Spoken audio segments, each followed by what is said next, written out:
Home of the Chick-fil-A Peach Bowl and one of two semifinal sites in this year's college football playoffs, with the undefeated #1 ranked and top seeded Hoosiers of Indiana University meeting the 5th ranked and #5 seeded University of Oregon Ducks.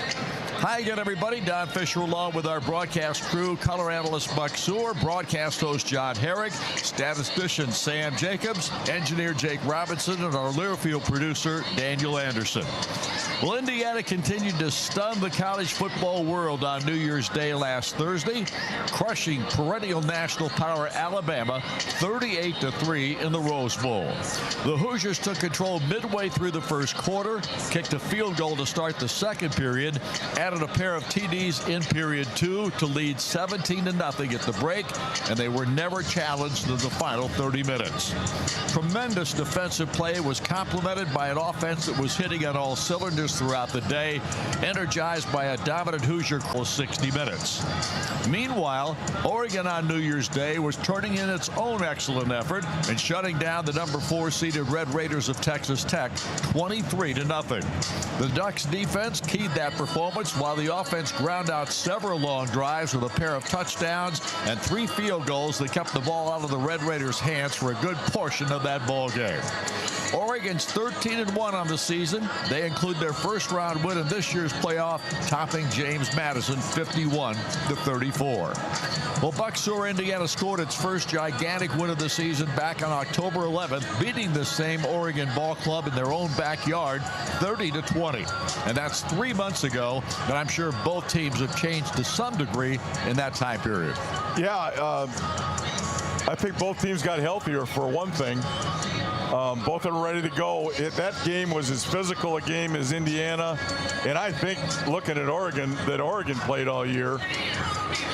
I don't know how much schematically they've changed. I mean, there's only so much you can do. They were put together with an organization that knows what they want to do schematically. But both teams are more mature and playing at their highest level. I do know that. Buck, there's little question that teams get better as the season goes on if you've gotten to this point. Yeah, or worse. Or worse, exactly. Yeah. And here's the question I have in regard to these two ball clubs. Do you see a specific thing that either one of these teams is better at than they were the first time? Well, Indiana's been good all year long. I think they're better on defense because I think they can do more things. They've had some problems at that defensive end situation injury-wise. 2 really good football players. Now what they're doing is they're playing a lot of 3 front defensive linemen, 3 linebackers, and 5 secondary guys along with what they're doing, and I think that's improved them defensively. So they're able to play a 4-man front or a 3-man front both, and I think that has really improved them on the defensive side. Offensively, their offensive line is healthy again and playing at an extremely, extremely high level. The right side of the offensive line when they played Oregon first was not very good. Right now, it's as good as the left side. This offensive line is the best in the country. I don't think there's much doubt of that. And Pat Coogan, of course, was named the Rose Bowl player of the game. But Signetti said our whole offensive line deserved that award. They did, and that's why they gave it to him, the leader. He's the leader of their offense. He's been a vocal leader all year long and has played tremendous. On Oregon's side, what they're doing is their quarterback play is much improved. Not anywhere near as loose with the football as he was early. He's able to really be conservative with his throws. He can take it when he wants it, but he's done a great job of running with it, keeping the ball, throwing it short if he has to. Their quarterback has put better play than before. They're running the football okay. They've got some injuries there. I don't know how that plays out today. Their defense is solid. Played really well last week against what I thought Texas Tech offense was on the very average side. One thing about their backfield right now and their running backs, they do have Jordan Davison, who was really good in that first ball game against Indiana. Yeah, big, strong, power, short back, really a good football player. And he's not going to play in this ball game tonight. And Noah Whittington, who is their star running back, he's a guy that's been dinged a little bit too, and there's a little bit of a question mark on him, although I know he's going to play. Well, he hasn't practiced all week, and he's injured. He's going to be limited in carries. I guarantee you that. It's going to fall on Hill to do a lot of their work. He hasn't had a lot of work this year, so their running back situation is a little bit scary for them. Yeah, De'Ara Hill is a true freshman, and there's little question that he is a talented guy, but he hasn't played as much as those other two. No, he hasn't. And they play 4 or 5 guys so at that position, so none of them had a lot of carries. So he's not wore out, for one thing. Right. But he does not have the experience. And again, he's a freshman. Oregon's a much younger team than Indiana. And I don't know if we want to talk about this now or not, but part of this game is going to be handling the consequences of what happens during the game. Whatever situation arises that is not on the map. And the other thing is, this game has got a lot of pressure on it. There's a lot of nerves to this thing. It's a long period before you play. It's a long day to sit around. I thought last night's game, semifinal game, there was a tightness to both teams that was, for a coach looking at it, was very visible. I don't think these two teams will have that problem, but the one that handles the pressure of this moment the best and starts early will have a distinct advantage. Fernando Mendoza, of course, has been tremendous all season long, Buck. He has had very few ball games where he hasn't been a major factor. I think maybe 1 or 2 at best this season. Maybe not even that, maybe 1.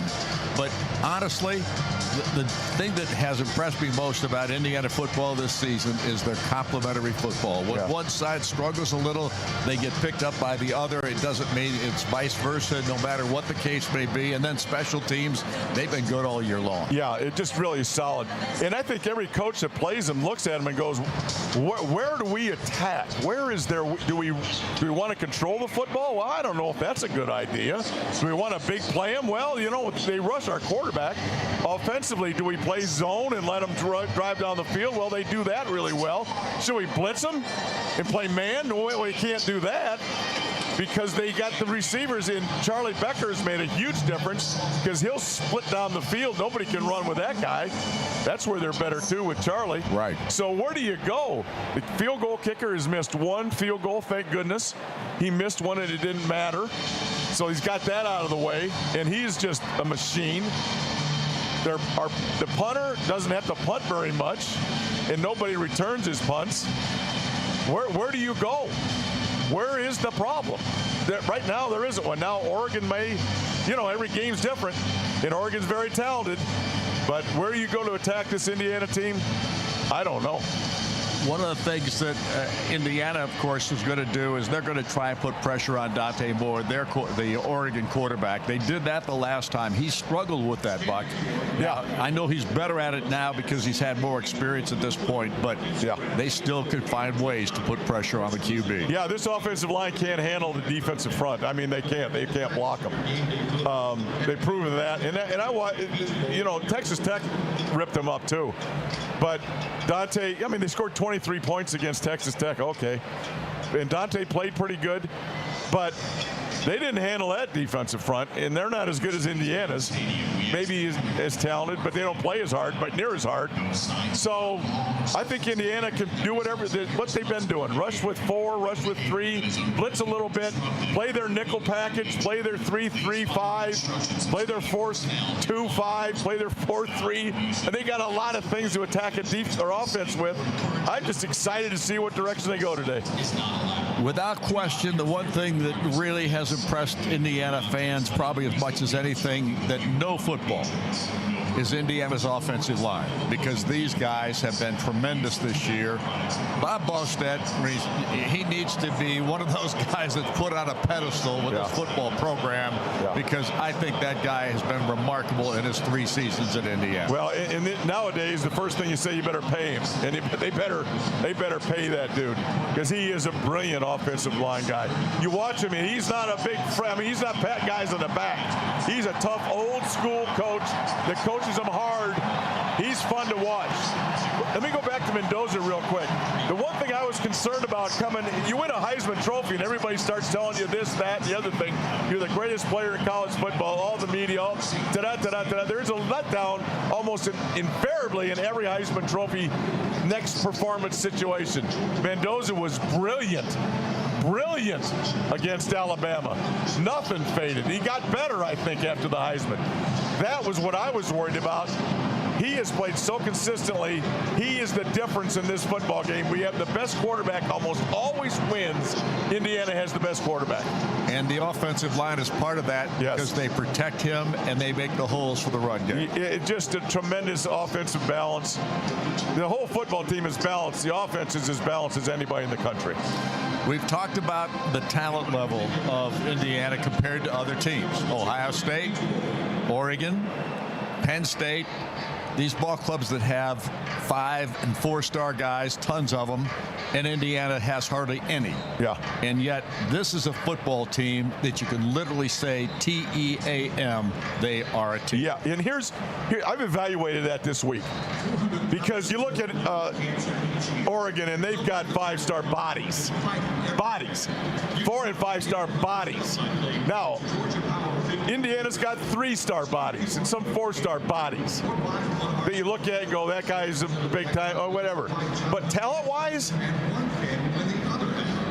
I don't think anybody's better than Indiana talent-wise. They got better bodies, but talent-wise, who would you want to trade Indiana's bunch for anybody in the Big Ten?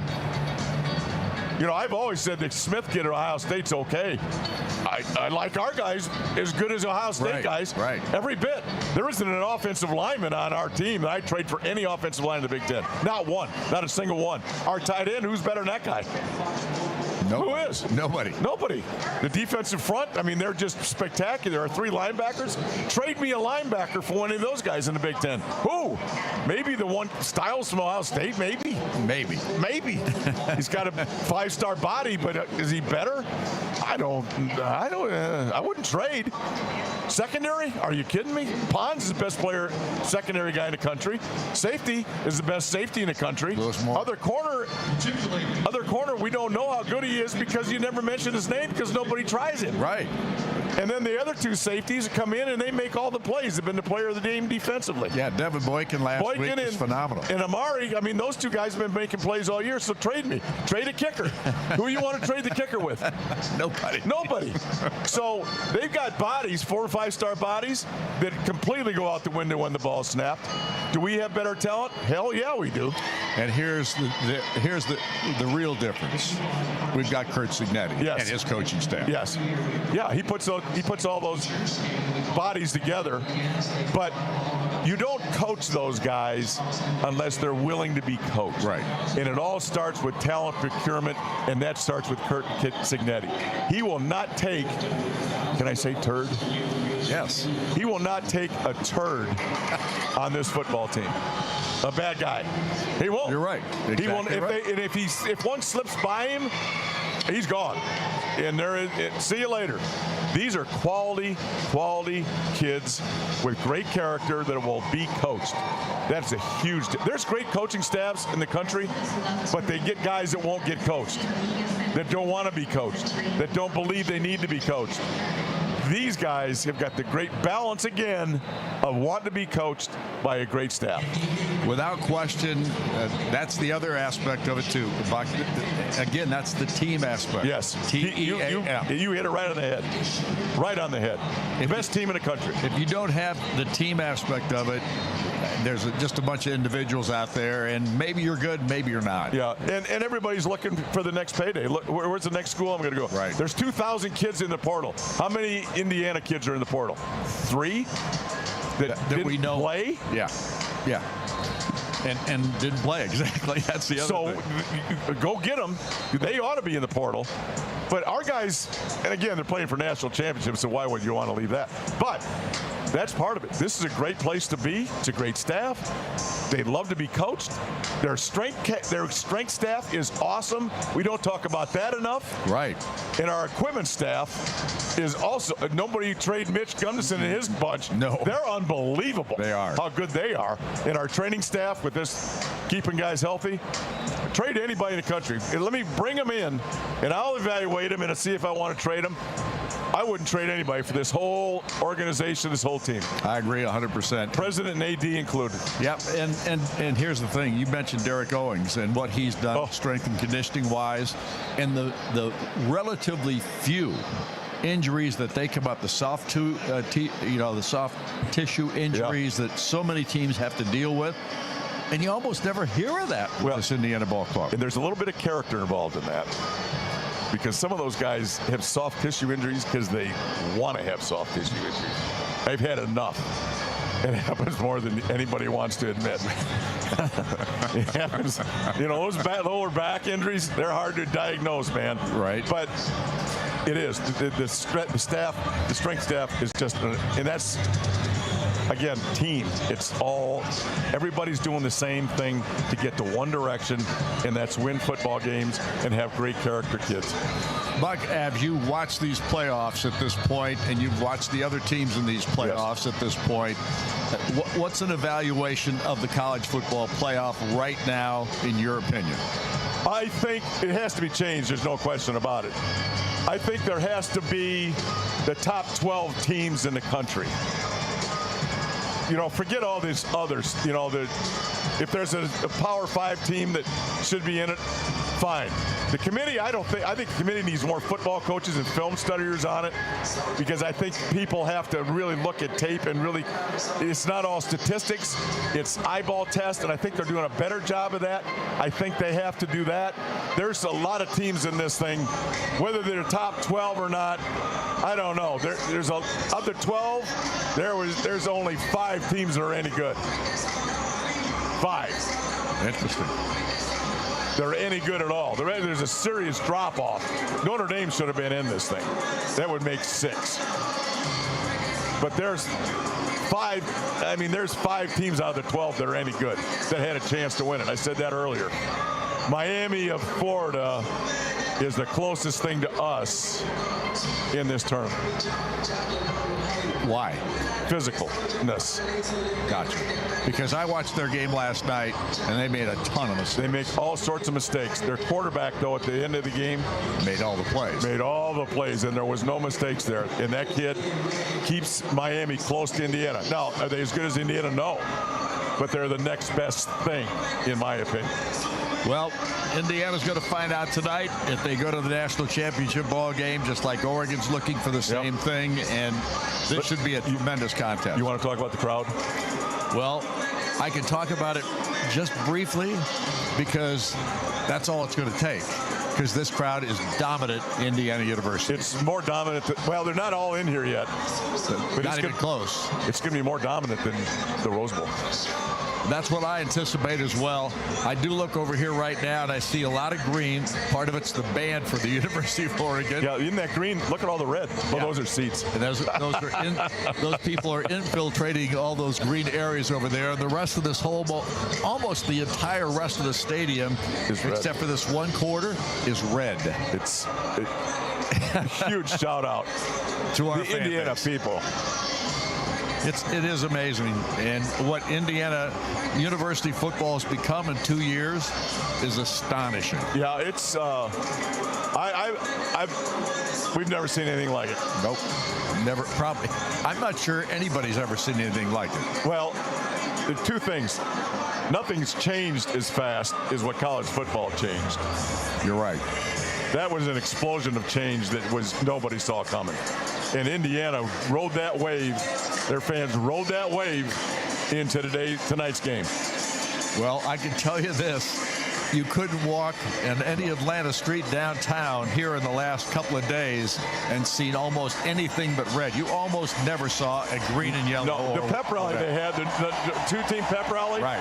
Most of the Oregon people walked in and then just spun around and walked back out because it looked like an Indiana pep rally. Right.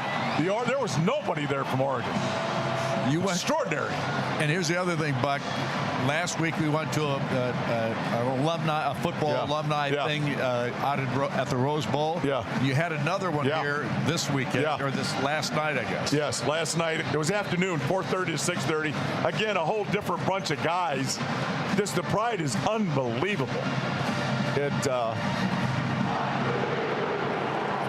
I know. It is emotional. There's no question about it. And to see all the guys that came back yesterday that were so different than the guys that were out at the Rose Bowl. I mean, it was tons of people. Bobby Howard was there.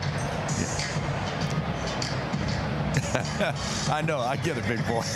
Trust me, I get it 100%. So, without doubt, this is special here tonight for Indiana football.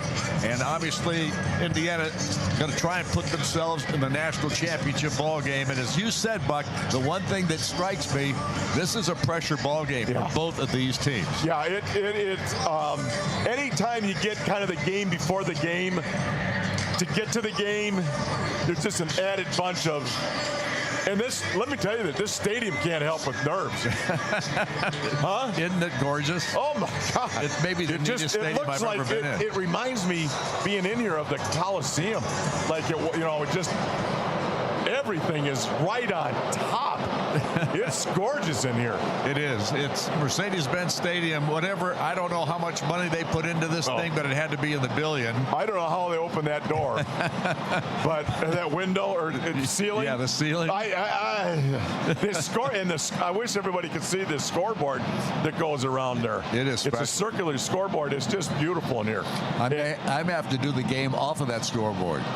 Well, you can. Because it's going to be like you're looking right at the field. And, of course, we have the Hoosiers down below us. And you heard the roar coming up here when we were talking here just a couple of minutes ago. And that was because most of the Indiana football team came out of the football field to start their warm-ups here this evening. So Indiana coming into this ball game, a perfect season to this point. 14-0. Ooh, be careful there. I'm with you. They can't hear us. So we will bring John Herrick will bring us up to date with the rest of our pregame here as we get ready for the kickoff coming about 1 hour from now. Our pregame show always presented by the IU Credit Union, an official partner of IU Athletics. We started a credit union and created a community. When we come back, John Herrick will present Where Are They Now, presented by Indiana University. Indiana University solving tomorrow's problems today through breakout research, top-ranked programs, and leadership on and off the court. See the impact at iu.edu/impact. And we'll be back with more of our pregame show here this evening in a moment. This is IU basketball or IU football on the Neil Tyrone Service Radio Network from Learfield. Indiana is filled with wonderful people and places. So whether you live in Anderson or Attica and need an injury attorney, Green & Schultz trial lawyers will be there. Bloomington or Brazil, Gas City to Goshen, Huntington or Hammond, Green & Schultz makes it easy to help you. Jasper, Jonesville, Lebanon or Linton, Mitchell, Muncie, Plymouth and Portland, Seymour, Tell City or Union City, Warsaw, Washington, or even West Lafayette. Green & Schultz trial lawyers, attorneys serving victims of injury and loss. More at greenschultz.com.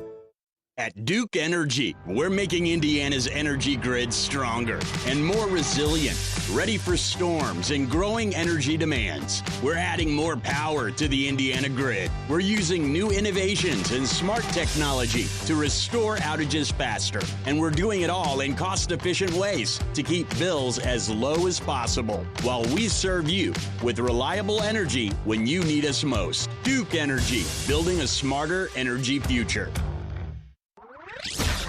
It's the Hoosiers and the Ducks in the college football playoff semifinals. This is IU football from Learfield. Odds are you think more about your commute than cancer or a heart transplant. And you worry more about missing an exit than a missed cholesterol screening. You'll likely never contract a rare disease or face a 1 in a million condition. But if you do, trust the healthcare system 9 out of 10 Indiana doctors have chosen for their patients' care. Indiana University Health. No matter the odds. Learn more at iuhealth.org. Hoosier fans, choose chill. Coors Light is cold lagered, cold filtered, and cold packaged for a smoother finish. It's got that crisp, refreshing taste that makes those moments when you choose to rise above the noise and choose chill even better. Coors Light is an official beer sponsor of IU Athletics, so crack one open and take a sip. Coors Light. Choose chill. Celebrate responsibly. 2025 Coors Brewing Company, Golden, Colorado. Beer. IU Credit Union. Buy a car, take a trip, see the sights, get away. We can help make this happen. Come see us today. Buy a ring, get married, start a family. We've got your back. Find your destiny. Buy a house, fix it up, turn it into a home. We're here. You don't have to do it on your own. Let us help with your savings and loans. IU Credit Union believes you can chase a dream. We started a credit union and created a community. Today's diesel engines produce fewer emissions, achieve better fuel economy, and create more power by utilizing a high-pressure common rail system. But when combined with inferior diesel fuel, deposits can cause sticking, misfiring, and power loss. Countrymark's Premium Diesel X4 with ProFlow contains detergency that lifts off and prevents deposits, saving diesel owners thousands of dollars in operating costs. Get more out of your engine with Countrymark's Premium Diesel X4 with ProFlow.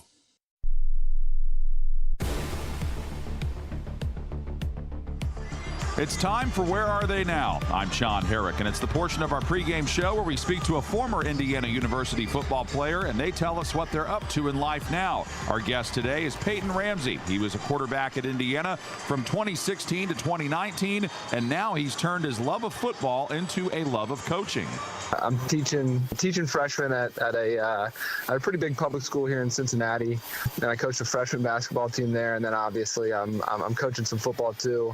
My dad's a long-time high school football coach here in Cincy, and I've been coaching the quarterbacks for the last 5 years or so. So still kind of hanging around the game as long as I can, and just taking it one day at a time. So what inspired you to get into coaching? Yeah, so I think I grew up around the game. My dad, like I said, this was year 28 as head football coach at Elder High School in Cincinnati, and I knew for a really long time that when my playing days were over, that I was going to, in some capacity, want to still be involved. And coaching just felt like such a natural path, just because I had grown up around it and grown up in locker rooms and around the locker room and coaches' offices. And the older I got, the more that I fell in love with not just the on the field type of stuff, but kind of the strategy behind the game, and just the behind the scenes stuff that the common fan doesn't typically see. Was kind of where I had a lot of interest. And as soon as I graduated, my playing days were over, I kind of hit the ground running and enjoyed my dad, and it's been fun. Yeah, what's that dynamic like? You used to playing for your dad, and now you're coaching with your dad. How's that going, and is there any difference to that? There's a lot of difference to that. My dad, we joke all the time. He coached. I have two brothers, so he coached all three of his sons, and he was hard on us. He expected a lot out of us. Maybe more so to make an example that if I can coach my sons hard, I have the ability to coach everybody else pretty hard. But now as his coworker, his colleague, if you will, not nearly as hard on me as he was. Kind of more of, when we walk into the office, there's obviously still that father-son dynamic, but it's kind of cool just to, be, in my opinion, professionals together, and kind of bounce ideas off of each other. And then when we walk out of the office, it's back to that father-son type dynamic. So it's really cool. It's really special. Like I said, I've been doing it for the last 5 years, and I've had a lot of fun doing it. As a former IU quarterback yourself, you had some success when you guys were there. Obviously, not quite to the success that the football teams had the last 2 years, but as an IU football alum yourself, what are your thoughts about seeing this team have this kind of success? Just super proud. I mean, I'm proud to call myself an alum. I joke all the time, and people, I'm here in Cincy, and people joke all the time, like, when you were at Indiana, did you ever think that the Indiana Hoosiers would be, the number one team in the country, the number one overall seed in the college football playoff? And the honest answer to that is probably not. Like, you knew that IU had the ability to be successful. It was obviously starting to trend in that direction, but what Coach Signetti and his staff have been able to do, I mean, has kind of transcended what I ever thought was kind of possible for Indiana football. So I'm proud and I'm happy, and it's exciting to be an Indiana fan for sure. He is Peyton Ramsey, who played at IU from 2016 to 2019. Peyton, thank you so much for taking some time to join us. We appreciate it. Good luck to you in the future. Absolutely. Thanks for having me. He also told us he's very impressed with the footwork and mechanics of the current IU quarterback, Fernando Mendoza. Ramsey's also named after Hall of Fame quarterback Peyton Manning. Before we go any further, let's pause 10 seconds for station identification. You're listening to Indiana University football.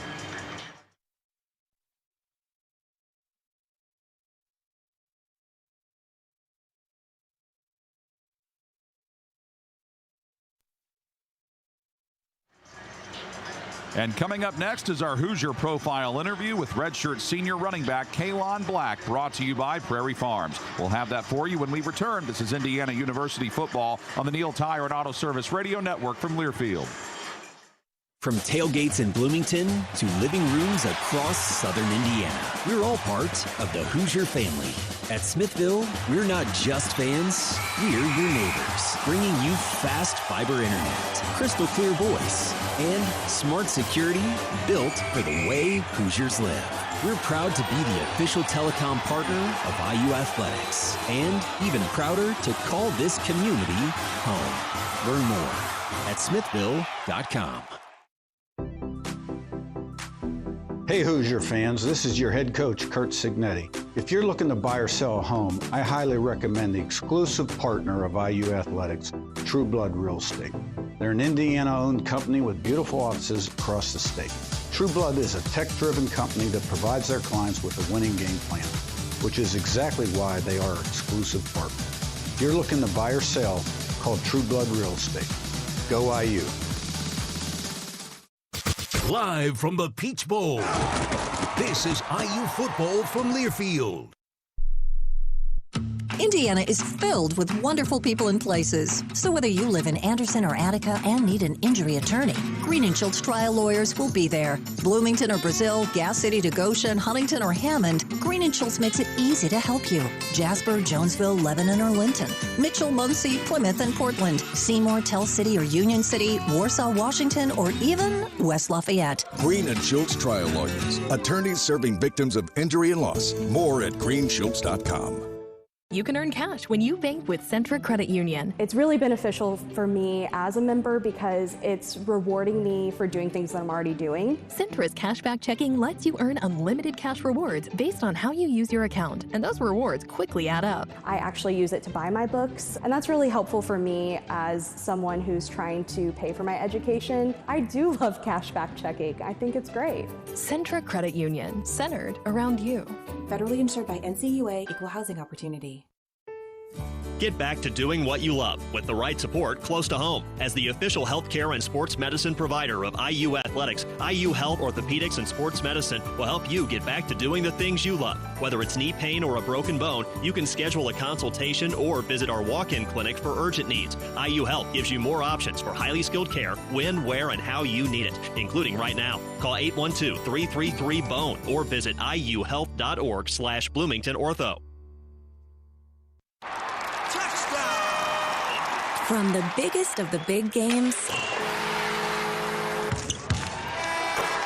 to the littlest of the little. There you go, go! Run, James! No, first base! Go, go, go!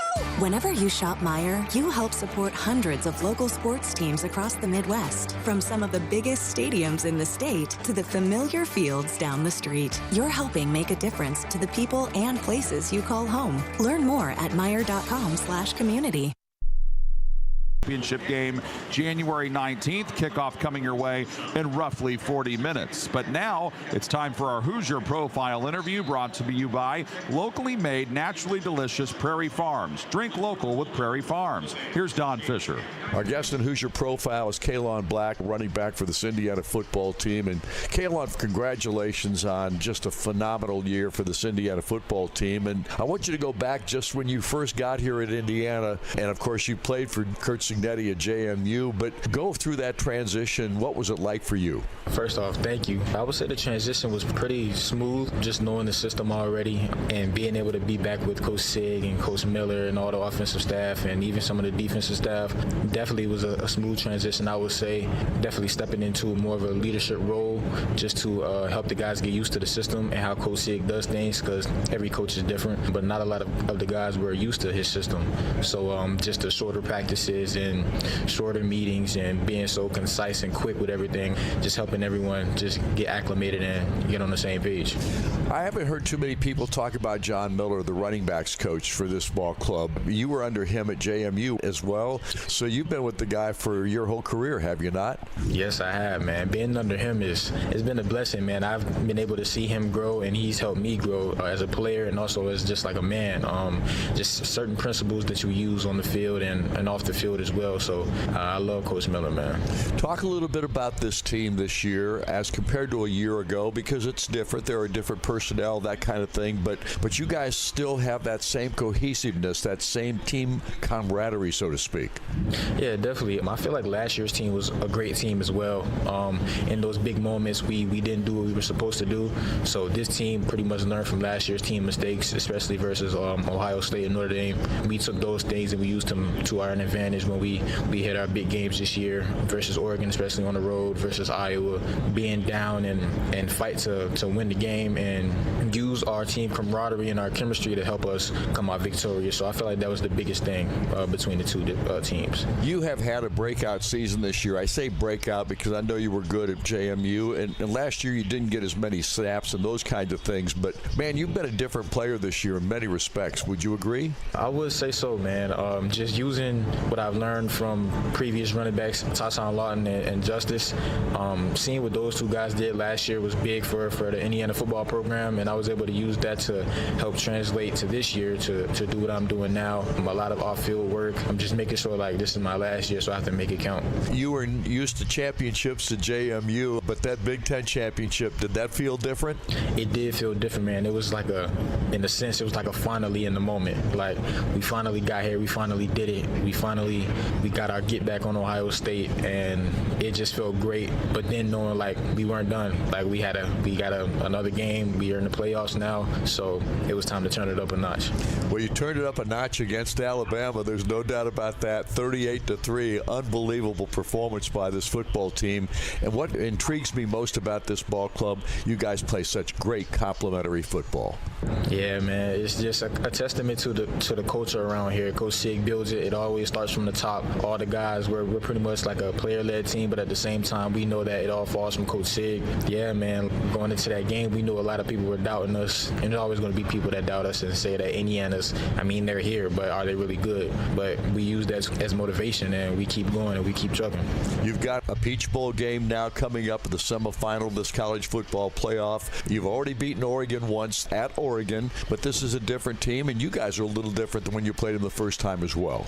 Yeah, definitely. I would say both teams have gotten better since that victory that we had, just in the details, and for that matter, Oregon has always been a well-coached football team, and now going into this game, we have to make sure that we pay even more attention to the details, because at the end of the day, this is the playoffs, the game before the championship. So whichever team can execute the best and have the best attention to detail is going to come out victorious. Kaylon, we can't thank you enough. Congratulations on a terrific career here at Indiana, and all the opportunities you guys have ahead of you. It's going to be special. I appreciate you. Thank you.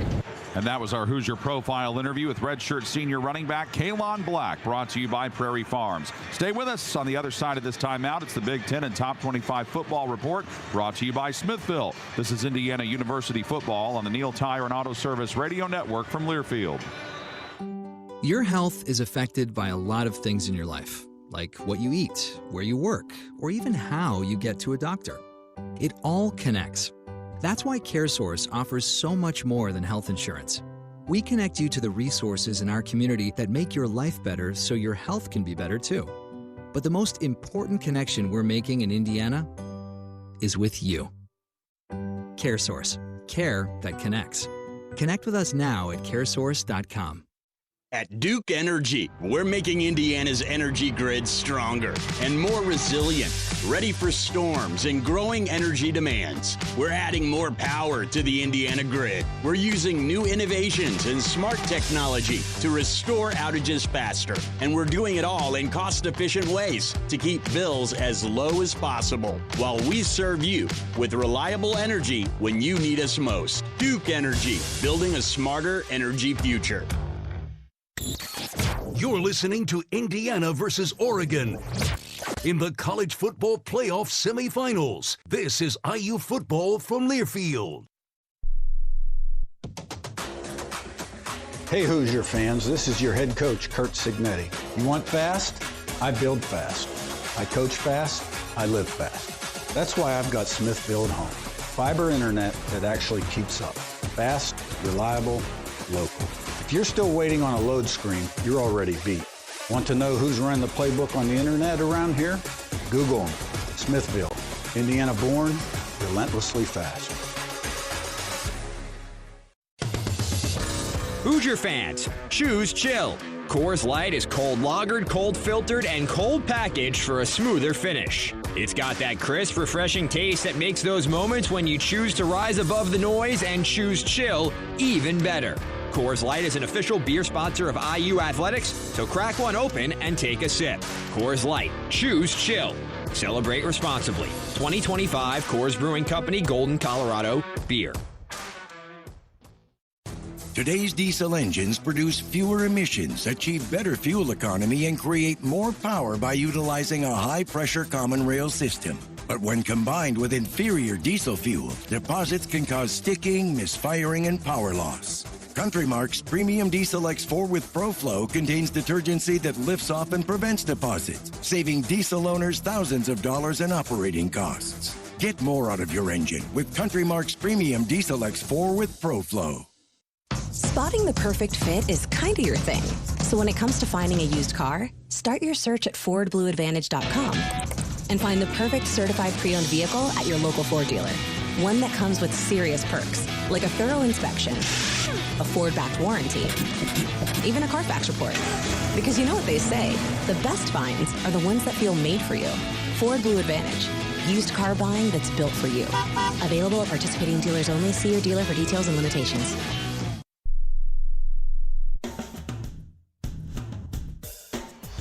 Back here at Mercedes-Benz Stadium for the Peach Bowl College Football Playoff Semifinal.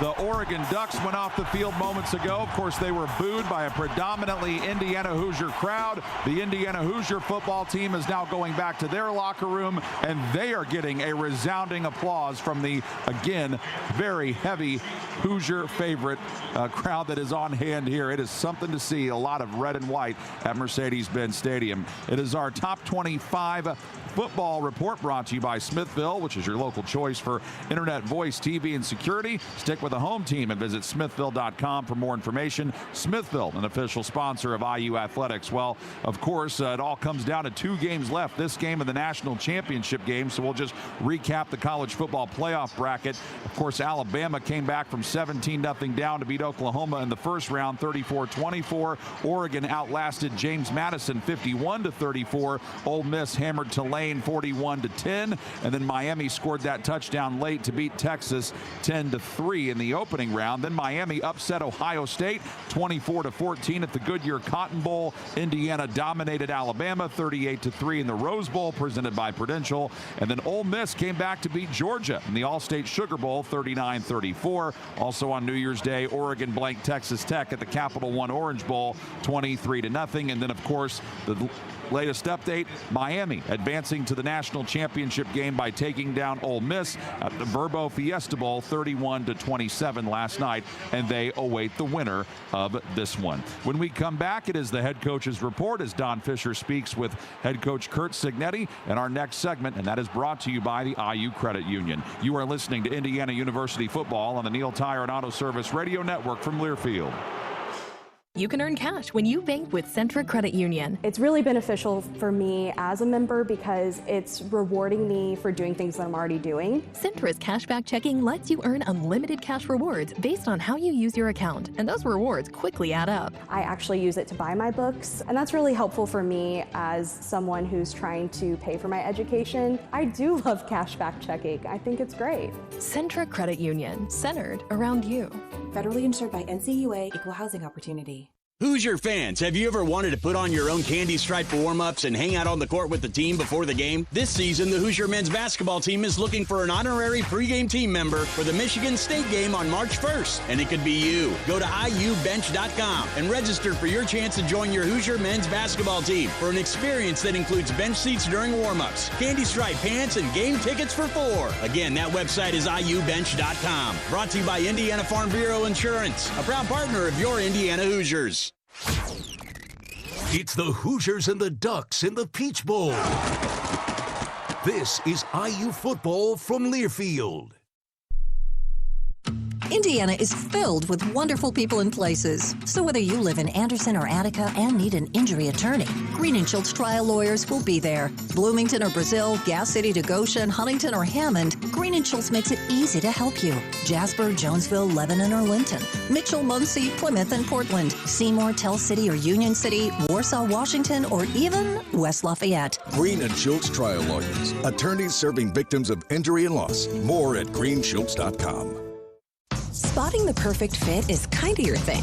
So when it comes to finding a used car, start your search at FordBlueAdvantage.com and find the perfect certified pre-owned vehicle at your local Ford dealer. One that comes with serious perks, like a thorough inspection, a Ford-backed warranty, even a Carfax report. Because you know what they say, the best finds are the ones that feel made for you. Ford Blue Advantage. Used car buying that's built for you. Available at participating dealers only. See your dealer for details and limitations. Today's diesel engines produce fewer emissions, achieve better fuel economy, and create more power by utilizing a high-pressure common rail system. But when combined with inferior diesel fuel, deposits can cause sticking, misfiring, and power loss. Country Mark's Premium Diesel X4 with ProFlow contains detergency that lifts off and prevents deposits, saving diesel owners thousands of dollars in operating costs. Get more out of your engine with Country Mark's Premium Diesel X4 with ProFlow. You can earn cash when you bank with Centra Credit Union. It's really beneficial for me as a member because it's rewarding me for doing things that I'm already doing. Centra's cashback checking lets you earn unlimited cash rewards based on how you use your account, and those rewards quickly add up. I actually use it to buy my books, and that's really helpful for me as someone who's trying to pay for my education. I do love cashback checking. I think it's great. Centra Credit Union, centered around you. Federally insured by NCAAF, Equal Housing Opportunity.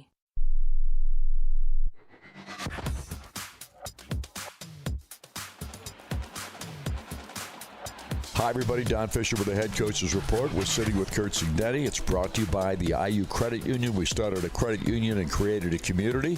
IU Credit Union's an official partner of IU Athletics.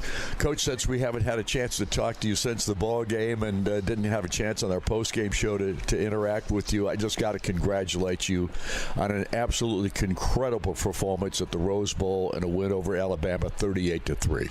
Well, I appreciate that. You know, and our kids gave great effort and really prepared, and our coaches did a tremendous job too, and we took the game over, and it's a good win. You know, in playoffs, any win's a good win. The other aspect of it too is you took away the will of Alabama. Basically, in midway through the first quarter, that game was in Indiana's hands.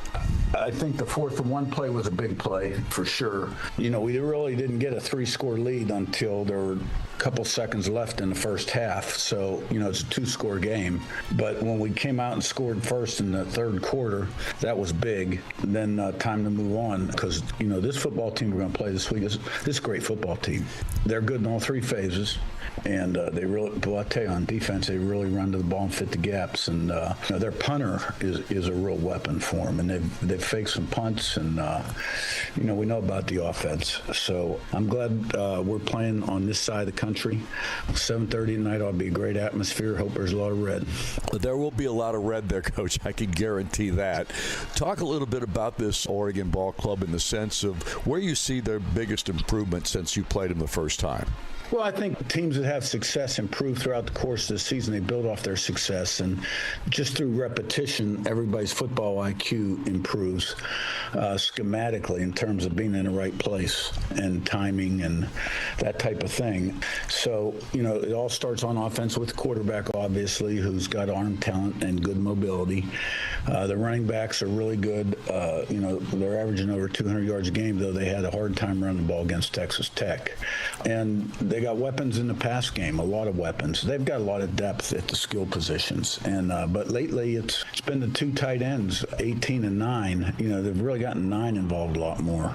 And number 4 is making probably most of the plays big plays on at receiver, but they're still spreading it around between the other guys. And defensively, they're their inside guys are huge. You know, the one guy's a top 20 pick in the draft, and they're 2 or 3 deep in there. And some of those guys are 330, 340 pounds. And the two ends are extremely athletic coming off the edge. You know, they're really good players, 44 and 10. And linebacker, 28's a real good player, and 31 at safety. And they do, that what we call kind of a joker package, where he's in the middle of the field about 7-8 yards deep.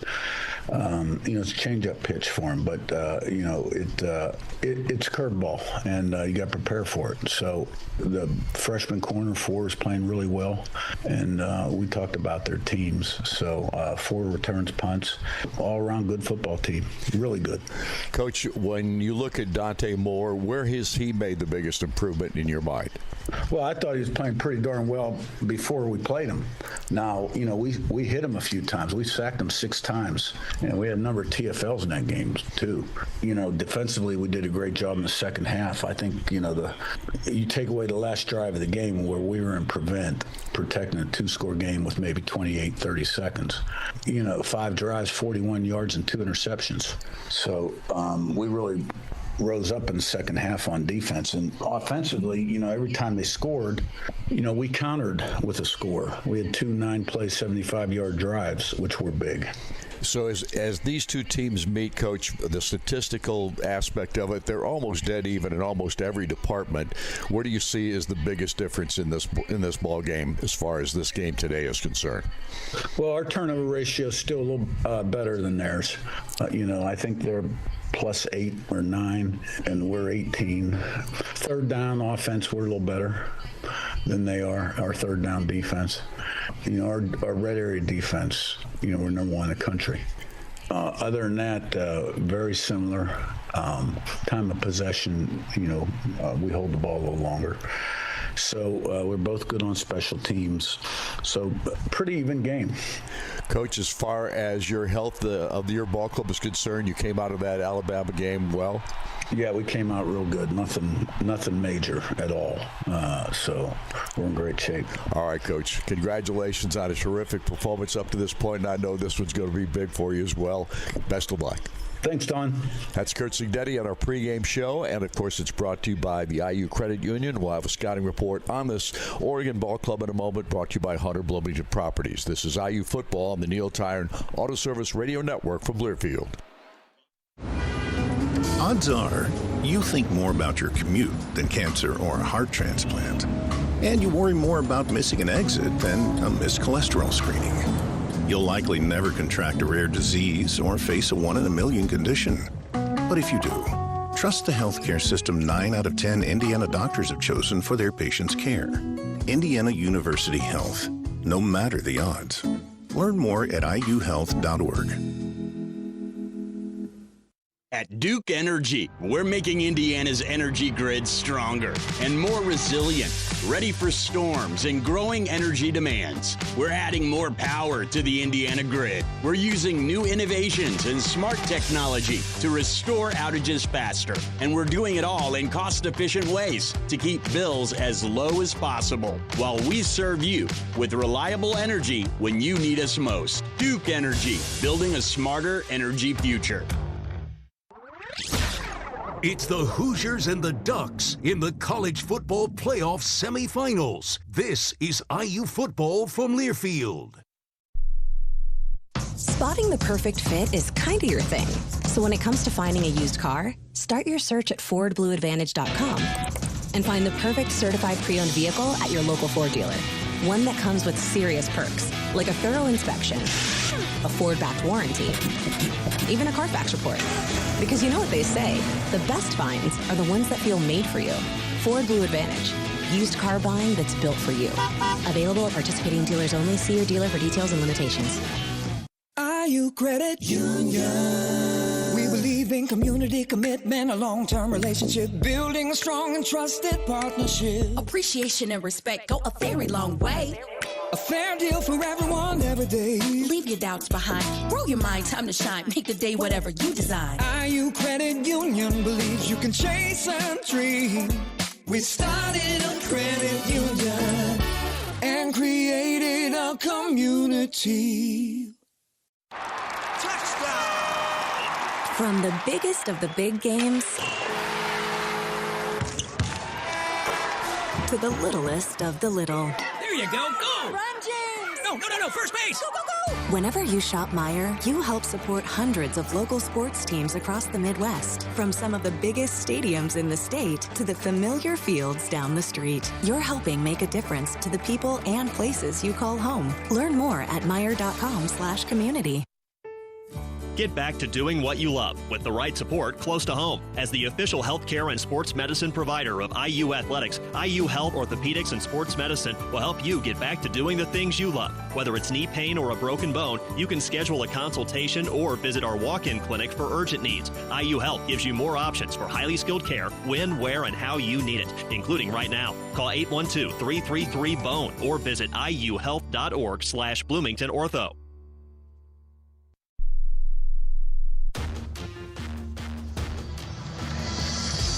Welcome back to Mercedes-Benz Stadium in Atlanta, Georgia, Indiana. Getting ready to take on the Oregon Ducks here tonight as the Hoosiers go after a national championship opportunity next week. And, of course, our Hunter Bloomington scouting report tonight on this Oregon ball club is with Mike Jorgensen, who is the color announcer for the Oregon Ducks. And, of course, their head coaches Dan Lanning, who's in his fourth season, well, 48-7 record, but he's been at Oregon. They have been terrific in that department, being able to win that many ball games, and obviously been a real factor in the Big Ten throughout the 4 years that he has been there. We had a chance to talk to Mike Jorgensen about this Oregon ball club in our scouting report brought to you by Hunter Bloomington Properties. Here's our conversation.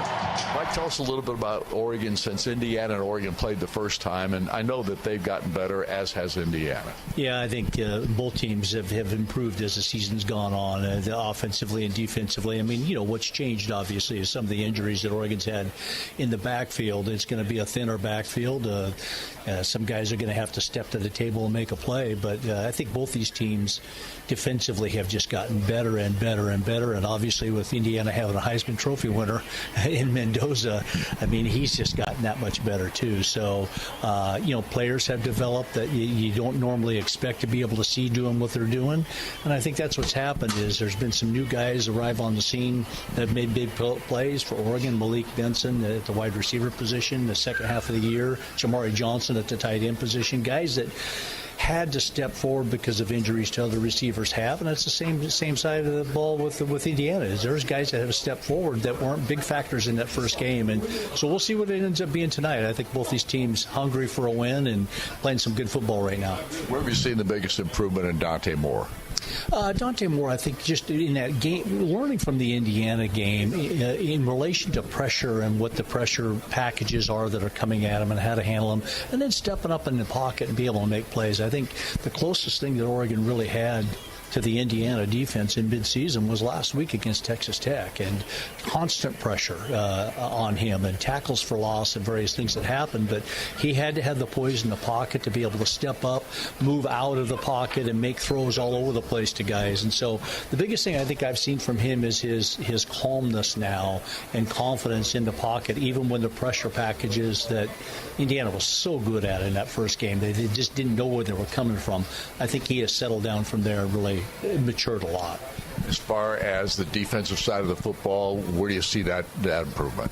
Well, it's been, you know, principally, I think, on the outside with Uiagalelei and Tatum Tuioti, who have just been steady Freddy out there, make pressure on the quarterback, playing disciplined football when a quarterback pulls the ball back, like Mendoza does every once in a while. They've just really been good on the outside, and I think that's made everybody else better. You know, anytime you can put pressure on a quarterback and they have one less second of that 4 seconds or so to throw the ball, everything speeds up and the defensive backs become better, the linebackers become better.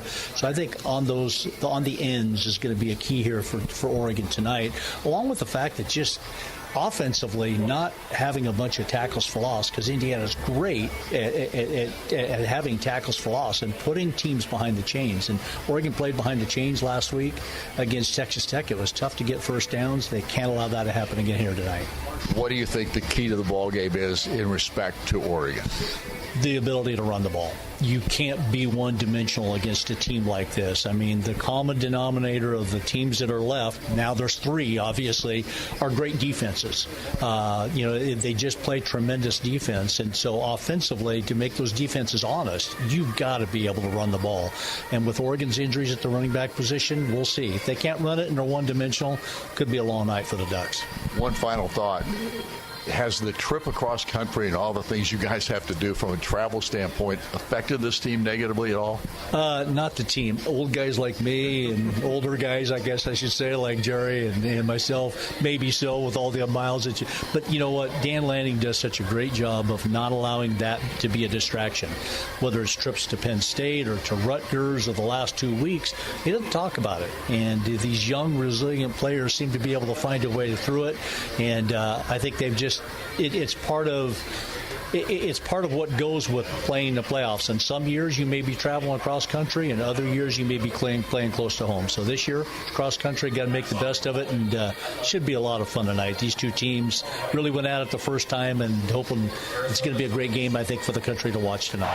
And that is Mike Jorgensen, the color analyst for the Oregon Ducks broadcasts, giving us an update on this Hunter Bloomington scouting report on the Ducks. When scouting locations for your next apartment, make sure you check out what Hunter Bloomington Properties has to offer at hunterproperties.com. Hunter Bloomington Properties, because you should love where you live. When we come back, Buck Sorber joins us as we continue to preview tonight's game, including the Indiana University Health Injury Report. This is IU Football on the Neil Tide Auto Service Radio Network from Learfield. Hey, Hoosier Nation! Indiana University Athletics is teaming up with Grillo's Pickles to bring you... hey, wait a minute. Where'd my pickles go? I'm really sorry, Steve. I couldn't wait. It's fresh from the fridge, and these are a total game changer. Well, that's Grillo's for you. Too good to last and the perfect tailgate snack to fuel your Hoosier pride. Let's go IU! Grillo's Pickles, the official pickle of Indiana University Athletics. Find us chilling in the refrigerated section. Attention ranch dip lovers. Your source for flavor has now arrived with Prairie Farms' new Classic Ranch Dip. It starts with our award-winning sour cream blended with garlic, onion, parsley, and buttermilk to make a superior ranch dip that your taste buds will savor. Prairie Farms' Classic Ranch Dip pairs well with your favorite vegetables, chips, or crackers. Look for them at your favorite grocery stores and then visit prairiefarms.com for delicious ranch recipes, coupons, and enter for your chance to win a dairy prize package. Support local dairy farmers with the delicious taste of Prairie Farms' Classic Ranch Dip. At Duke Energy, we're making Indiana's energy grid stronger and more resilient, ready for storms and growing energy demands. We're adding more power to the Indiana grid. We're using new innovations and smart technology to restore outages faster. And we're doing it all in cost-efficient ways to keep bills as low as possible, while we serve you with reliable energy when you need us most. Duke Energy, building a smarter energy future. Merchants Bank is a unique bank and has a proven track record as one of the nation's top performing banks. As rates move up and down, our rates are always at the top. At Merchants Bank, what you see is what you get. A great rate. Earn 4.25 APY on all money market balances. No gimmicks or hidden fees. Hop on over to where your money is safe, secure, and earning more. Merchants Bank, an official partner of Indiana University Athletics. Member FDIC. HopOnOver.com. Live from the Peach Bowl, this is IU Football from Learfield. You can earn cash when you bank with Centra Credit Union. It's really beneficial for me as a member because it's rewarding me for doing things that I'm already doing. Centra's cashback checking lets you earn unlimited cash rewards based on how you use your account, and those rewards quickly add up. I actually use it to buy my books, and that's really helpful for me as someone who's trying to pay for my education. I do love cashback checking. I think it's great. Centra Credit Union, centered around you. Federally insured by NCAAF, Equal Housing Opportunity. Hey Hoosier fans, this is your head coach, Kurt Signetti. If you're looking to buy or sell a home, I highly recommend the exclusive partner of IU Athletics, True Blood Real Estate. They're an Indiana-owned company with beautiful offices across the state. True Blood is a tech-driven company that provides their clients with a winning game plan, which is exactly why they are our exclusive partner. If you're looking to buy or sell, call True Blood Real Estate. Go IU.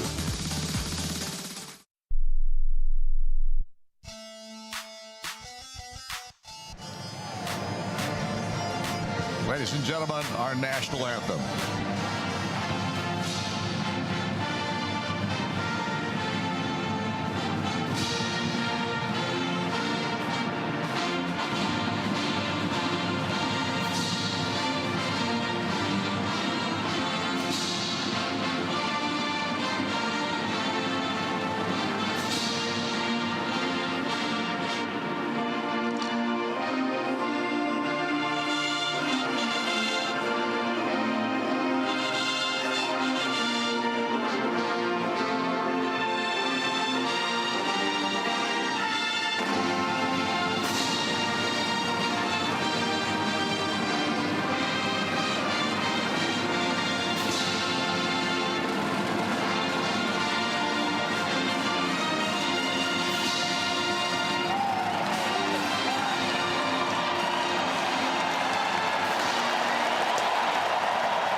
Our national anthem here tonight in Mercedes-Benz Stadium here in Atlanta, Georgia. A spectacular crowd on hand, and it is Indiana's crowd. There is no question about that as we get ready for this football game. Buck, as we get into this contest tonight, what do you expect here early? A real physical game. I think both offenses may struggle early because of the emotion of the game. I think the defenses are going to kind of feed off that emotion. What a difference between the two games. You know, that was so loud and so much green the last time these two teams played. Well, the emotional side of the field is entirely Indiana today. Oregon's going to have to deal offensively with a huge amount of noise, completely opposite what happened last time. But I expect the defense to really feed off the excitement of an early game. Obviously, one of the keys in this ball game in the first matchup was Indiana disrupting Dante Moore, the quarterback for Oregon. Will he handle that better tonight? We're going to find out. He has, you know, they haven't been tested. Neither team really. Indiana's been tested more than Oregon. Oregon was tested against Iowa. Oregon was tested early against Penn State before they fell apart. But Indiana has beaten Alabama, Ohio State, a tough game at Iowa, Penn State when they were playing good. Indiana is tested now. So I don't think anything happening here tonight is going to affect Indiana one bit. Our injury report tonight, of course, is brought to you by Indiana University Health. For the highest performing orthopedic care, just visit iuhealth.org/BloomingtonOrtho. In that vein, as far as Indiana players that are out for this game, obviously know about Stephen Daly, Kellen Wyatt, obviously Bryson Bonds, Lee Beebe Jr. Andrew DePape is out of this ball game tonight as well. And as far as Brendan Franke is concerned, a game time decision, but I got a gut feeling that he will not kick tonight either. So we'll just have to wait and see on that. And a game time decision likewise on Oregon's Noah Whittington, and they're already shorthanded at the running back spot. If he can't play, they're down to their third guy, Darian Hill. So that's the story as far as the injury report is concerned here this evening. And our pregame show has been brought to you by the IU Credit Union. We started a credit union and created a community. IU Credit Union, official partner of IU Athletics. We'll return with the starting lineups, the opening kick in just 3 minutes. IU football, the Neil Tyatt Auto Service Radio Network from Learfield. Hey, Hoosier Nation! Indiana University Athletics is teaming up with Grillo's Pickles to bring you... hey, wait a minute. Where'd my pickles go? I'm really sorry, Steve. I couldn't wait. It's fresh from the fridge, and these are a total game changer. Well, that's Grillo's for you. Too good to last and the perfect tailgate snack to fuel your Hoosier pride. Let's go IU! Grillo's Pickles, the official pickle of Indiana University Athletics. Find us chilling in the refrigerated section. Spotting the perfect fit is kind of your thing.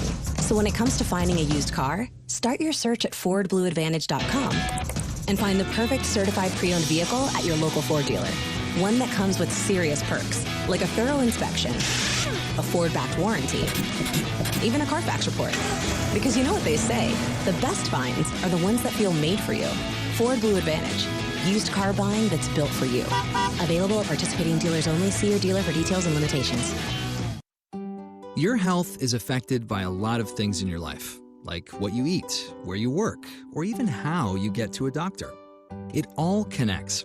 That's why CareSource offers so much more than health insurance.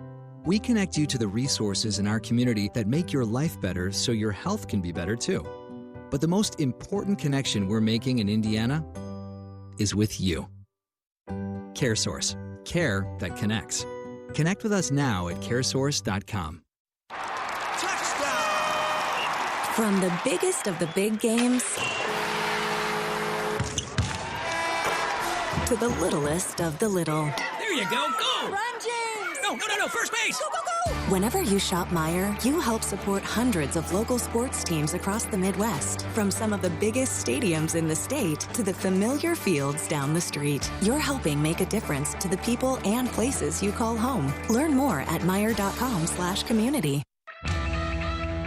On the Neo Tire and Auto Service Radio Network, from Learfield. They hand the ball up again, right up the gut. This time another run. He breaks it. Touchdown. 18 yards for the touchdown. And Indiana continuing to pour it on. Hoovy Solutions. Visit Smithville.com for more information. The celebration is on. Holy cow. It's the College Football Playoff Semifinals. Live from the Peach Bowl in Atlanta, the Hoosiers face the Oregon Ducks. Kickoff is just moments away. Now, from the Smithville Broadcast Center, here's Don Fisher and Buck Sewer.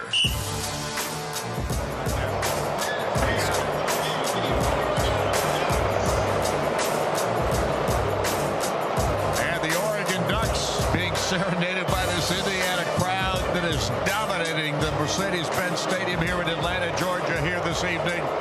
Indiana came out to a roar when they ran out of the football field led by Curt Cignetti. Well, let's take a look at the starting lineups tonight as Indiana gets ready to take on Oregon, and the Ducks look this way.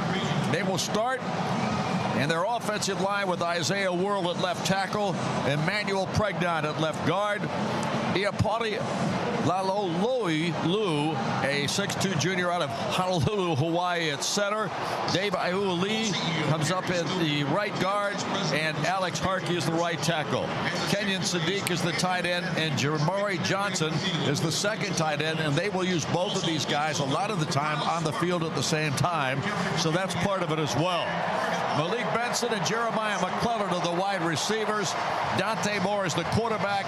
Noah Whittington is the scheduled starting running back for this Oregon ball club. For Indiana tonight, offensively, Carter Smith at left tackle. Left guard is Drew Evans. Pat Coogan is the center. Bray Lynch is the right guard. Khalil Benson the right tackle. Roddy Nowakowski is the tight end. The wide receiving core, of course, Elijah Surratt, Omar Cooper Jr., and E.J. Williams Jr. And then, of course, running back Roman Hemby. The quarterback is Fernando Mendoza. We'll definitely see Charlie Becker on the field here tonight, who's been a major factor for this Indiana ball club the last half of the season here. No doubt about that. And now the toss of the coin here tonight. And Indiana's honorary captain for this, or co-captain, I should say, for this Indiana football team with the coin toss is Kyle Schwarber. He's looking good, man.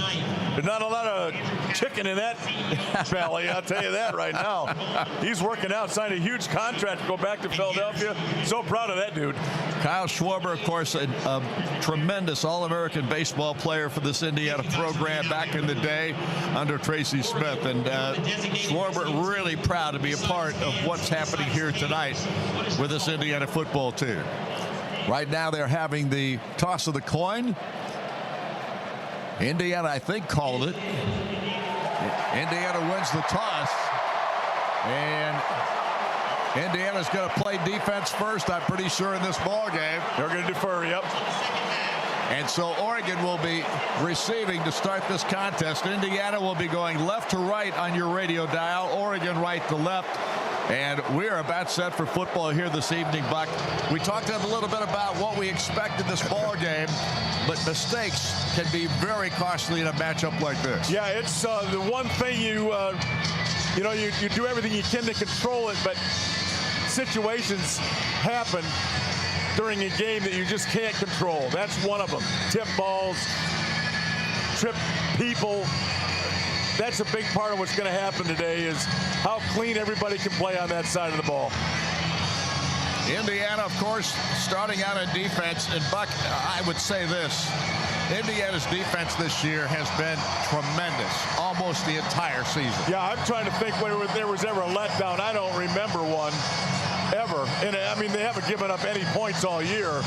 This is a little different animal today. They gave up 20 last time they played them to this team. By far, I think the most they've given up.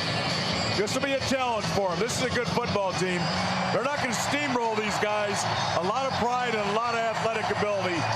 Toughness is the other thing, Don, that you can't measure, and we'll see how that produces. Back deep, Jeremiah McClellan is one of the deep players on this football team for Oregon that will receive the opening kickoff here tonight. That has changed a little bit from the first time that Indiana played these guys. And the other man back there is Kilohana Hasenritter, who, of course, is another guy that they don't use a lot, but he is back there right now. This kick is coming down at the 5-yard line. And McClellan is hammered. Pounded down on a tremendous special teams play by Byron Baldwin Jr., the true freshman from Baltimore, Maryland. A return of 15 yards to the 20. But what a hit this kid put on McClellan that time. Boom! And that's the way this ball game starts, and we've got an injured Indiana player on the field. This is going to be a physical son of a gun, Don. And that first play was the indicator. There was all sorts of banging going on in that thing. Finished with a huge tackle. And I'm not sure who that is on the field out there. I thought it looked like it might be Amari Farrell. And that is who's down. Amari Farrell, a starting safety for this Indiana football team. And he's been a major factor for Indiana this year. Yeah, he's made a lot of plays, and looks like he's going to be all right, though. He's up.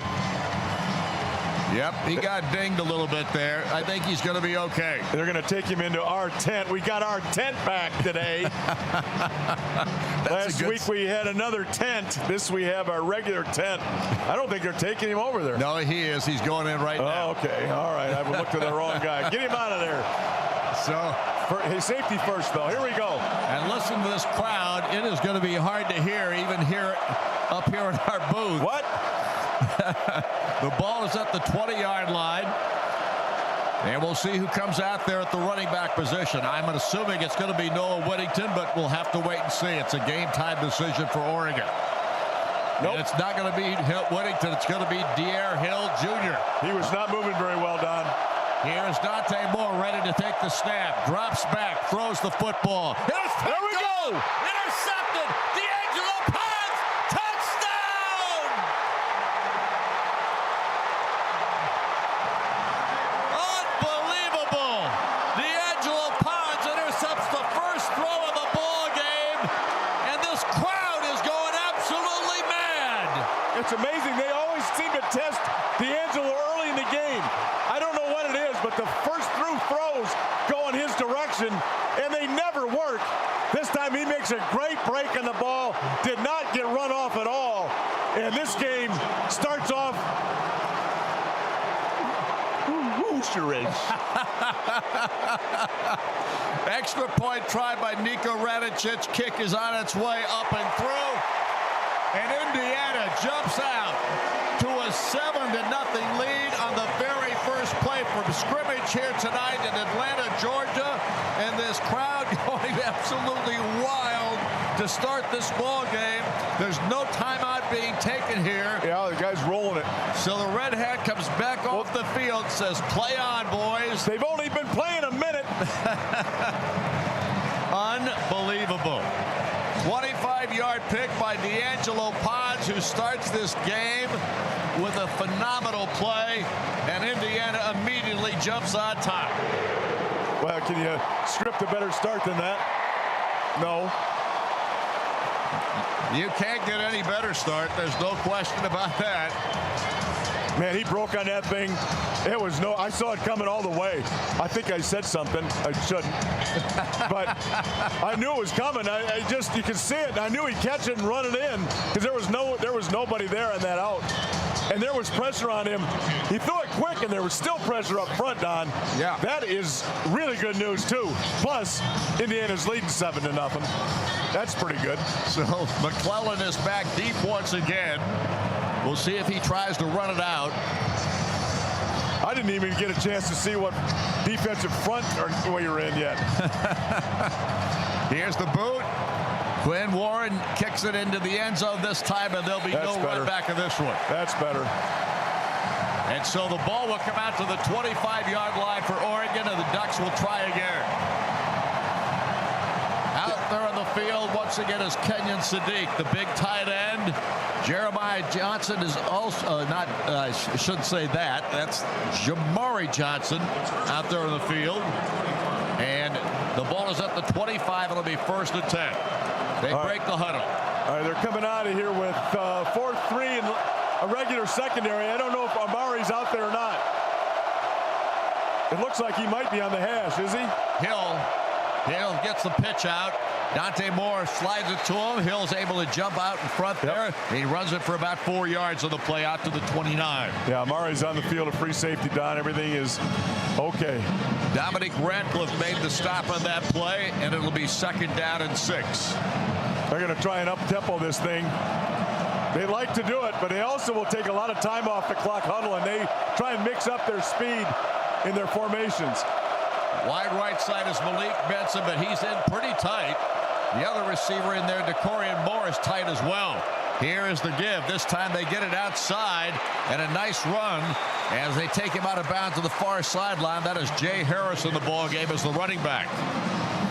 And Jamari Sharp is the man who spins him out, but it's good for a 1st down, and they move the football all the way to Indiana, or to the 36-yard line of Oregon. Yeah, they attacked the defensive end there. They blew him off the football, got the edge, and were able to run on the outside. Losing Daly hurts them a little bit in the outside run defense. That time they got blown up pretty good on that Oregon right side.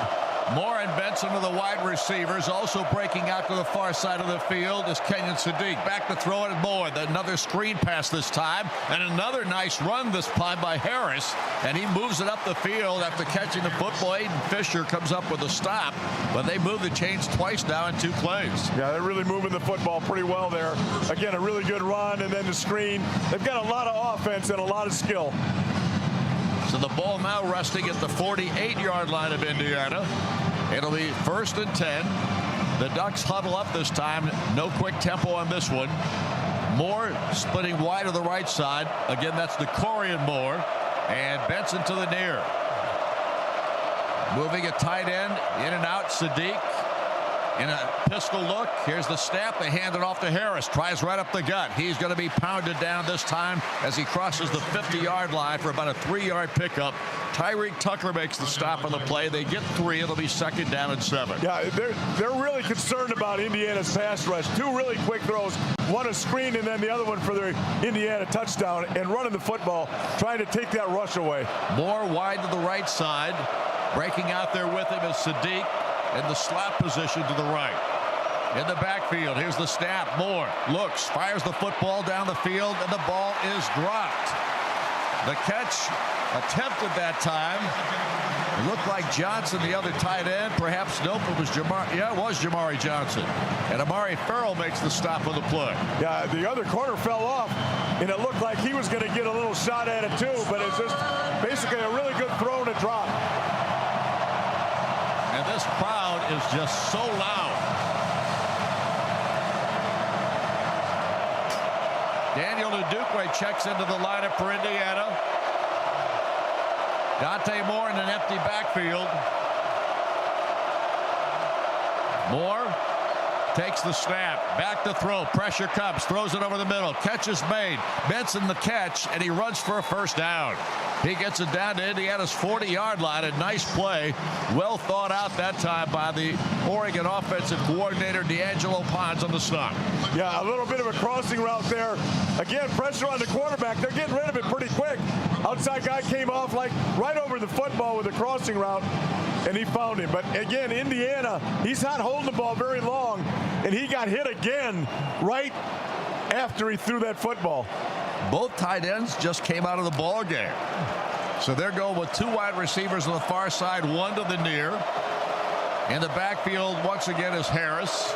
Under center is Moore.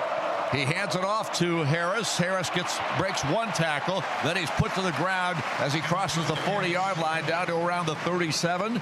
And it's Jomari Farrell who makes the stop of the play. Yeah, they're trying to be balanced on offense. That's what Oregon likes to do. Their best is when they're balanced, trying to run the football as much as they can. Even though their offensive backfield is depleted a little bit, these young guys are running the football pretty well for them. Jamari Johnson comes back in the ball game as a tight end now. And they move wide to the right side as Dakari Moore. Two receivers to the near side this time. Benson being one of those. Saliapaga is in the ball game now. As a big fullback in there. Here's the handoff again. Harris getting the call, and he is popping inside the 35-yard line. They're moving the ball pretty well. Aiden Fisher makes the stop on the play. Yeah, doing a lot of different screens. That was a little trap play. They run the outside zone.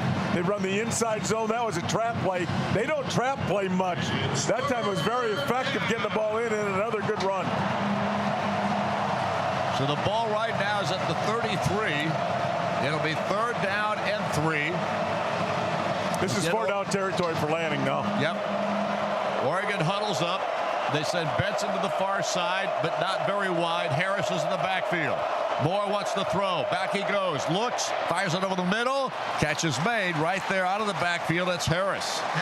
And he comes up with a nice play there. Isaiah Jones makes the stop, but another 1st and 10 for Oregon. They got Indiana.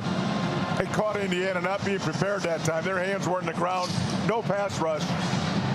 5 receivers out. They found the easy 1st down right over the football again. A couple throws right over the football. They must like it now. Obviously, they threw the ball on the outside for a touchdown, so they don't like that much.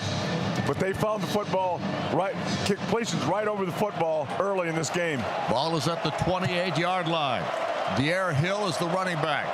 Dante Moore takes the snap and runs it himself. Up the gut he goes, and he carries it down across the 25-yard line down to about the 23, 22 perhaps. Devin Boykin on the stop for Indiana, but they pick up a good chunk of change on that 1st down play. It'll be 2nd down at about 4. He must have scripted these plays, because every play is, there's no rhythm behind it other than they're going fast and running a lot of different plays.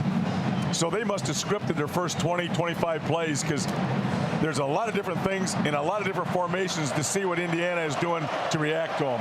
De'Aaron Hill is in the backfield now. And under center, Moore back to throw, rolls to his right, pressure comes, throws the football, caught by the tight end Sadiq, and he's run out of bounds after picking up a 1st down inside the 20-yard line. Isaiah Jones ran him out over there, but again, Oregon nicely moving the football here in this drive. Yeah, great, 2nd of the game. Great response by Oregon after the early touchdown for Indiana. That time they're doing everything they can to save their quarterback from getting pressure. That time they bootlegged him out away from the middle of the formation to get him out. Again, the tight ends are a big part of it. Short passes have been a big part of what they're trying to do. They've had one drop, so they are really effective on offense right now. Saliapaga is also in there as a big fullback tight end, and now we got a timeout call, and the Hoosiers call a timeout. Yes. Signetti needs a little break on his defense right here. So timeout on the field. Let's pause 10 seconds for station identification. You're listening to Indiana University football.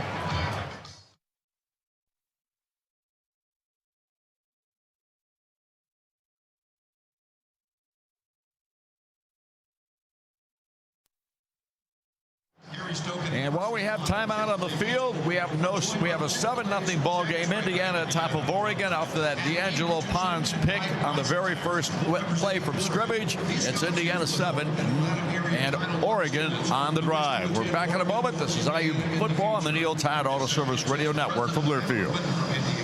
IU Credit Union. Buy a car, take a trip, see the sights, get away. We can help make this happen. Come see us today. Buy a ring, get married, start a family. We've got your back. Find your destiny. Buy a house, fix it up, turn it into a home. We're here. You don't have to do it on your own. Let us help with your savings and loans. IU Credit Union believes you can chase a dream. We started a credit union and created a community. You're listening to Indiana versus Oregon in the college football playoff semifinals. This is IU football from Learfield. It's no coincidence that Neil rhymes with deal, because that's something you could always count on with the leader in tires and auto repair for nearly a century. Neil Tire is committed to give you the best deal on a set of Falcon tires. Stay safe on the roads this football season as you travel to all those Indiana Hoosiers football games. Visit neiltire.com to schedule an appointment and to find the location nearest you. As always, nothing beats a Neil deal. Hoosier fans, Harrow Fish Incorporated has been making a difference across Indiana since 1985 as the premier provider of mechanical systems, including heating, air conditioning, plumbing, and process piping. Whether it's a large facility, business, or home, or if you want to work with a local company that is the best at what they do and supports the community, be sure to call HFI for your next project and see how they can make a difference for you. Once again to Mercedes-Benz Stadium here in Atlanta, Georgia. This college football playoff semifinal tonight. Indiana right now leading Oregon 7-0, but a good response, Buck, by this Oregon ball club, and they've got the ball down in the red zone right now at the 17-yard line of Indiana. Yeah, that didn't faze them at all. That offense just got going again and doing very, very efficient, throwing the football, running it better than I think Indiana wants them to or thought they might be able to. That's a big key for what they're doing. 11 plays, 58 yards in this drive, 6 minutes and 20 seconds off the clock. To the ball, 1st and 10 at the 17-yard line of the Hoosiers. Moore is split wide to the near side. Dante Moore under center. Jay Harris is the running back. And Moore says something to his offensive line. Now steps back under center, gets the snap, hands it off to Harris, tries the right side, and this time he is stumped. And they push him back a couple of yards. He was at the 17, and he's back right around the 20. So Mikhail Kamara had something to do with that tackle right there. And Indiana shoves it back almost 3 yards, but it's going to be marked at the 19, so a 2-yard loss. Yeah, they tried to double Kamara right there. He just fought right through the double team, forced the ball back in, kept the edge, forced the ball back inside, and it got cleaned up. Really good defense for Indiana against the run. And Dante Moore now in a shotgun formation. And that's Decorian Moore in the back, or I take that back. That is, well, back goes Moore, looks to throw, pressure, throws it down the field. It's incomplete. 2 Indiana players banged into one another down there in the end zone. They're fine. And it's going to be 3rd down now. 3rd down and 11. Way. One more way. Too much time, Don. He stood back there bouncing on his feet. Couldn't find anybody. Great coverage downfield. But Indiana's got to start heating him up a little bit. He can't stand there and pick and choose. Jamari Johnson back in the ballgame. It was one of the tight ends. Wide to the far side of the field goes Jeremiah McClellan. To the near side, they've got Decorian Moore and the tight end Sadiq. Here's the snap back to Dante Moore. He looks, fires to the end zone, and it is caught. Touchdown, Oregon. And the catch is made by Jabari Johnson, who comes up with a nice reception there for the TD. And Oregon responds dramatically after Indiana intercepted their first play from scrimmage, ran it back for a touchdown. D'Angelo Pons did the duty.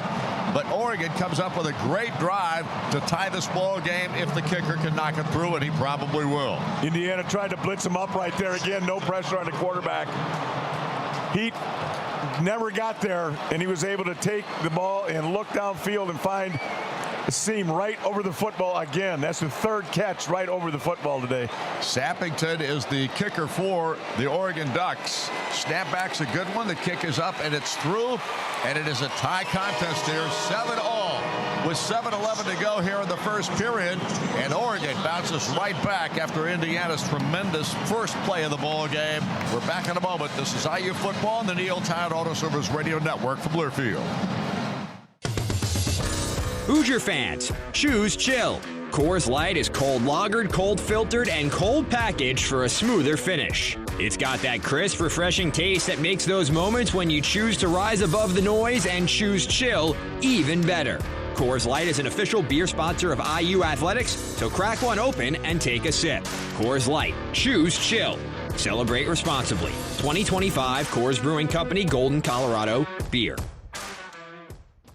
It's no coincidence that Neil rhymes with deal, because that's something you could always count on with the leader in tires and auto repair for nearly a century. Neil Tire is committed to give you the best deal on a set of Falcon tires. Stay safe on the roads this football season as you travel to all those Indiana Hoosiers football games. Visit neiltire.com to schedule an appointment and to find the location nearest you. As always, nothing beats a Neil deal.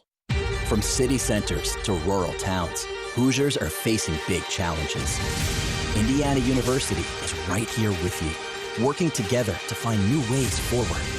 Our graduates fuel the workforce and strengthen communities. Our research drives real change in people's lives. We show up, we do the work, and we solve what's next. Indiana University. Bring on tomorrow. See what's next at iu.edu/impact. Back once again here at Mercedes-Benz Stadium in Atlanta, Georgia. College football playoff semifinal, Indiana and Oregon deadlocked at 7-all after a great drive by the Oregon Ducks. A 14-play, 75-yard drive that took up 7 minutes and 38 seconds of the first quarter. Hoosier fans, visit iubench.com now and register for your chance to join your Hoosier men's basketball team for a unique on-court experience, including your own candy striped pants at the Michigan State game on March the 1st, brought to you by Indiana Farm Bureau Insurance.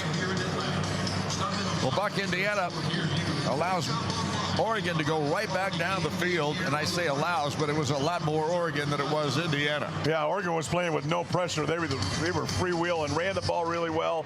The touchdown was a blown coverage. I'm not sure if the linebacker was supposed to run with him or the outside defender was supposed to run with him. The free safety got pulled out, man.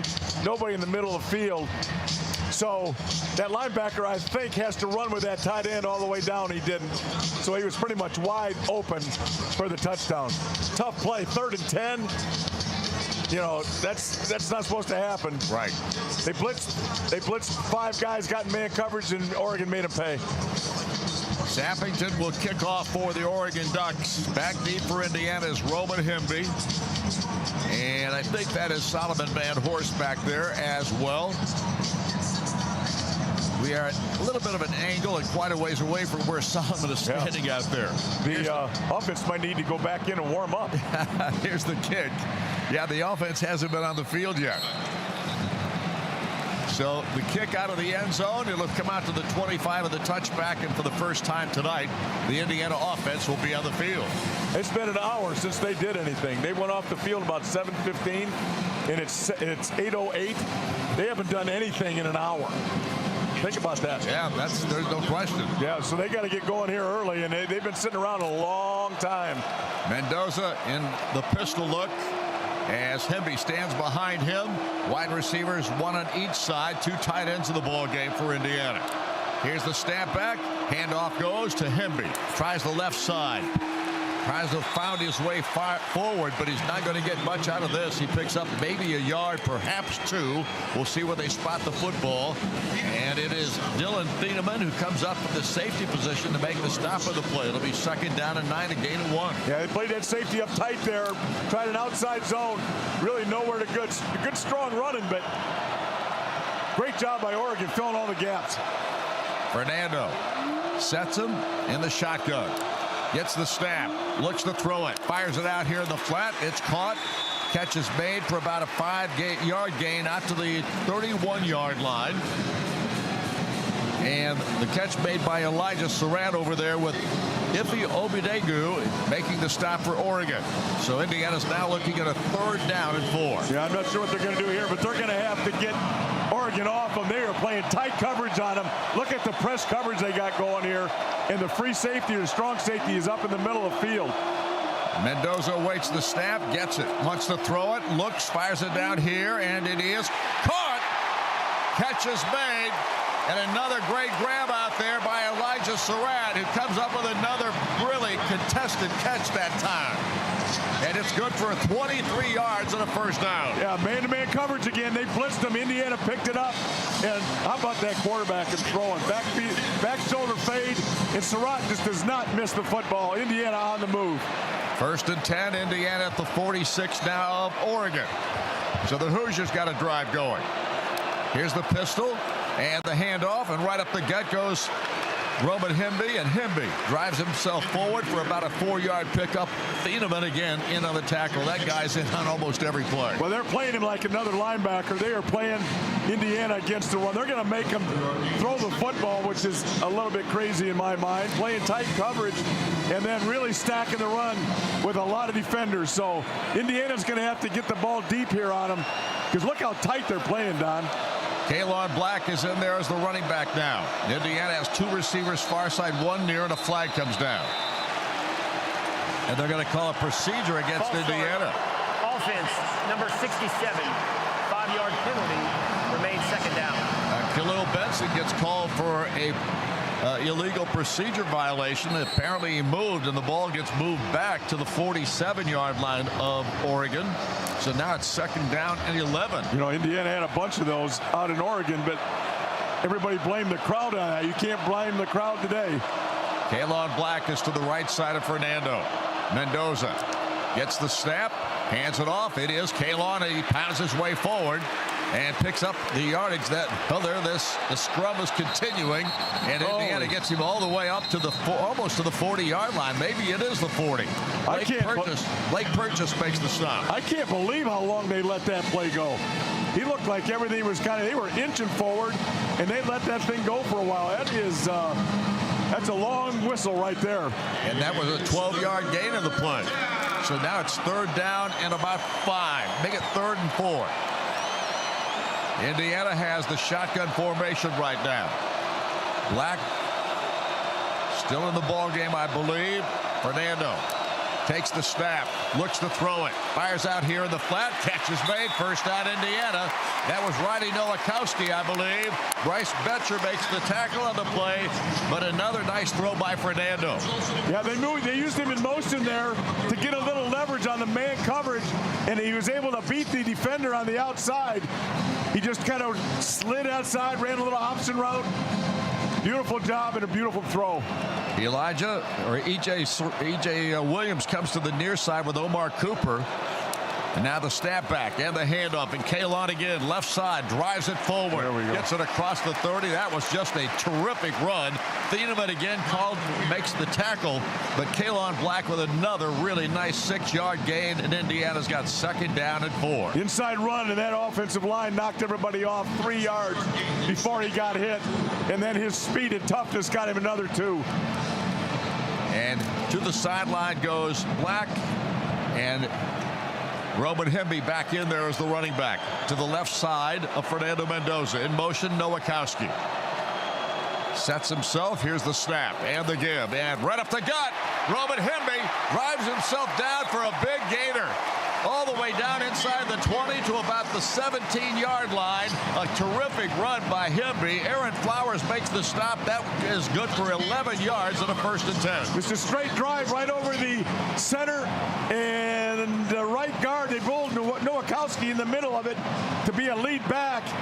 Just a really good job on the double team by the left guard and center. Charlie Becker's coming to the lineup for Indiana for the first time. And Fernando awaits the snap in the gun. Takes it, hands it off to Hemby. Tries to sweep to the left side. Down to the 10, down to the 5. And I think he was was shoved out of bounds before he got to the end zone, but they're going to say he did step out, and let's see where they mark it. I think they're going to give him the first down there, it looks like. Yep, they definitely got the first down out of it, and they're going to mark it at the 7-yard line, make it the 6. 13-yard gain. An outside zone, and guess who's pulling? Coogan, the center, is pulling out in front of that thing. How good is he? He's really good. Oh, center pulling on the outside all the way to the sideline. You got to be kidding me. Cooper splits to the near side. 3 receivers to the near side. And now Omar goes to the far side in motion. Sets. Here's the snap, the give right up the gut. No place to go this time. He was smothered. That was Roman Himmy trying to find some running room, and he got dumped for a loss on the play, maybe a yard or two. Ashton Porter make a really nice stop in the play for Oregon. And now Indiana's got 2nd and goal from the 8. Well, they got to read that thing. That time there was just a regular handoff, or else Mendoza missed it. The outside defensive end just crashed on the handoff. If Mendoza keeps that football, he walks in the end zone. So they got to run that play with a little bit of a read action for the quarterback to help that play out. 2nd down and goal. Elijah Surratt to the far side. Coming to the near side is Ronnie Nowakowski. He lines up as an H-back to the right. Here's the snap back and the throw. Fernando goes to the end zone. Touchdown! Omar Cooper comes up with another brilliant play, and the throw by Fernando Mendoza was dead on the money. Yeah, they can't play man-to-man against Indiana. I don't know what it takes to change their minds, because Indiana's killing them. Cooper went right up into him and then made an outcut, was wide open, and Indiana just does not miss catches. And Mendoza threw it right on him. What a terrific throw. Omar Cooper had an easy touchdown, and Indiana retakes the lead. What an answer for Indiana, Don. Niko Radicic kicks the extra point up and through. And Indiana's back on top. 14-7. We're down to 40 seconds to go here in the first quarter, and we've got a scoring battle going on right now. This is IU football on the Neil Tide Auto Service Radio Network from Learfield. Your health is affected by a lot of things in your life, like what you eat, where you work, or even how you get to a doctor. It all connects. That's why CareSource offers so much more than health insurance. We connect you to the resources in our community that make your life better so your health can be better too. But the most important connection we're making in Indiana is with you. CareSource. Care that connects. Connect with us now at caresource.com. It's the Hoosiers and the Ducks in the Peach Bowl. This is IU football from Learfield. Hoosier fans, choose chill. Coors Light is cold lagered, cold filtered, and cold packaged for a smoother finish. It's got that crisp, refreshing taste that makes those moments when you choose to rise above the noise and choose chill even better. Coors Light is an official beer sponsor of IU Athletics, so crack one open and take a sip. Coors Light, choose chill. Celebrate responsibly. 2025 Coors Brewing Company, Golden, Colorado, beer. Odds are you think more about your commute than cancer or a heart transplant. And you worry more about missing an exit than a missed cholesterol screening. You'll likely never contract a rare disease or face a 1 in a million condition. But if you do, trust the healthcare system 9 out of 10 Indiana doctors have chosen for their patients' care. Indiana University Health. No matter the odds. Learn more at iuhealth.org.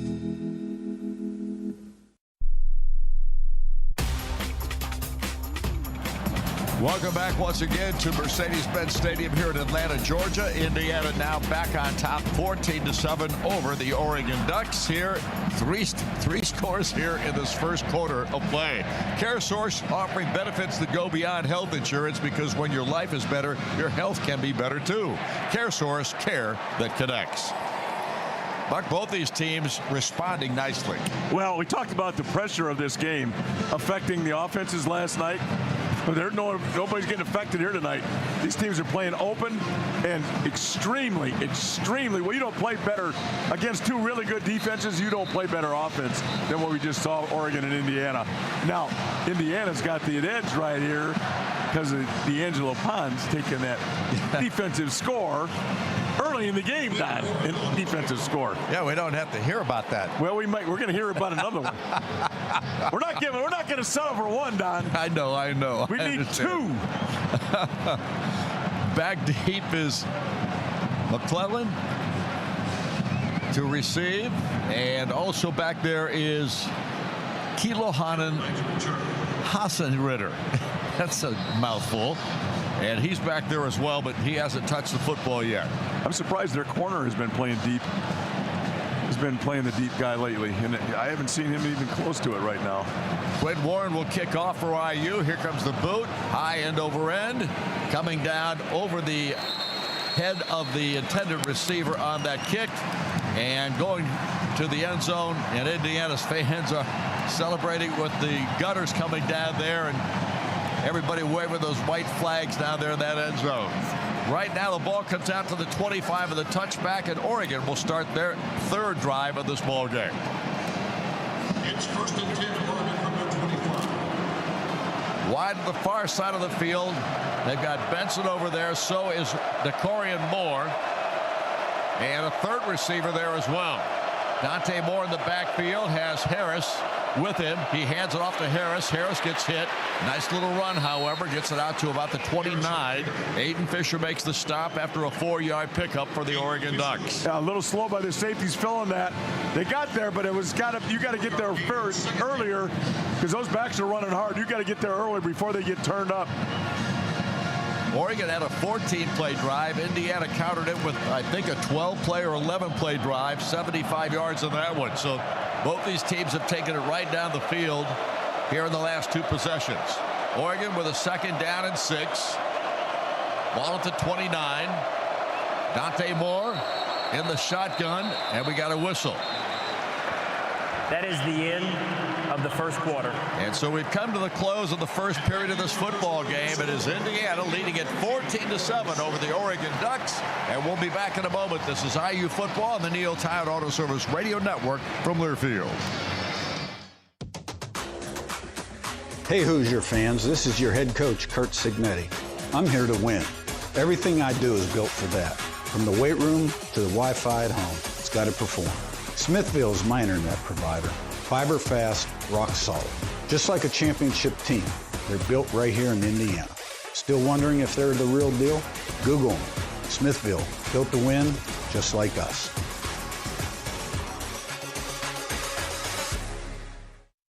Indiana is filled with wonderful people and places. So whether you live in Anderson or Attica and need an injury attorney, Green & Schultz trial lawyers will be there. Bloomington or Brazil, Gas City to Goshen, Huntington or Hammond, Green & Schultz makes it easy to help you. Jasper, Jonesville, Lebanon or Linton, Mitchell, Muncie, Plymouth and Portland, Seymour, Tell City or Union City, Warsaw, Washington or even West Lafayette. Green & Schultz trial lawyers, attorneys serving victims of injury and loss. More at greenschultz.com. Your health is affected by a lot of things in your life, like what you eat, where you work, or even how you get to a doctor. It all connects. That's why CareSource offers so much more than health insurance. We connect you to the resources in our community that make your life better so your health can be better too. But the most important connection we're making in Indiana is with you.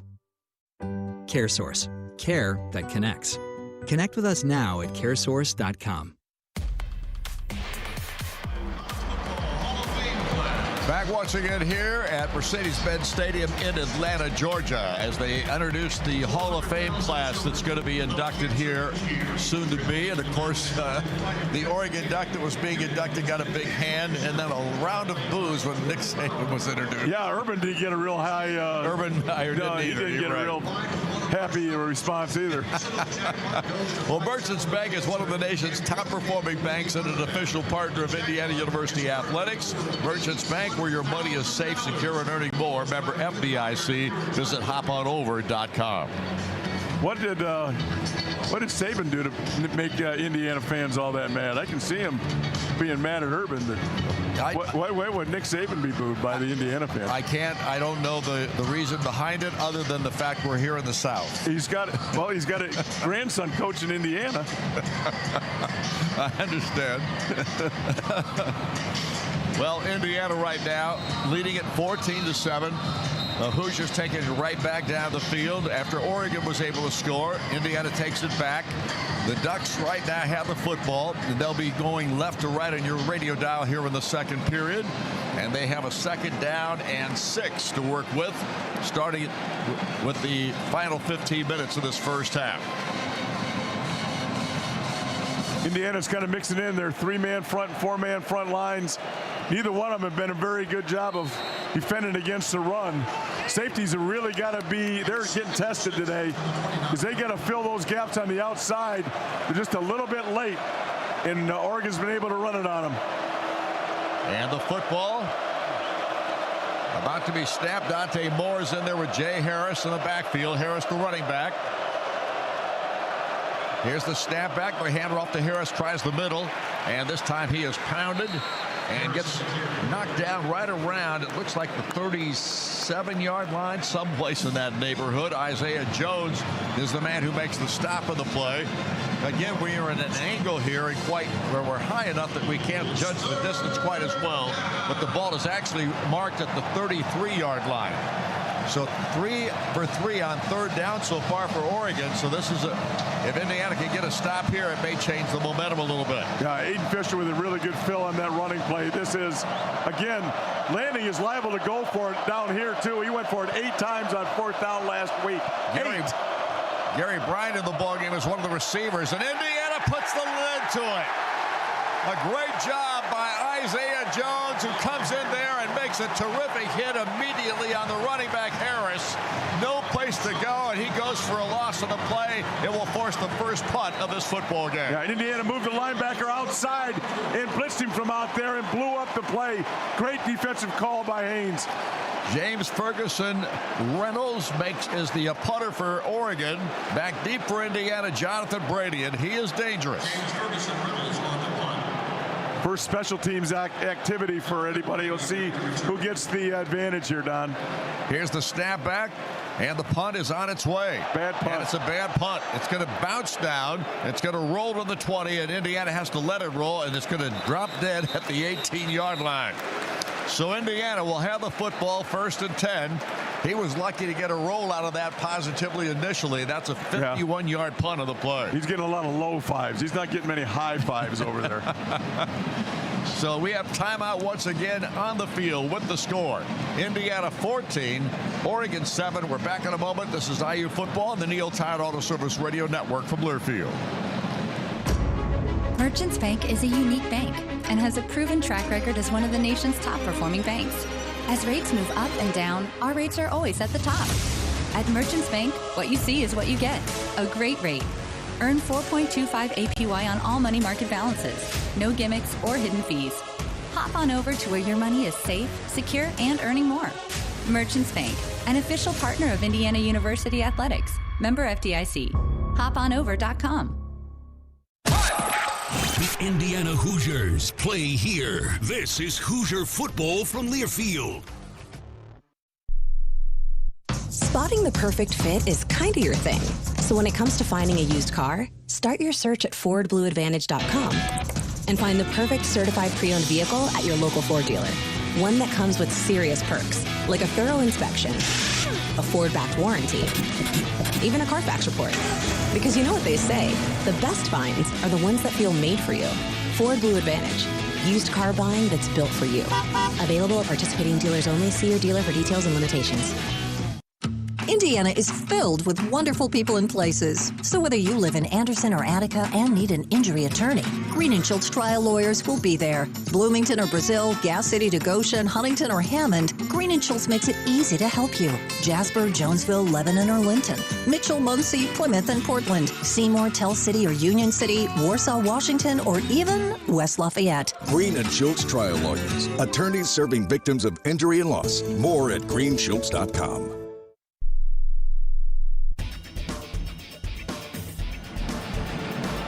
Welcome back once again to Mercedes-Benz Stadium here in Atlanta, Georgia, home of one of 2 sites for the semifinals of this college football playoff.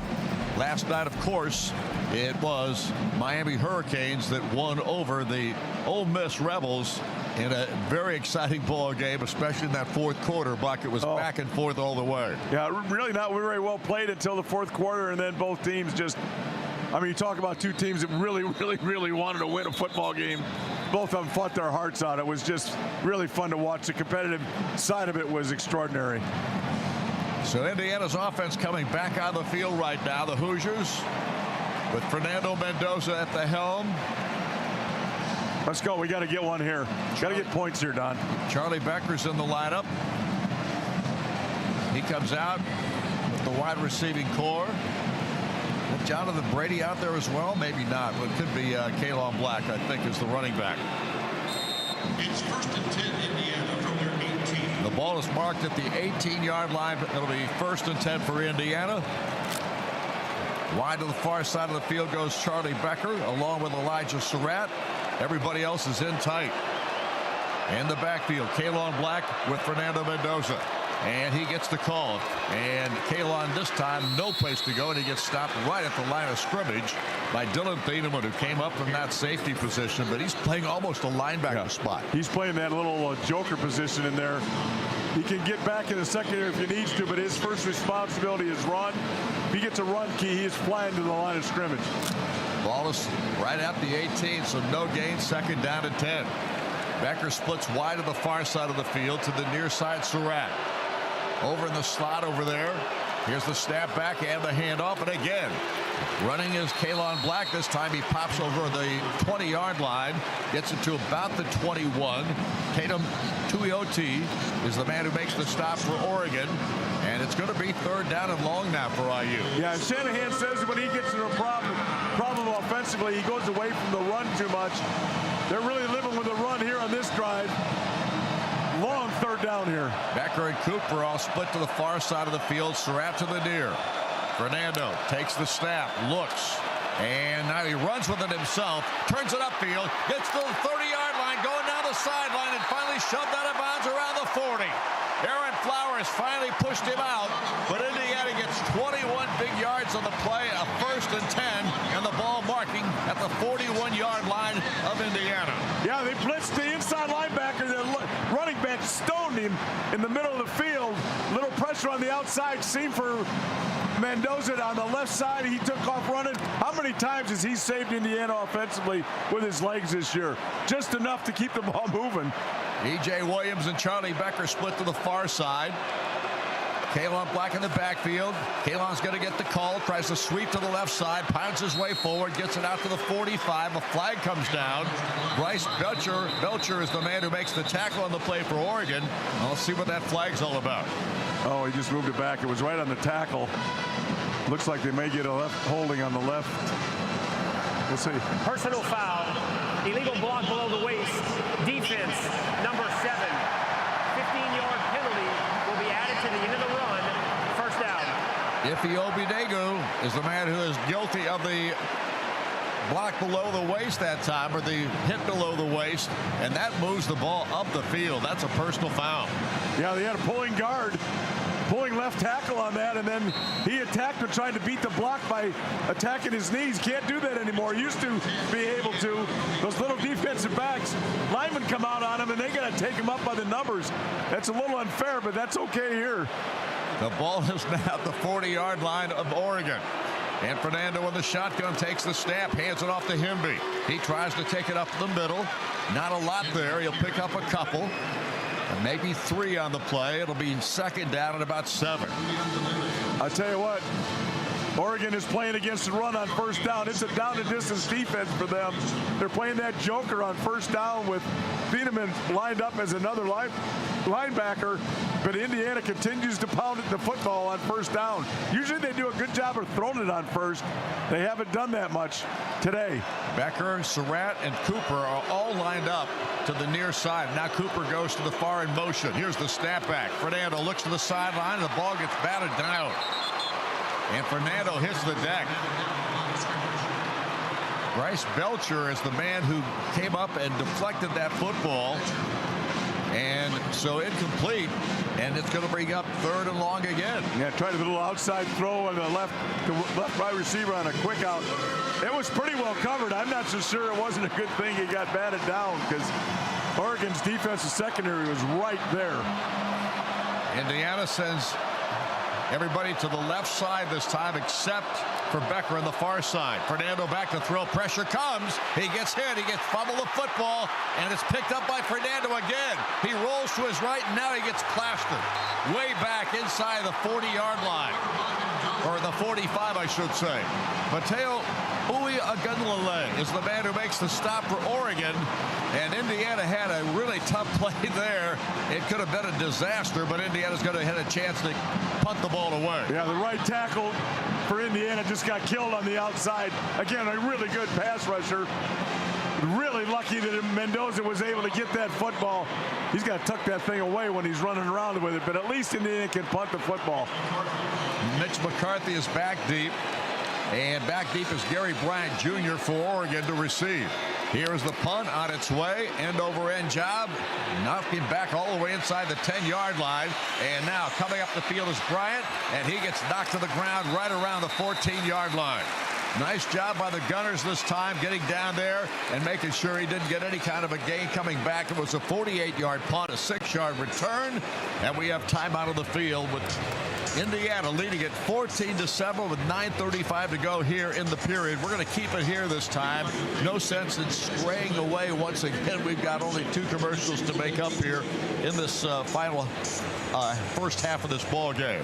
YU Sports Properties would like to thank its title sponsors for the entire Indiana football postseason: Smithville, Merchants Bank, CareSource, Meyer, and Green & Schultz Trial Lawyers. Thank you for your continued support of IU football and IU athletics. Well, Buck, Indiana, for the first time today, really kind of gets stopped in that last drive, and it was mistakes of their own. Yeah, well, the ball getting batted, and then the right tackle getting just destroyed on a pass rush, outside pass rush. It's been so good. Benson's been so good, but that defensive rush on that side is really a good player.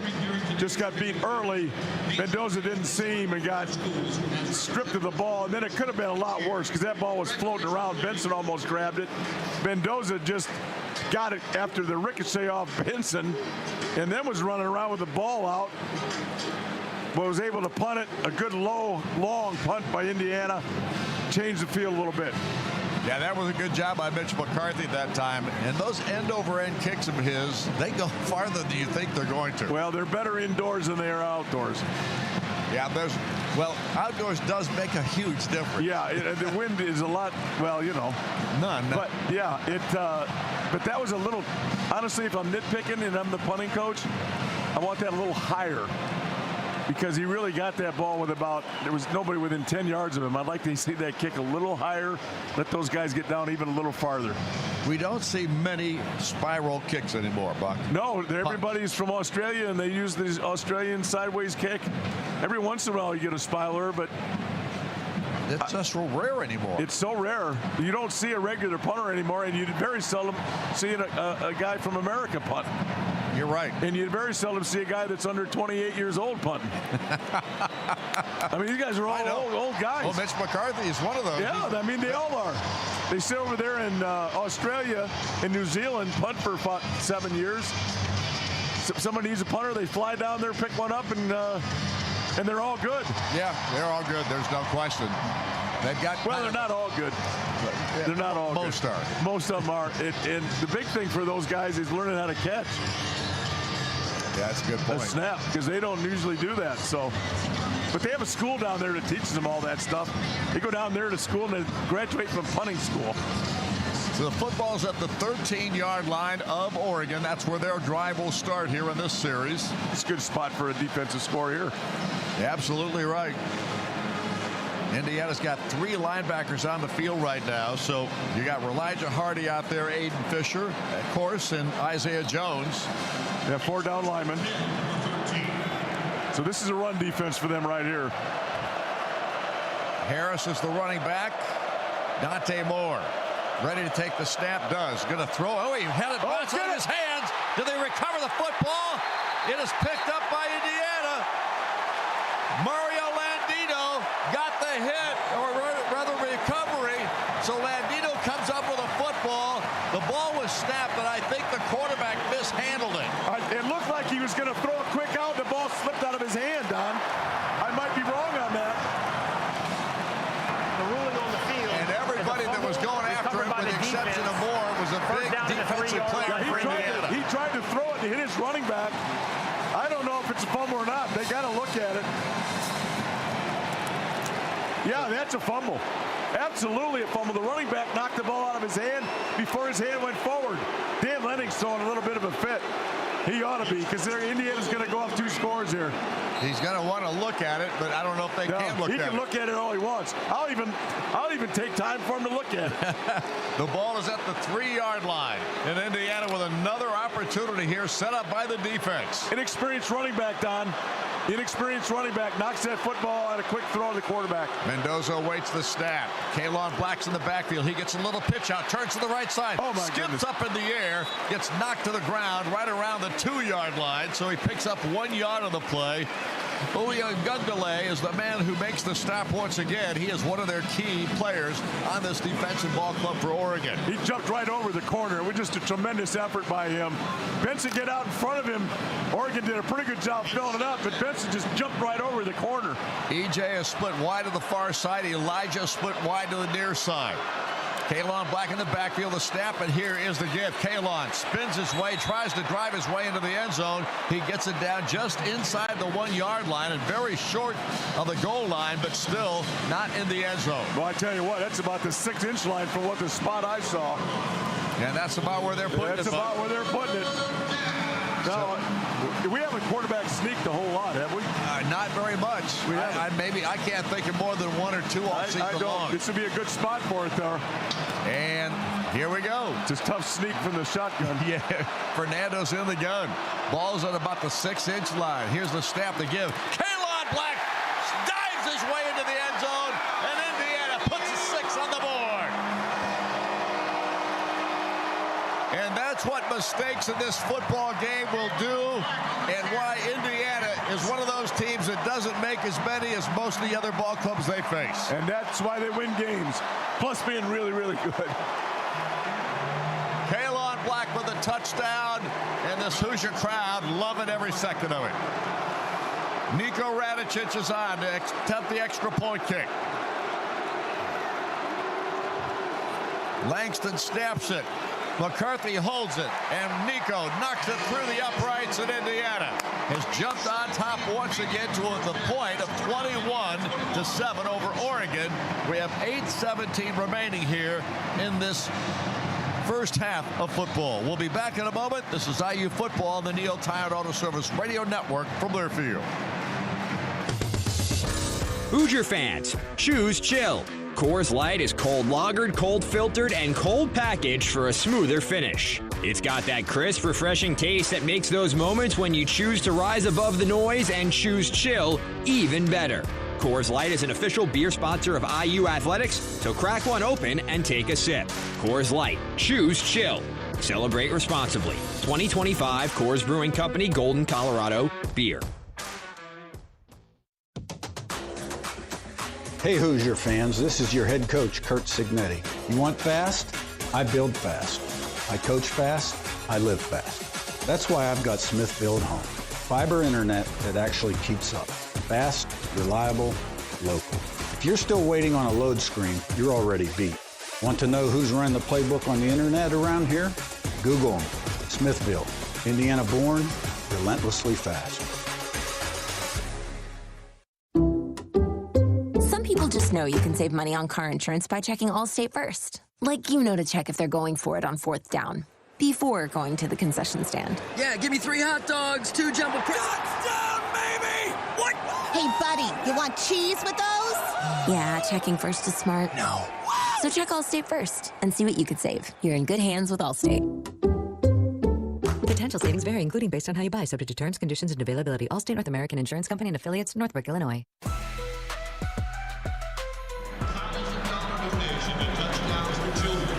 Back once again here at Mercedes-Benz Stadium in Atlanta, Georgia. Indiana has jumped out on top to the tune of 21-7 over Oregon with 8:17 to go here in the second period.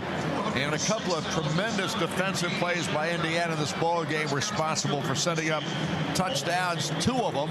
But, of course, this last one was a fumble recovery deep in territory in the 3-yard line of Oregon. And that, again, a defensive performance. Buck, this defense this year has just been phenomenal. Yeah, Oregon's going to have to change their outlook a little bit. I don't know how patient they can be running the football. You know, here's where experience, you know, they have no depth at running back, and the running backs they have are young guys. And you got to play a full game with a guy that hasn't had a lot of carries. Now, that inexperience just cost him a touchdown by him not knowing how to get blitz pickup. So those running backs are going to get really tested here, these young guys, because they have not played a lot of meaningful snaps like those 2 other guys they lost. De'Aaron Hill is back. It looked like Hill back there deep for Oregon on the return. It is Hill. And he is one of their key running backs. The other, of course, is the other guy back there is Husenritter. I tell you what, I wouldn't have Hill back there. No. Unless you're not going to return, I would not have him back there. And this ball is over the head. Quinn Warren knocks it into the end zone, and it'll come out to the 25-yard line of the touchback. And now the Ducks offense back on the field. And he's checking out to see who's out there at this point. Oregon's going to line up at the 25-yard line. They're going to huddle first. Indiana's defense back out there, and it's 3 linebackers for IU to start this second defensive stand, or third, I should say. Yeah, their first down defense has been a run defense. 4 down linemen, 3 linebackers. And more in the backfield. Here's the snap, and they hand it off. They're going to try and run it. There's no place to go. Stuffed. And Harris on the carry this time, and he goes nowhere. Tyreek Tucker was in there once again. I'll tell you what, Tyreek Tucker to me is one of the most improved players on this football team. Well, I'll tell you what, they haven't blocked him yet in this game. He's just got such great leverage. He turns his shoulder, gets underneath. He just is so hard to block because of his leverage. He's not a tall guy, and that really helps him. And the snap back to Dante Moore in an empty backfield. He fires it up the middle, and Harris makes the catch out of the backfield. Nice job that time, and they pick up good yardage as Aiden Fisher finally makes the stop after a 15-yard gain. So a nice play that time. Once again, they got moved the football and moved the chains. Yeah, again, pressure line. He just threw that football with pressure right in his face. Really good play by Dante there. Harris to the left of Moore. Quick snap. Handoff goes to Harris. Tries the middle. He finds running room. And again, they upend him, but he gets a good, really nice run. A 7-yard gain on that play. Amari Farrell makes the stop. Indiana having a tough time of getting him down at the line of scrimmage. Yeah, this offensive line's playing pretty good. And Harris is really, for a guy that hasn't had a lot of carries, Harris is really playing well, running hard with a lot of confidence, just really getting after it. Yeah, Harris has only carried 26 times this year coming into this ballgame. Not very many carries, but boy, he is earning his pay today. Moore awaits the snap. Harris to his right. They send a man in motion to the near side, Sadiq. He's now Moore back to throw, looks down the field. Here comes pressure, and they got him. Dominique Radcliffe gets in there and puts him on the ground. Dante Moore had no chance. He was looking for a man to get open, and there was nobody he could throw it to. He wanted to throw back to a post route, but Lewis Moore was in man-to-man coverage and took him all the way to the end zone. Nowhere for him to go. Again, Indiana pressure gets there. Moore's got to get rid of that football, though. He waited too long for that post to get open. Moore was all over him. Clock is down to almost 6 minutes to go here in the quarter. And here comes the down and long. Here comes the crowd, Don. Dante Moore. This crowd is roaring. Here's the snapback. Moore. Here he comes again. He's going to get hit. He goes down. Another sack. And this time it's Daniel Ndukwe, the kid a sophomore from Lithonia, Georgia, who makes the stop for the play, and Indiana sacks him twice in a row. It brings up a 4th down and long, and they'll be forced to punt again. That's all on Kamari. Kamari beat a double team inside to force the ball back inside. Kamari with a great effort. Great to see him play like that. Got his leverage underneath the shoulder, split the double team, forced the quarterback to move, and then the rest of the defense did it. Kamari with a great play on defense. And the punter is on. James Ferguson Reynolds. Back deep for Indiana, Brady. Jonathan Brady awaits. Here's the punt on its way. And it's going to spiral down to Brady. Brady cuts outside, 30-yard line, 35. Turns it upfield, and finally is brought down right around the 38, 39-yard line. Roger Saliapaga is the man who makes the stop for Oregon, but Indiana's going to have great field position to start this drive. A 46-yard punt, a 16-yard return, and it'll be 1st and 10 Indiana. Timeout on the field. Again, the score is Indiana now 21-7, and the football in their possession once again at the 39-yard line of IU.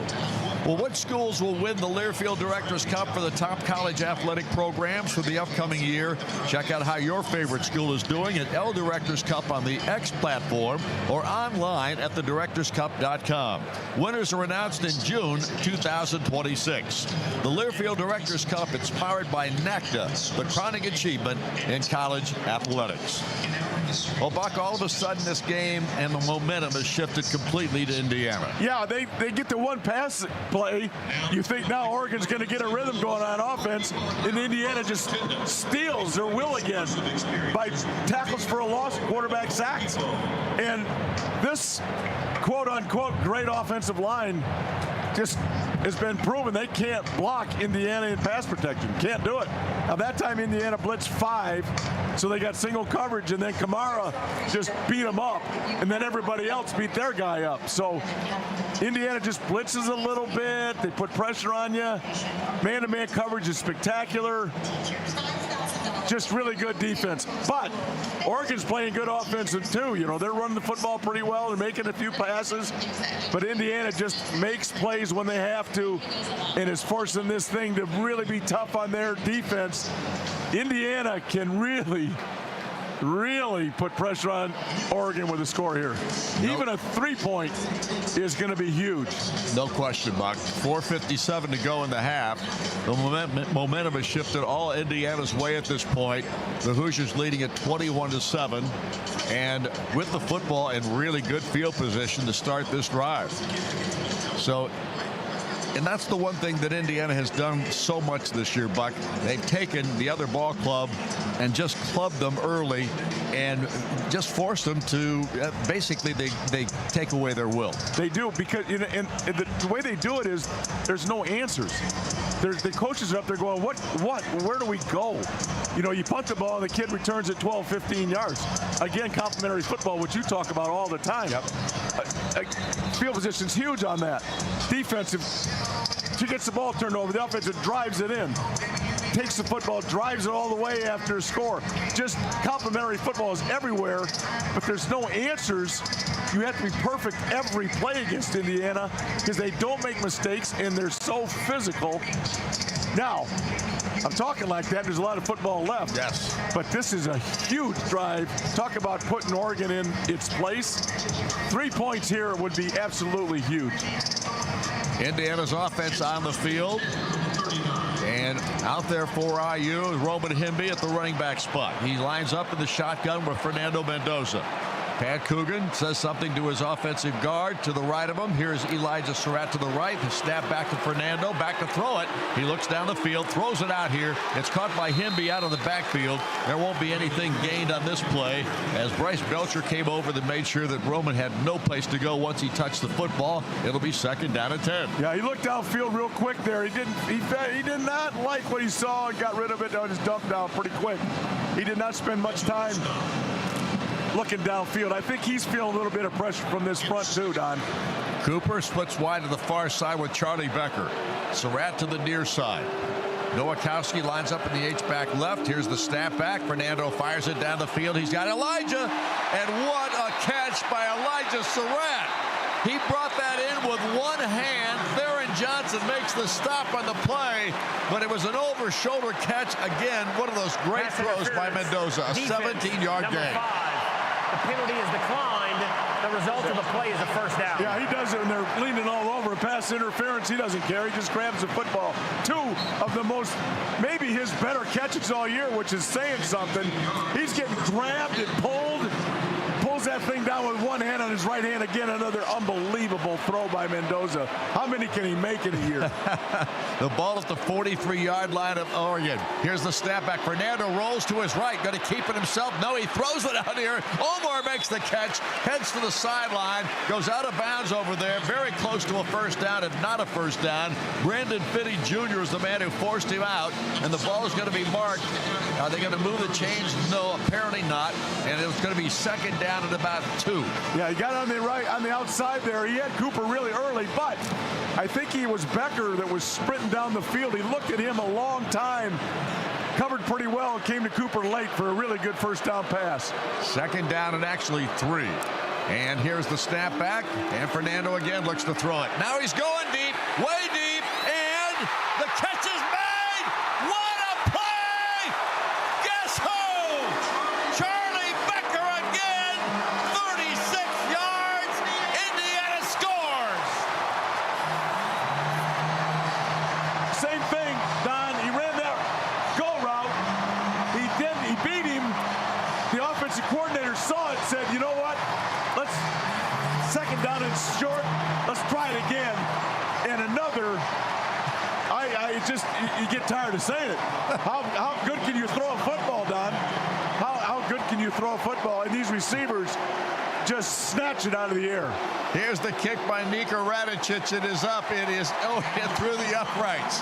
And Indiana roars to a 28-7 lead with 3 minutes and 13 seconds left here in this first half of play. Another perfect throw by Fernando and another spectacular catch by Charlie Becker.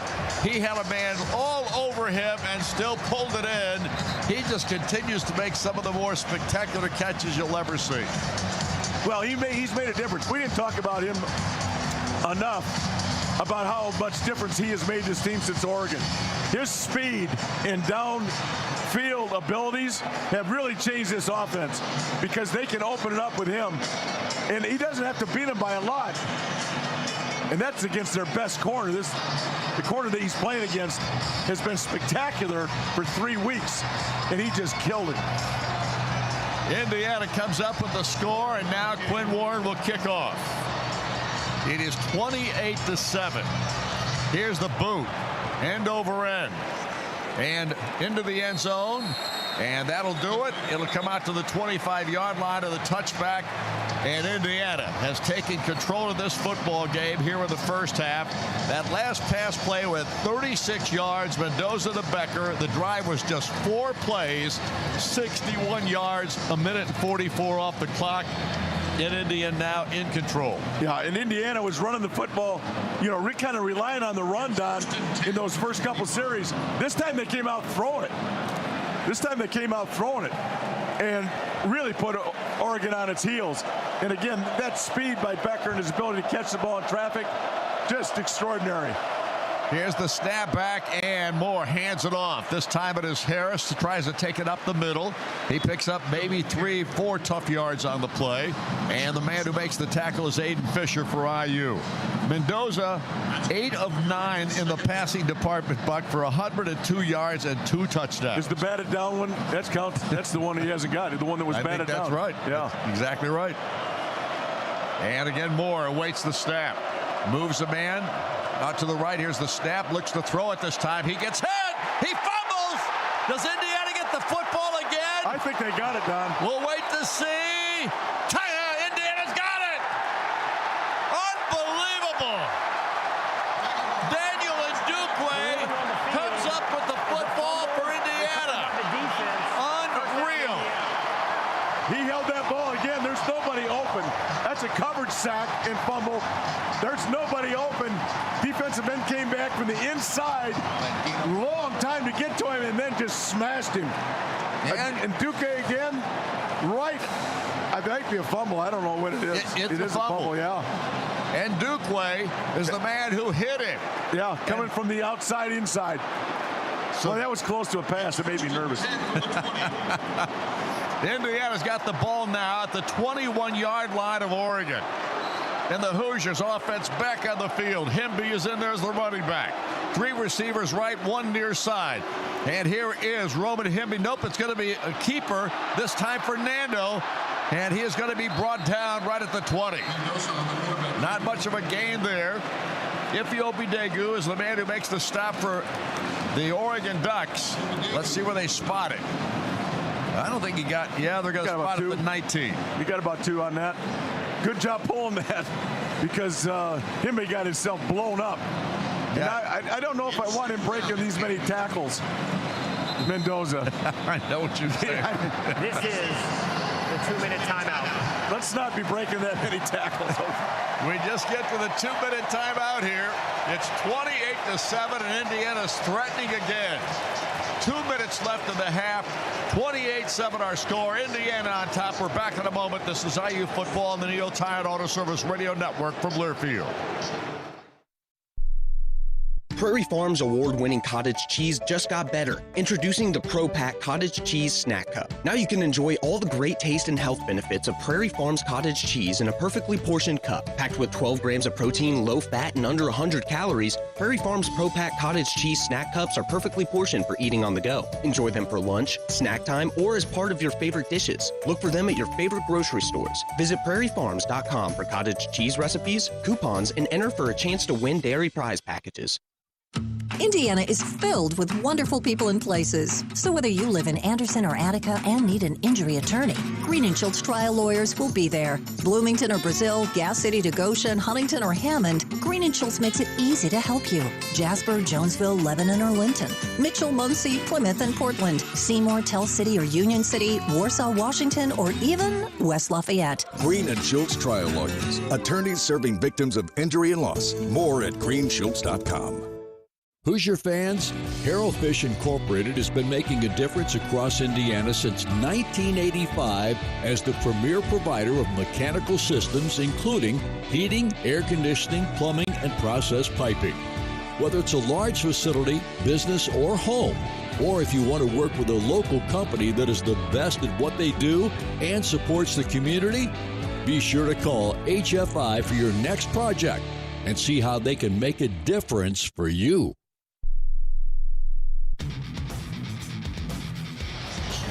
Back here in Atlanta, Georgia, college football playoff semifinal, and right now Indiana dominating this college football semifinal. 28-7, they lead the Oregon Ducks. 2 minutes left here in this first half, and Indiana threatening once again. Let's pause 10 seconds for station identification. You're listening to Indiana University football.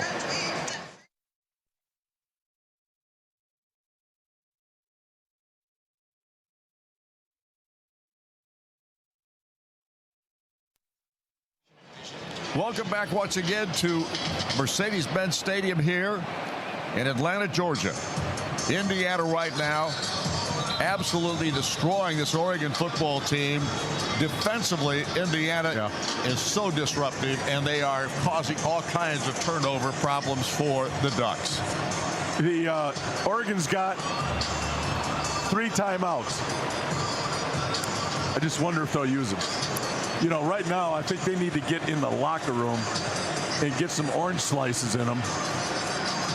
Get their pads off, change their undershirts, take a deep breath, because this avalanche is attacking them right now. And I love that avalanche. Indiana has avalanched them. Well, right now it's 28-7. Let's get another one. Let's get another one. The ball is at the 19-yard line. Second down and 8. Here's the snap back. Mendoza hands it off. It's Kalon Black, pounds his way forward, gets it down inside the 15-yard line before he goes to the ground. This Indiana football team is just on fire right now. It is their first. It will be 30 seconds. Now they're going to reset the game clock to 1 minute, 54 seconds. They're going to use their timeouts and try to get it again. I don't know if I would or not. I mean, you know, if they get it back, they're going to have to throw it. You know what? They can't you know what that's done for them so far. Well, here's the other part of it, Buck. Even though Harris started out had some nice runs here early, Indiana started to shut all the running game down too, and that forces you to throw the football. And already the score forces you to do the same thing. The score does the same thing, and they're trying to run it a little bit, and Indiana stuffs them because they play run on first down because they want them to throw it now. Right. Because they know. Here's what they know: they can get to him, and he can't see anymore. He's looking downfield, and he can't see anything. All he sees is red. Here is Fernando in the shotgun. Here's the snapback. Fires it out here in the flat. It's caught out here, and that is LeBron Bond. Nope, I take that back. That was that Grant Wilson? It's not Grant Wilson. It's Timeout, Oregon. It is their first. It will be 30 seconds. Correction, is their second charge timeout. It'll be 30 seconds. Where's he been? It's a minute and 49 to go. We have to talk about this because that was D'Angelo Pons. I went and said, well, it must be Grant Wilson because I couldn't believe it was Pons out I there. saw him run. It wasn't him. Where has that been hiding all year? I can't believe that. Well, guess I don't know. I don't know. I don't know. My goodness. I mean, what else do they have? Are they going to put Coogan in the backfield today? Let's give him the ball. That is the most. The last thing you would expect would be D'Angelo Pons being on the offensive side of the football. You know, I saw somebody come in, but they're so far away I couldn't see the number. And then I knew it was 5, and I knew it wasn't Grant because he can't run. Bless his heart. All right, here we go. The ball is down inside the 10-yard line. Here's the snap back. Fernando hands it off to Roman Hemby. Takes it right up inside. Does he get it into the end zone? I don't believe so. He just is shy by maybe the length of the football. Why, they just let that pile go for a long time. They do. They saw that last night, too, a couple times. I know. They must have got a directive from somebody. Let's let this thing play out. Ball is at the 1, just inside the 1-yard line. Now, Oregon didn't call timeout here, did they? Nope. No timeout this time. Nope. They went, enough's enough. Clock is down, running at 1:15. And Fernando ready to take the snap. Does so. And hands it off. And it is another nice stop by Oregon down deep in the territory. Tion Gray makes the tackle on the play. Timeout, Oregon. It is their third. It will be 30 seconds. Again, a 30-second timeout taken by the Ducks here. Well, we went back in time there. They got in the I formation with a fullback and a tailback and ran toss sweep to the right. You know what that play is called? Right 18. Right 18? Yeah, it's not hard to call. Right 18. And I think it was a G, but I'm not sure. I think it was just right 18. Gotta like it.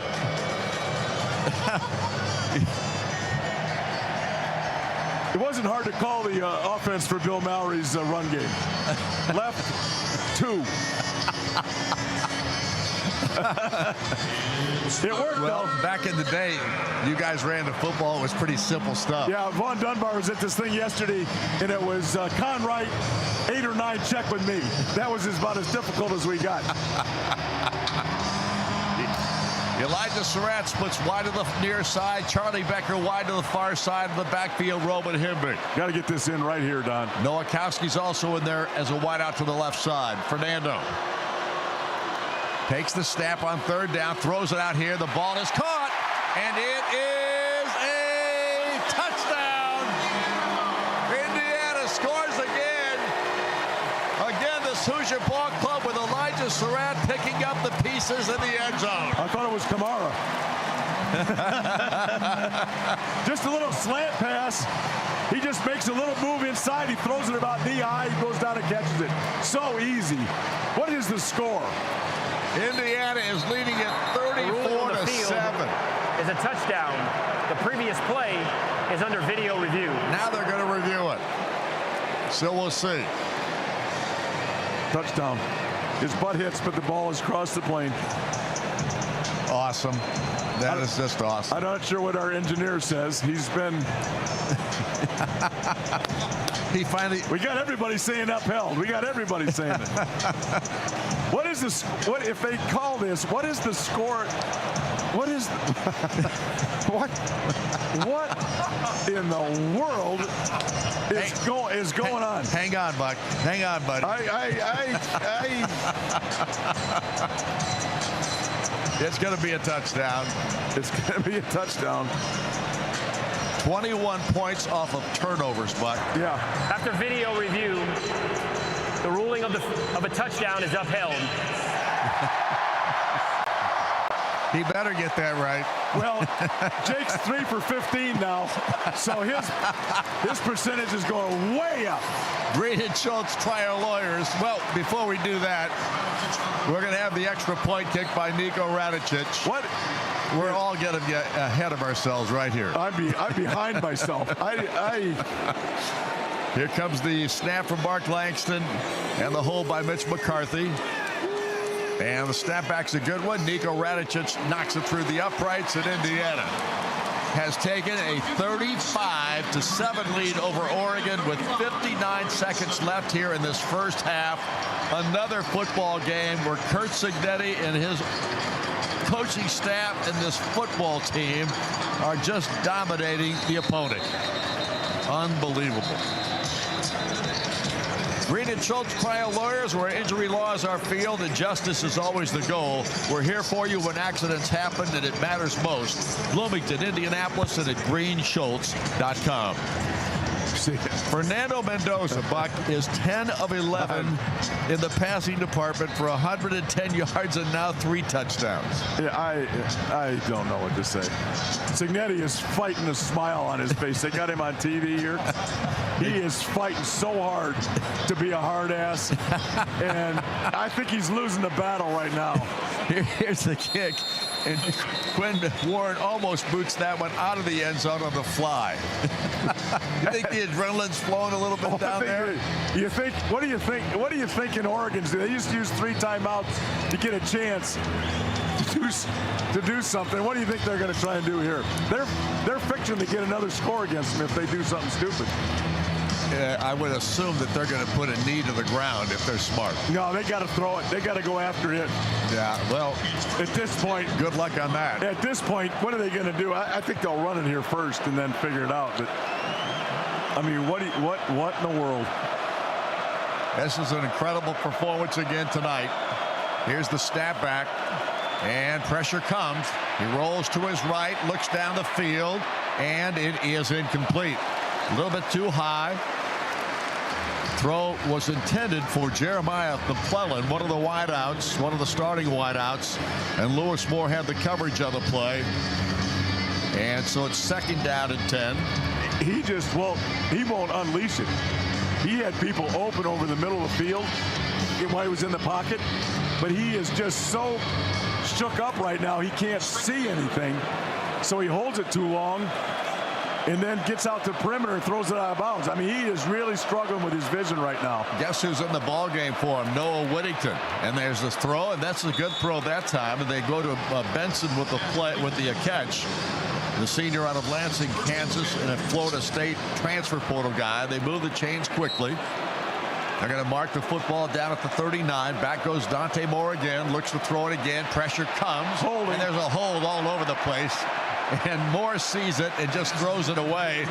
There was no way that ball, whether it was completed or not, it was all going to come back. Holding. Offense, number 76.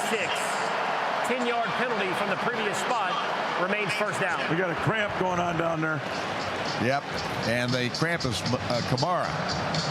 Timeout for a defensive player injury. He kind of limped back. I thought it was a cramp when he was trying to get back to the line of scrimmage. The penalty call was against Isaiah World, their 6'8" senior tackle. And so he's the man that was on the hold that time. And he comes off limping, it looks like a little bit. I think that's him. Yeah, World is the guy that's limping out there for Oregon. And Kamara is definitely limping toward the sideline. So that might be his night right there. Well, yeah, he's going to have to be 100%. No question about it, although they are very, very thin at that position now. They are. There's no doubt. They've lost two of the best. Kellen Wyatt initially about halfway through the season, and then Stephen Daly in the Big Ten championship ball game. And I need to make sure they go in the right tent. We haven't talked about our tent being up enough. Here's Dante Moore. They're going in Indiana's tent. In the shotgun. I think Harris is back in as the running back. Back goes Moore. He throws it out here in the flat and just threw it. That ball was thrown so poorly, Buck. This guy is really shaken up. Yeah, Jamari Johnson with the tight end was the intended receiver. Yeah, Lanning's going. We gotta do something for that kid because he is. There was a little defensive man looped all the way around to the outside. He was in his vision. I don't know if he tried to just miss him or what. But he just missed it by what, 4 feet, 3 feet? Yeah. Tyrone Burris is the man who replaced Kamara on the football field for Indiana. Back goes Moore once again. Little screen pass out here. And a nice run up the field by Hill. And he gets it back to right around the 42-yard line. But clock is running. Dominic Ratcliffe makes the stop on the play. They're going to spot the ball at the 42-yard line. And again, it's Moore. Back to throw. Fires it up the field. Again, the catch is made at the 40-yard line. And this is not going to make Sig happy because they've moved the chains here twice now, big time. Yeah, Indiana's people move the football at the end of the halves on them. They got 6 seconds, and they're going to spike it. They're going to try and get one more play to the end zone, probably. They picked up a lot of yards at the end of the halves, but not a lot of points. They give up a little bit. I mean, this is going to be a long field goal attempt, right? Yeah, 50, I would assume. 55, 56 yards. If they don't move it any closer, it's right now that the ball is at the 38-yard line of Indiana. They can't move it closer because they got 3 seconds left. Oh, that's right. I didn't see the time on that. Yeah. I thought they had time for one more play. So this is a 56-yard attempt. And Sappington's got a good leg, so we'll see how this works. Here's the snap back. Kick is on its way. Not even close. And it is nowhere near good enough. Way short. We are at halftime. And Indiana has done its work again here this afternoon or this evening. Indiana leads it going into the halftime 35-7. What'd you say again? 35-7. And that's the final? No, it's half. It's halftime. Yes. When we come back, John Herrick will present the Country Financial Halftime Show with guest statistics and more. This is IU Football, the Neil Tide Auto Service Radio Network from Learfield. You work hard to keep your car running and your home safe. So it makes sense to keep them protected with a company that has your interests at the heart of what they do. That's why turning to Country Financial for car and home insurance is an easy choice. Country Financial has been providing insurance and protecting families like yours for 100 years. Our dedicated reps live and work right in your community and are ready to connect with you to get you insurance that fits your needs. Get more from your car and home insurance at countryfinancial.com. Hoosier fans, have you ever wanted to put on your own candy stripe warm-ups and hang out on the court with the team before the game? This season, the Hoosier men's basketball team is looking for an honorary pregame team member for the Michigan State game on March 1st, and it could be you. Go to iubench.com and register for your chance to join your Hoosier men's basketball team for an experience that includes bench seats during warm-ups, candy stripe pants, and game tickets for 4. Again, that website is iubench.com. Brought to you by Indiana Farm Bureau Insurance, a proud partner of your Indiana Hoosiers. The Indiana Hoosiers play here. This is Hoosier football from Learfield. It's no coincidence that Neil rhymes with deal, because that's something you could always count on with the leader in tires and auto repair for nearly a century. Neil Tire is committed to give you the best deal on a set of Falcon tires. Stay safe on the roads this football season as you travel to all those Indiana Hoosiers football games. Visit neiltire.com to schedule an appointment and to find the location nearest you. As always, nothing beats a Neil deal. Hoosier fans, choose chill. Coors Light is cold lagered, cold filtered, and cold packaged for a smoother finish. It's got that crisp, refreshing taste that makes those moments when you choose to rise above the noise and choose chill even better. Coors Light is an official beer sponsor of IU Athletics, so crack one open and take a sip. Coors Light. Choose chill. Celebrate responsibly. 2025 Coors Brewing Company, Golden, Colorado. Beer. This is Hoosier Halftime on the Neo Tire and Auto Service Radio Network. From Learfield, Hoosier football is on the air. Brought to you by Coors Light. Choose chill. Official beer sponsor of Indiana Athletics. Now, from the Smithville Broadcast Center, this is Hoosier Halftime. And what a first half that was at Mercedes-Benz Stadium for the Indiana Hoosiers as they are all over the Oregon Ducks, 35-7.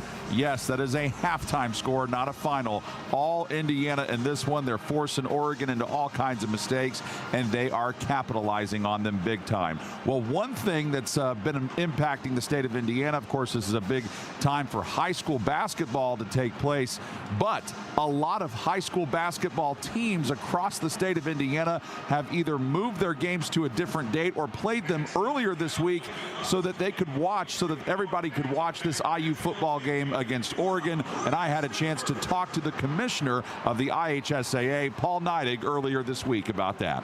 Yeah, you know, it just it's really a tribute to the state of Indiana and their willingness to, it's all for one. And, you know, Indiana University is having historical success with their football program, and, you know, people want to be part of that. And so, you know, there's nothing wrong with playing the game on Thursday night and then sitting around with a family and friends and watching the football game on Friday night. You know, I'm glad that schools are making some adjustments so everybody can celebrate IU's success. What kind of things have you been hearing from high schools, you know, particularly about maybe IU football? You've been hearing about a lot of kids that are saying, hey, I might want to go there now. Well, I think that's right. I think it's, you know, and Indiana is such a football-rich school with, you know, multiple Division I football programs here and other college football programs. And, you know, and they've all had their success at different times, but Indiana's certainly at the top right now. And, you know, I'm sure there's a lot of kids that want to be Hoosiers. There always has been. But I'm sure that list is longer than it ever has been before. And so, you know, and again, just a great thing for the state of Indiana and for the university. What have you thought of this run that Indiana football's been on? Well, I've been to a lot of Indiana football games over the years, and, you know, I've walked in the stadium and had my pick of seats before, and, you know, but always supported with the family, the Hoosiers, being from Southern Indiana, and certainly it's fun to watch them. I had the opportunity to attend the Rose Bowl here last week, and man, was that exciting to see the number of Indiana people who came out to support the Hoosiers here in California. And anything big going on at the IHSAA right now that you want to tell people about? Well, we're gearing up. Our girls wrestling tournament is underway right now. We have regional weekend this Saturday, and so state championship is just right around the corner. And then we have everything else is rolling. We'll be swimming soon at the auditorium for a state championship, and boys and girls basketball have had their over Christmas break tune-up and the ability to really focus on the game, so they're getting ready for the home stretch here. And so it's really an exciting time, as it is every year as we move into tournament time. And it's a busy time for you, we know, so we appreciate you taking a few moments to chat with us. That is the commissioner of the IHSAA, Paul Neidig. Paul, thank you so much for taking a few minutes, man. We appreciate it. Thanks, John. We appreciate everything you do. And it is 35-7 Indiana over Oregon at the half. And when we come back, we'll have more of our Country Financial halftime show, including the Coors Light out-of-town scoreboard with Jet Ainsworth. This is Indiana University football on the Neil Tire and Auto Service Radio Network from Learfield. Prairie Farms Dairy is a proud season-long sponsor of Indiana University Athletics' Meet the Hoosiers feature. Locally owned by Midwest farm families, Prairie Farms is committed to quality and freshness that ensures the milk and dairy products served at your family's table are the very best. Visit prairiefarms.com for recipes, coupons, and enter for a chance to win dairy prize packages. Support local dairy farmers and remember to drink local with Prairie Farms.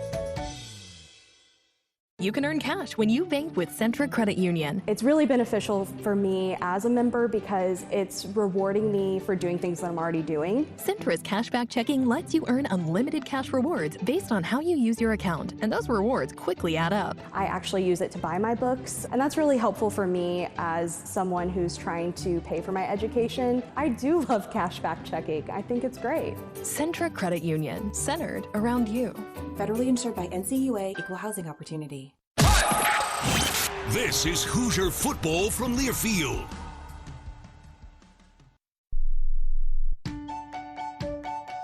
We all know the importance of nutrition and diet for a healthy lifestyle. We also know dairy foods provide great nutrition and value. That's reason enough why Indiana families choose locally produced Prairie Farms dairy products like whole milk, yogurt, or cottage cheese. They're packed with protein and perfect for snacking or as a part of your favorite recipes. Visit prairiefarms.com for delicious recipes, coupons, and enter for a chance to win dairy prize packages. Support local dairy farmers and remember to drink local with Prairie Farms. Spotting the perfect fit is kind of your thing. So when it comes to finding a used car, start your search at FordBlueAdvantage.com and find the perfect certified pre-owned vehicle at your local Ford dealer. One that comes with serious perks, like a thorough inspection, a Ford-backed warranty, even a Carfax report. Because you know what they say, the best finds are the ones that feel made for you. Ford Blue Advantage. Used car buying that's built for you. Available at participating dealers only. See your dealer for details and limitations.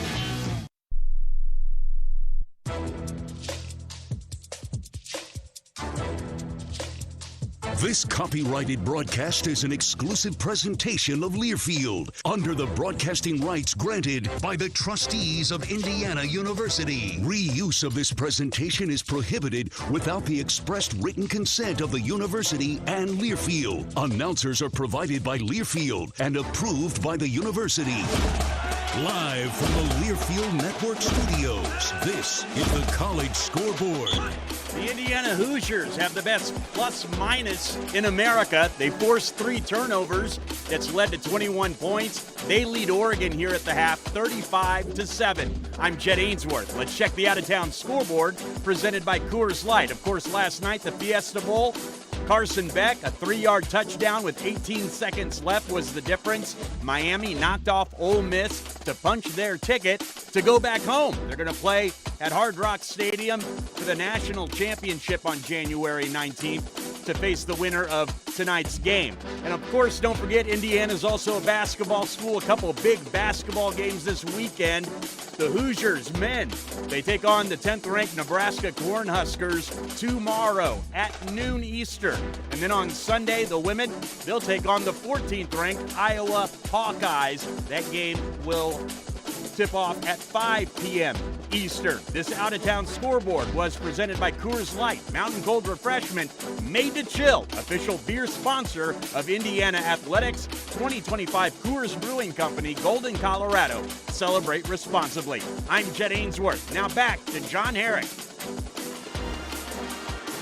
Thank you, Jet. The marching 100 for the Indiana Hoosiers. They went out, they did their halftime show, and now the Oregon band is, and their performers are helping out with them doing their halftime performance. But what a first half that was for the Indiana football team. What a show out of attendance for the Indiana Hoosier Nation. I mean, all week long, it's been Indiana fans all over Atlanta, much like it was when they took over Pasadena for the Rose Bowl. Hoosier Nation has certainly been a huge factor in both of these college football playoff games. Here is how the game started. Oregon got the ball first. Indiana won the toss. They deferred, so they're going to get the ball to start the third quarter. And Oregon, on their first possession, they got a 15-yard return to the 20-yard line, and then Dante Moore threw an interception right to D'Angelo Pons. He runs it back for a touchdown, and that made it 7-0 Indiana. But then Oregon answered on a 14-play, 75-yard drive, 7 minutes and 38 seconds off the clock. It was a 19-yard touchdown pass from Dante Moore to Jamari Johnson. The extra point there tied the game at 7, and that was the only time in that first half that Oregon would score. Indiana on their ensuing possession would get the ball at the 25. They went 11 plays in 75 yards, and Omar Cooper caught an 8-yard touchdown pass from Fernando Mendoza. The extra point made it 14-7 Indiana.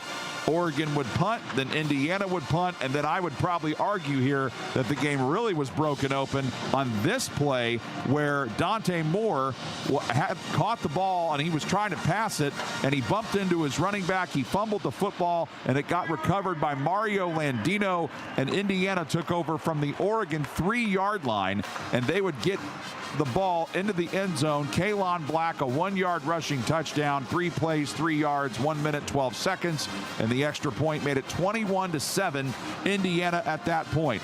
Oregon got the ball on the ensuing possession. They go 5 plays, 6 yards. They have to punt.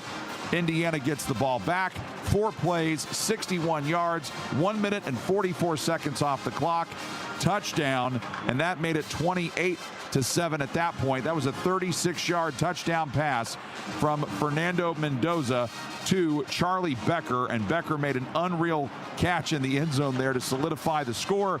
Oregon then fumbled on the very next play. Daniel Ndukwe, who's been seeing a larger role with Stephen Daly out of the lineup, he forces the fumble there, and Mario Landino recovers that one. So Mario Landino has recovered 2 fumbles in the game, and then Indiana would score 6 plays, 21 yards, 1 minute 37 off the clock. Elijah Surratt caught a 2-yard touchdown pass from Fernando Mendoza. That made it 35-7. And then Oregon did get the ball. They called their timeouts. They got the ball from their own 25. They tried to get in field goal range. They did. They got to a 56-yard field goal attempt, but that kick by Atticus Sappington was well short. And that's how we ended up with our halftime score of 35-7 advantage Hoosiers. Some of the Indiana Hoosiers special teamers have come out and they're warming up to get ready for the second half. The Oregon special teams players are out on the field at Mercedes-Benz Stadium trying to get something going in practice for the second half. But what a first half it was for Indiana, 35-7. We've seen a lot of first halves like this for the Indiana Hoosier football team throughout the season, and we just saw another one exactly like it. We will give you the first half statistics delivered to you by Merchants Bank when we return in a moment. This is the Country Financial Halftime Show, Indiana University football on the Neal Tire and Auto Service Radio Network from Learfield. Get back to doing what you love with the right support close to home. As the official healthcare and sports medicine provider of IU Athletics, IU Health Orthopedics and Sports Medicine will help you get back to doing the things you love. Whether it's knee pain or a broken bone, you can schedule a consultation or visit our walk-in clinic for urgent needs. IU Health gives you more options for highly skilled care when, where, and how you need it, including right now. Call 812-333-BONE or visit iuhealth.org/BloomingtonOrtho. Merchants Bank is a unique bank and has a proven track record as one of the nation's top performing banks. As rates move up and down, our rates are always at the top. At Merchants Bank, what you see is what you get. A great rate. Earn 4.25 APY on all money market balances. No gimmicks or hidden fees. Hop on over to where your money is safe, secure, and earning more. Merchants Bank, an official partner of Indiana University Athletics. Member FDIC. HopOnOver.com. This is Hoosier football from Learfield. Today's diesel engines produce fewer emissions, achieve better fuel economy, and create more power by utilizing a high-pressure common rail system. But when combined with inferior diesel fuel, deposits can cause sticking, misfiring, and power loss. Countrymark's Premium Diesel X4 with ProFlow contains detergency that lifts off and prevents deposits, saving diesel owners thousands of dollars in operating costs. Get more out of your engine with Countrymark's Premium Diesel X4 with ProFlow. Hoosier fans, Harrell Fish Incorporated has been making a difference across Indiana since 1985 as the premier provider of mechanical systems, including heating, air conditioning, plumbing, and process piping. Whether it's a large facility, business, or home, or if you want to work with a local company that is the best at what they do and supports the community, be sure to call HFI for your next project and see how they can make a difference for you.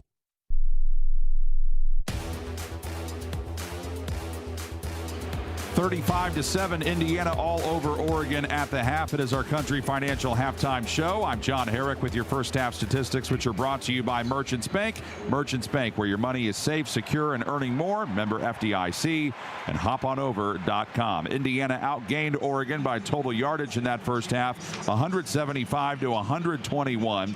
Indiana had 110 passing yards, Oregon with 112. But everybody talked about this coming in, that Oregon, if they were going to have a chance, they had to run the football well, and they have not done that in the game so far. They only have 9 rushing yards, and Indiana has 65. 3 turnovers by Oregon, which have led to 21 Indiana points, and Indiana is the best team in the nation at converting points off of turnovers and turnover differential. For Indiana individual stats, Fernando Mendoza, yet another day where he has more touchdowns than incompletions, 10 of 11 passing, 3 touchdowns, 110 yards through the air. Roman Hemby, 8 carries for 35 yards. Kalon Black, 9 carries for 27 with a touchdown. Elijah Surratt, 4 catches for 48 yards and a touchdown. Charlie Becker, the 136-yard touchdown catch. Omar Cooper, 2 catches for 15, and he's got a touchdown reception. D'Angelo Pons has a catch for 6 yards. Riley Nowakowski and Roman Hemby both each have 1 reception. Aiden Fisher leads Indiana in tackles. Surprise, surprise there. He's got 6 of them. Isaiah Jones, D'Angelo Pons, Tyreek Tucker, Lewis Moore, Mikhail Kamara all have 3 tackles for Indiana. For Oregon, Dante Moore, 9 of 14 passing for 112 yards, a touchdown and interception. Jay Harris is Oregon's leading rusher, 10 carries for 29 yards, but Dante Moore has 5 carries for minus 28 yards because of all the times he's been sacked. Tierre Hill has 2 carries for 8 yards. Jamari Johnson, the leading receiver for Oregon, 2 catches for 39 yards and a touchdown. Jay Harris has 3 catches for 32 yards. Moore has fumbled twice and lost one of them. Bryce Betcher and Dylan Thieneman are the leading tacklers for Oregon. They each have 5 tackles apiece. Don? Well, Indiana with a dominant 35-7 lead at halftime over the Oregon Ducks. And here's the baddest news, the worst news for Oregon, that Indiana gets the second half kickoff. I forgot that. The Hoosiers have the ball to start the second half. You and I were talking. I've been in locker rooms where you go in there at half and just go look at each other and say, what do we want to say to these kids? Because we have no answers. We are done. Because they're just, Oregon is not going to score that many points against us, even if they're the best team in American football history the next half. They're just not. So, I mean, I don't know what they're going to do. Moore can't see. He's scared. I mean, he's gone, done. He just can't see. The pressure's got to him. So, I mean, you can't run it every time against Indiana. Right. That ain't going to do you any good. So, we'll see how it comes out, but Indiana ain't going to let up. That's their other problem. Indiana gets the football, and they're going to play the next 30 minutes as hard as they did the first 30. Well, here's what they won't do, though. They will start running the football almost exclusively, but you know, if they find themselves in a lot of third and longs, they're going to throw the football. Yeah, they'll use the clock. Right, that's what I'm saying. They'll be smart using the clock, but they will play as hard all the way through the final whistle. All right, our score at halftime is 35-7 Indiana. We'll be back in a moment to bring you the second half of this one here in Atlanta, Georgia. This is IU Football and the Neal Tire and Auto Service Radio Network from Learfield. Hey Hoosier fans, this is your head coach, Kurt Signetti. If you're looking to buy or sell a home, I highly recommend the exclusive partner of IU Athletics, True Blood Real Estate. They're an Indiana-owned company with beautiful offices across the state. True Blood is a tech-driven company that provides their clients with a winning game plan, which is exactly why they are our exclusive partner. If you're looking to buy or sell, call True Blood Real Estate. Go IU. Progressive knows sports brings people together, but you gotta feel bad for people who don't even get it. Some people will never know what it's like to see their favorite team's hopes decided by a ping pong ball to draft the next superstar. Or not. I mean, sure, it's silly for your happiness to hinge on the success of a 20-year-old entry-level employee, but you just can't help yourself. The stress is exhilarating. Progressive can't bring people together like the draft, but we can bring your home and auto insurance together with a bundle. So switch and see if you could save hundreds. Progressive Casualty Insurance Company, affiliates, and other insurers not available in all states or situations. It's the Hoosiers and the Ducks in the college football playoff semifinals. This is IU football from Learfield. It's no coincidence that Neil rhymes with deal, because that's something you could always count on with the leader in tires and auto repair for nearly a century. Neil Tire is committed to give you the best deal on a set of Falcon tires. Stay safe on the roads this football season as you travel to all those Indiana Hoosiers football games. Visit neiltire.com to schedule an appointment and to find the location nearest you. As always, nothing beats a Neil deal. Hey Hoosier fans, this is your head coach, Kurt Signetti. I'm here to win. Everything I do is built for that. From the weight room to the Wi-Fi at home, it's got to perform. Smithville is my internet provider. Fiber fast, rock solid. Just like a championship team, they're built right here in Indiana. Still wondering if they're the real deal? Google them. Smithville, built to win, just like us.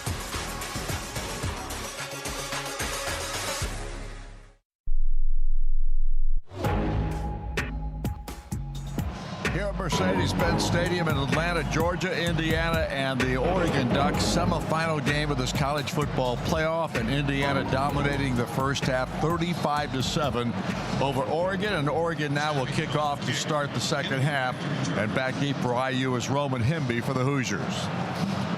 Atticus Stappington is the man who will kick it off for Oregon. Here comes the boot. And this is a strong leg kick, and it'll go over the head of Himby out of the end zone. And Indiana will have the football 1st and 10 at their own 25-yard line. And about half of the crowd in the lower section of the first half of the far sideline area across from where we're sitting, half of the Indiana fans that were there have not come back at halftime, and that's primarily because they're still out there, probably still drinking at this point. Or trying to get a beer. They're trying to get a beer. Long lines, maybe.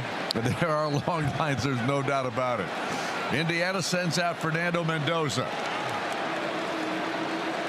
Omar Cooper and Charlie Becker split wide to the far side. And now we got a whistle. We got a procedure call maybe against Indiana. I believe that's the case. And that will not make Kurt Signetti happy. Offense, number 62. 5-yard penalty, remains first down. That's Drew Evans who makes the mistake there for IU. Well, there's a little bit of confusion there because Cooper didn't know whether to go across the formation or not, and then he stayed, and Coach Signetti has got his hands on his hips. He's not very happy. I told you he wouldn't be. You were right. Here's the snap, and here's the give. Himby tries to find a hole on the left side. Nothing there. And he picks up no yards. In fact, he loses a yard or so. Well, I take that back. He did pick up a couple yards because Indiana got penalized 5 yards. Devon Jackson makes the stop. So it's a 2-yard gain. It'll be 2nd and 13. Yeah, again, they're almost 100% running the football on those long yardage second down plays, just trying to get back in some sort of semblance of down and distance. Omar Cooper Jr. out of the ball game, and Indiana with Charlie Becker in the slot this time. E.J. Williams to the far side. Back goes Fernando. He throws it down the field. Catch is made. Indiana's Elijah Surratt, another grab and another first down. Aaron Flowers makes the stop of the play, but Indiana just moves the football almost with as much efficiency as anything you'll ever see. Well, that's a great pickup by the back. Himby came all the way across the formation to block an outside rusher to give Surratt all the time to get his route finished. And then, guess what? A perfect throw from Mendoza. And it's 1st and 10 at the 38-yard line of Indiana. Fernando has the pistol look this time with Himby behind him. Here's the snap, and the give goes to Roman. Tries to find a hole on the left side. There's nothing there. Picks up a yard. Betcher is the man who makes the stop on the play for Oregon. And it'll be 2nd down for IU at about 9. You know, Betcher's been drafted by a baseball team. I think maybe the Baltimore Orioles. Is that right? Yeah. He's got there's a chance he'll go play professional baseball maybe in the 4th quarter. But after his career's done, there's a chance he'll play baseball. Hibby goes to the sideline, and Kalon Black checks in. Holden stays in the ball game. Here's the snap, and Fernando going to throw it to the sideline again.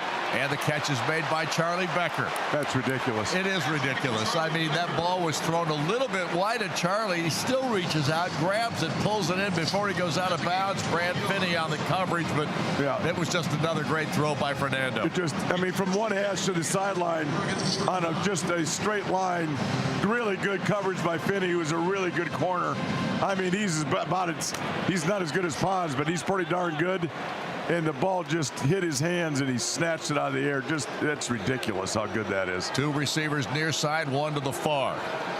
Fernando waits the snap, going to hand this off to Kalon. Black trying to find a hole, stutter step his way through a big one, gets it down inside the 40-yard line. Aaron Flowers makes the stop on this play, but Indiana is so much in control of this football game right now, and the ball is 1st and 10 at the 38-yard line of Oregon. Now they're going to speed them up. Indiana's going fast this time. Fernando takes the snap, back to throw, looks, then runs to his left side, turns it upfield, and he's going to carry it to about the 35-yard line before he goes down. And so Fernando Mendoza makes something happen with his legs, about a 4-yard gain. It'll be 2nd down and 6. Yeah, he bailed out of that pass protection pretty quick there. And again, there's nothing wrong with him running on 1st down for 5 yards. There's absolutely nothing wrong with his legs running. Black out of the game again, and this time Himby alongside Fernando in the shotgun. Surratt to the near side, Becker to the far. Omar Cooper in the slot to the right side. Fernando changes something at the line of scrimmage, then steps back in the gun, hands the ball off, and boy, there's no place for Roman to go. Bryson Betcher again there, and I think he's made like 3 or 4 tackles already on this drive. Yeah, he's just bailing out against the run. That time he got inside the left guard and ripped through him for a really strong tackle. Betcher's still playing. Indiana goes quick here. Snap comes back to Fernando. Looks. Now decides to run. Turns it upfield. 30, 25, down going 15. What a play. He fumbled the football, but it's recovered by Indiana. Sure it was. Mendoza made something happen, and Pat Coogan was down there to recover the ball. The center. See, that's what hustle does for you. A lot of teams, that offensive lineman, that center, is at the line of scrimmage, seeing what's going on. Coogan fouls the darn thing and picks up. Of course he picked up the fumble. Unbelievable. Now Mendoza, that's enough. Yep. Let's bring out the sliding pads, okay? 1st and 10 at the 18-yard line. Here's the snap. The give goes to Himby. Tries to take it up inside. Does so for a yard or so, but not much more than that. And it's going to bring up 2nd down. Dylan Thieneman in once again on the tackle. It'll be 2nd and 9. Yeah, Thieneman and Betcher are just playing run. They're not looking at anything else but attacking the line of scrimmage right now.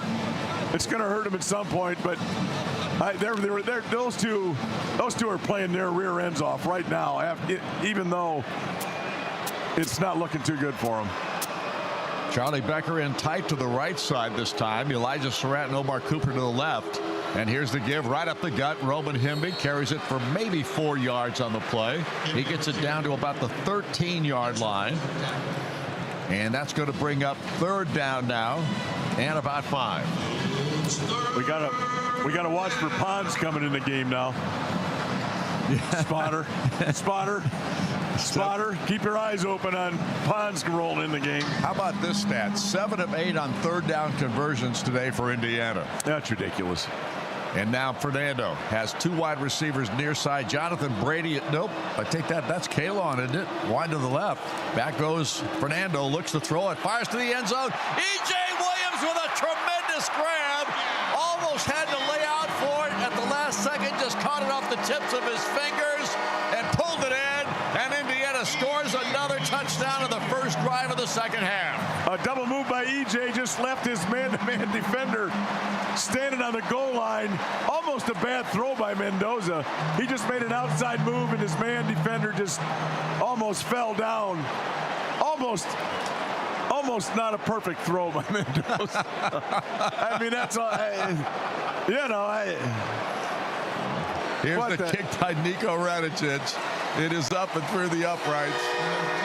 You know what? Here's the thing, Buck. Yeah. It is hard to come up with more different ways to describe what Indiana's doing here simply because we've used them all. No, I thought I just did a really good job there. An almost not perfect throw. I haven't used that all year. Have I? No, not that I recall. I don't think anybody's ever said that. I think that's a first in broadcasting history. What do you think? Well, I think you're right. And Mendoza has set an IU Bowl record 4th touchdown pass. Think about that one. Well, yeah, but he's got to. Let's not do anything yet. He's not done yet. It's early. I think he'll just add to the record. His brother's going to play a lot today. I think he's going to play a lot. He's going to play a lot. He's got to quit running the ball, though. It's 42-7. 8:52 to go in the third quarter. We're back in a moment. This is IU football, the Neil Tide Auto Service Radio Network from Learfield. Merchants Bank is a unique bank and has a proven track record as one of the nation's top performing banks. As rates move up and down, our rates are always at the top. At Merchants Bank, what you see is what you get. A great rate. Earn 4.25 APY on all money market balances. No gimmicks or hidden fees. Hop on over to where your money is safe, secure, and earning more. Merchants Bank, an official partner of Indiana University Athletics. Member FDIC. HopOnOver.com. Live from the Peach Bowl, this is IU football from Learfield. Hoosier fans, Harold Fish Incorporated has been making a difference across Indiana since 1985 as the premier provider of mechanical systems, including heating, air conditioning, plumbing, and process piping. Whether it's a large facility, business, or home, or if you want to work with a local company that is the best at what they do and supports the community, be sure to call HFI for your next project and see how they can make a difference for you. Today's diesel engines produce fewer emissions, achieve better fuel economy, and create more power by utilizing a high-pressure common rail system. But when combined with inferior diesel fuel, deposits can cause sticking, misfiring, and power loss. Country Mark's Premium Diesel X4 with ProFlow contains detergency that lifts off and prevents deposits, saving diesel owners thousands of dollars in operating costs. Get more out of your engine with Country Mark's Premium Diesel X4 with ProFlow.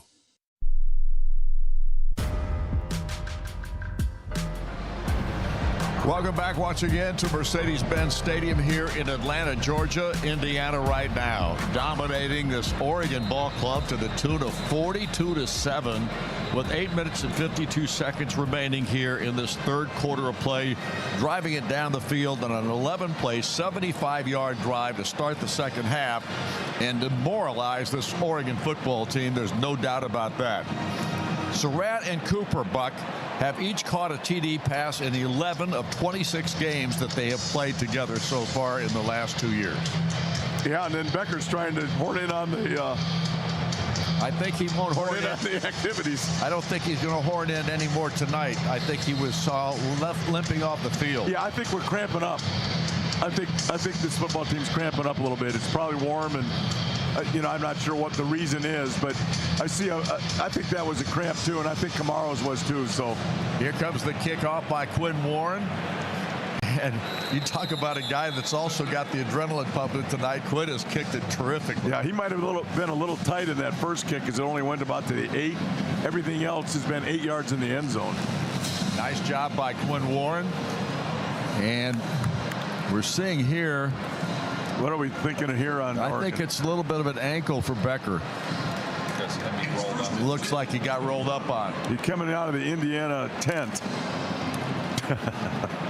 Yeah, he's trying to run up the sideline. That's a good thing. Yeah, he's going to be all right. Here comes Dante Moore back in the action here. Throws a little pitch pass out here into the flat. And a nice run. Oh, he's going to go. Indiana's got a touchdown coming up here, or rather Oregon does. There's a block in the back, it looked like to me. And they finally bring the man down. What a terrific play by Oregon. De'Ara Hill Jr. comes up with the best play of the night for Oregon, a 70-yard rush.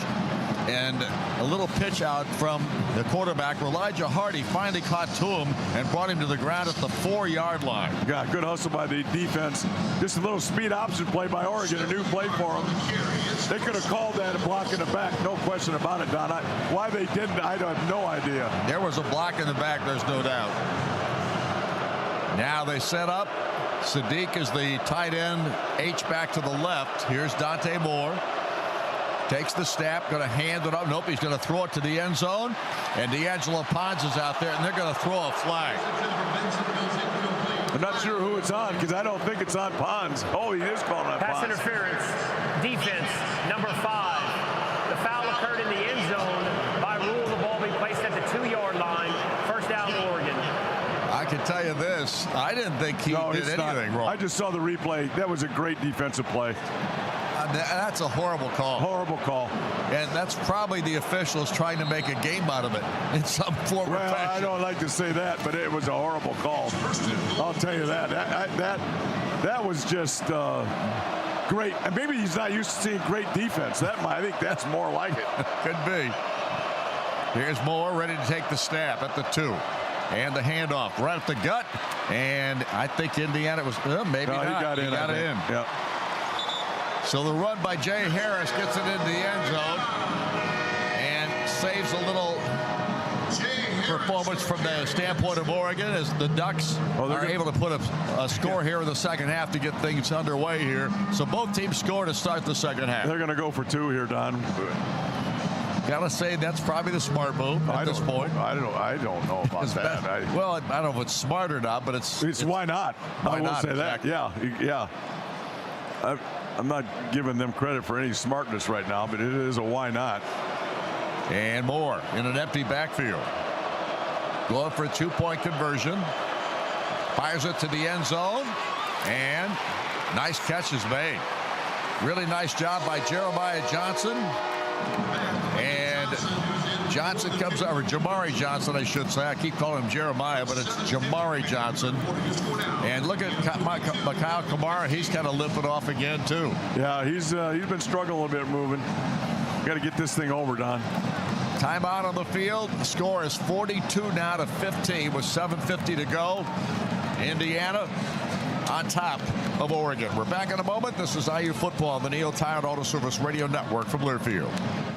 You work hard to keep your car running and your home safe. So it makes sense to keep them protected with a company that has your interests at the heart of what they do. That's why turning to Country Financial for car and home insurance is an easy choice. Country Financial has been providing insurance and protecting families like yours for 100 years. Our dedicated reps live and work right in your community and are ready to connect with you to get you insurance that fits your needs. Get more from your car and home insurance at countryfinancial.com.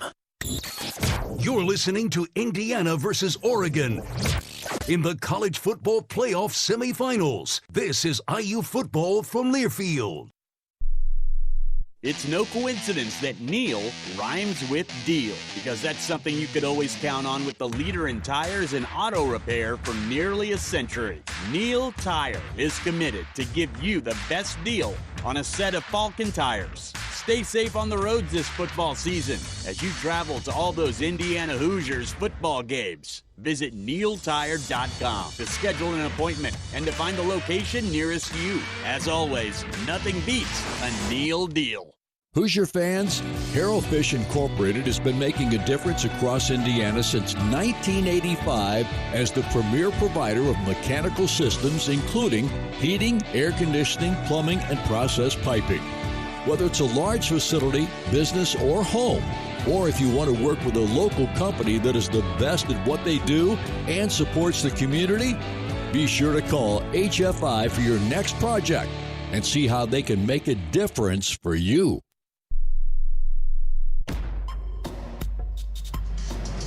Back once again here at Mercedes-Benz Stadium where Indiana leads 42-15. 7 minutes and 50 seconds remaining here in the third quarter. And it'll be Oregon kicking off to the Hoosiers after the Ducks score their second touchdown of the ball game and add a 2-point conversion on the 2-point try. Well, I tell you what you might look for here, Don, is an onside kick, too. Yeah, that's very possible. No question. I think if I was them, I would.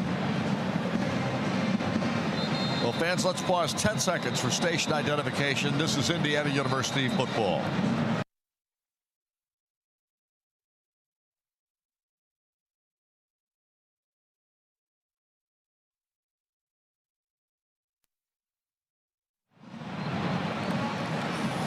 And the Oregon Ducks are getting ready to kick off to Indiana. Back deep, Solomon Van Horst and Robin Himby for the Hoosiers. An onside kicks possibility, right, Buck? Yeah, I think it is a possibility. Right now, what you want to do is your front wants to look at the laces and see if the laces are lined up different than they normally are. An onside kick, they may be slightly off-centered a little bit. Here comes the boot, and it's an end-over-end kick, and it'll be over the head of Robin Himby and into the end zone. And so it'll be brought out to the 25-yard line. So Indiana's offense will come back on the field. And let's check it out here. Elijah Surratt's out there. So is Omar Cooper, Fernando Mendoza. So Jonathan Brady is now in the lineup for Indiana offensively at a wideout spot. Nowakowski's the tight end. Yeah, we may get some tight end throws here. E.J. Williams to the far side with Omar. Near side, Surratt. Fernando Mendoza ready to take the snap, does so, and hands it off, and it's, how about Kalon Black? Up the field he goes, there's a flag. Kalon down the field he goes. He's going to be finally caught inside the 15-yard line, but he made a tremendous run. I think it's going to be pulled back, however. Jadon Kennedy was the man who finally caught him. Yeah. Holding. And we got a player on the field for Oregon, deep, and they're calling holding on against Indiana. Remains first down. I didn't pick up who the hold was 74. against. Bray Lynch is who they called it against, so it'll come back. Well, the officials are taking charge of the game right now. And the crowd again doesn't like the call. Defensive player injury. Well, I can tell you one thing. They missed a block in the back on that 70-yard run for Oregon. And that should have been called. It was not. And, of course, they called the pass interference on D'Angelo Pons, and we didn't think that was a good call either. That was a good call here, though. He had his arms up underneath him holding. Gotcha. So the ball comes back to the 15-yard line. It's first and 20 from the 15. The only thing is, it costs Oregon a lot of time. Yep. And now the crowd's really booing again. I'm not quite sure why. Please reset the game clock to 7 minutes, 36 seconds, and the play clock to 40. The game clock and the play clock will start on my signal. They're going to boo the officials about everything now. Until this is over, yeah. The ball is at the 15. And Charlie Becker's back in the game. So that's he's good fine. News. Brady is in the slot to the right side. Man in motion. That is Brady. Here is the give. It goes to Robin Himby. Tries to go up the field. Jericho Johnson makes the tackle for Oregon. The crowd is still booing. Right now, ball security and clock. Ball security and clock. LeBron Bond was in on that last play as a wide receiver, but he goes to the sideline on this one. E.J. is back to the far side of the field. They used Bond as a lead blocker on that play. I know. LeBron Bond was. Exactly right. Fernando awaits the snap. Gets it. Steps back in the pocket. Has some time, and throws it. He's got a man open, and that is Holden Stays. It's Ronnie Nowakowski. So he's the man who makes the catch. Bryce Betcher is the man who makes the stop. And Indiana's going to have a third and makeable here. Third and about 3 or 4. Yeah, no pass rush there. And again, tight end time, I think. Easy throws. He's a great receiver. Stays can catch it too, but Nowakowski's got the hands. He does. And he moves to the left side of the slot there. In motion goes Cooper to the right. Here's the snap back, and Fernando looks, has time. Somebody lost a helmet out there. Here's the throw down the field. Catch is made. Elijah Surratt again. Man, he is on fire tonight. Everything thrown to him, he's been able to catch. That one was right at the sideline when he grabbed it. It's down at the 39-yard line for a first down. God, how does that helmet come off? That's Pat Cougar. Yeah, how does that come off without a penalty? That's what I'd like to know there, too.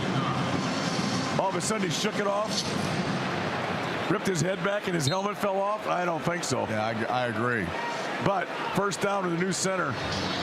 Let's be careful here. Because they moved Bray Lynch over there. See what they did. Yeah, that's exactly what they did. He's had a lot of work there. Not much game work, but practice work. He's in it a lot. 1st and 10, Indiana. Here's the snap back. Fernando hands it off. This time it is, I think Kalon Black was in there. And not much room to run. And Bryce Betcher again is the man who makes the stop on the play. No, it's Himby, and Himby goes to the sideline. Yeah, but look at the yardage there. It didn't look like much. Yeah. But it's 4. That's good enough. 2nd down now. 4 times 3 is 12. That's right. Brady again in the game at the slot receiver position to the far side. Surratt to the near. Becker to the far as well. Here's the give right up the gut. Kalon Black pounds his way forward. And he's going to pick up yardage inside to the 46-yard line where Aaron Flowers makes the tackle for the Ducks. Just strong, tough running, ran right over the linebacker. I told Vaughn last night, Vaughn Dunbar, I told these two backs could play with us. I told them that those guys fit right into our meeting room back in the day. Yep. Both of them would be very welcome in our meeting room. Coop and Becker both split to the far side of the field. Surratt to the near. Kalon Black back there with Fernando. Fernando fires it down the field, and it's a little overthrown this time.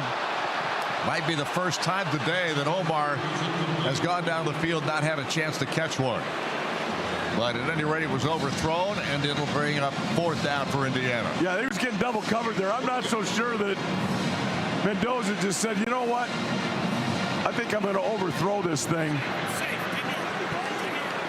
because I don't like what I see. Gotcha. So McCarthy comes in to punt it away.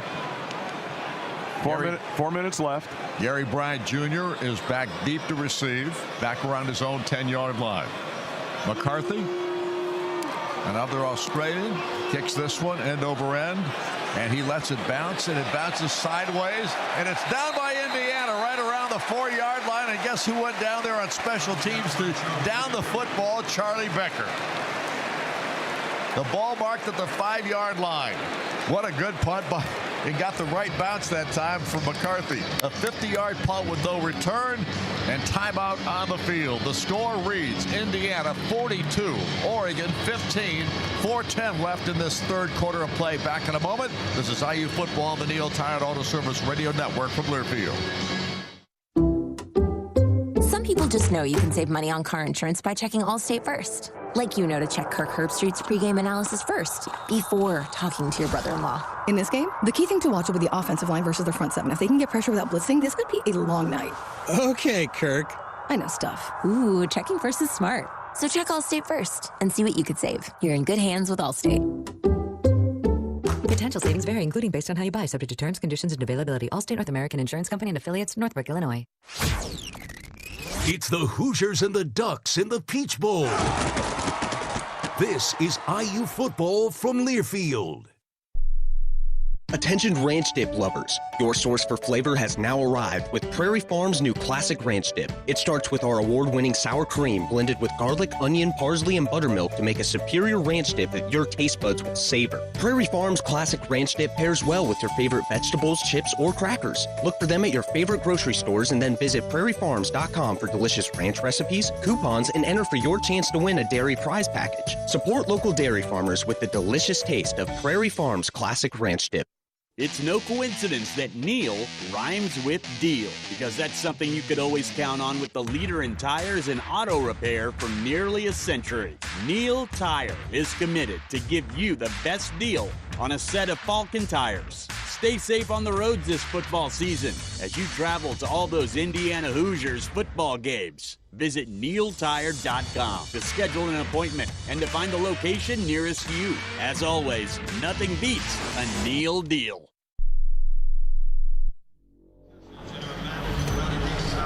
Back once again here at Mercedes-Benz Stadium in Atlanta, Georgia.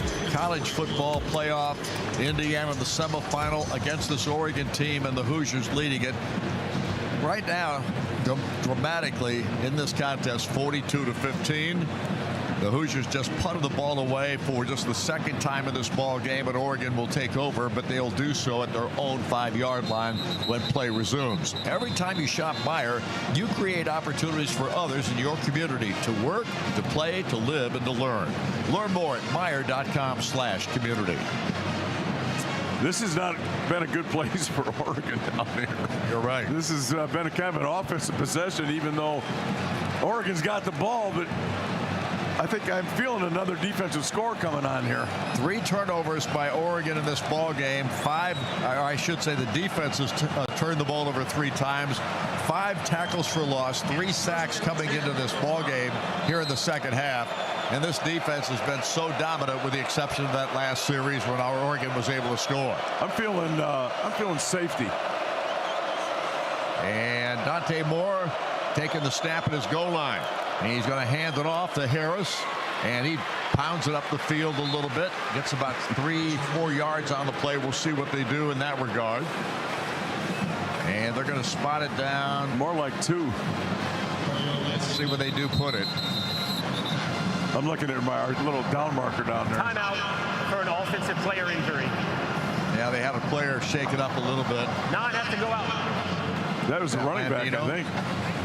Well, man, Landino made the stop on the play. Yeah, their running back, I think, came out with an injury. So we'll see who takes his place as the ball is marked at the 8-yard line. It's going to be 2nd down and 7. De'Aaron Hill is back in the ball game now. And Dante Moore takes the snap. Going to hand it to Hill. Hill tries to find running room on the left side and goes nowhere. Lost a yard or 2. And Daniel Ndukwe again was involved in that stop. Flag got thrown there. So we'll see what the flag is all about. Threw it right into the mosh pit. Oregon's 4 of 6 on 3rd downs. After the play, personal foul, face mask, offense, number 71. The penalty will be enforced half the distance to the goal. The down counts. It'll be 3rd down. Kavika Rogers is the offensive lineman who grabbed the face mask that time. And the flag came out immediately on Alex Harkey. That was tough to see right there. Now, this is... what are they going to do? They think they'll drop back and throw it here? We'll see. I would like them to, just to give Indiana a chance for safety. Ball's back at the 3-yard line. Crowd is roaring here. Dante Moore takes the snap. Back to throw he is. He fires it down the field, and he's got a man there, and he makes the catch. That's a pretty good grab out there. A great catch on the play. And that was Jeremiah McClellan, who came up with a contested ball that time against, I think, Devin Boykin. For a defensive player injury. And now we got a player for Indiana shaken up. That was a 44-yard throw, the best of the night for Dante Moore. Do we have an Indiana player shaken up or an Oregon? Who is it? Taken out, checking out. Everybody's covering him right now, so I can't tell who it is. Well, we look on the field. If it's it might be, Kamari's been struggling a little bit, but you can't hardly tell anything either. Indiana's huddled up too. They're protecting their defense too. So we shall wait here. Timeout on the field. Is it Kamara? It is Kamara. I think that throw was against Sharp out there. Jamari, yes. I think that's right. Yeah, corner out there, and he had great coverage. Well, Kamara is absolutely walking off under his own power, but again, a pretty noticeable limp out there, Buck. Yeah. He's probably going to be done for the night. I would hope so. Give him the rest.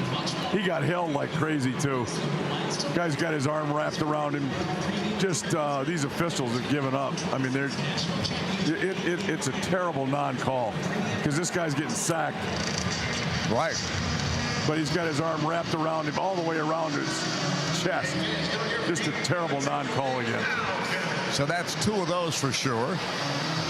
And a call on D'Angelo earlier that shouldn't have been called on pass interference. At any rate, the officials doing what they do, sometimes not as well as you'd like. Well, they're not calling stuff. There's been some games where, there wasn't any calls against a team or whatever. I think they're just trying not to make calls, let the games play. But, when you start getting guys hurt, you better huddle up and say, hey, we better call some of this stuff, because when player safety gets involved, you're in trouble. Fans IU Credit Union has been serving Hoosiers since 1956. They are the exclusive provider of the IU Athletics MasterCard credit card. Choose yours from 6 great IU designs. Show your Hoosier pride. Visit any IU Credit Union branch or online at iucu.org.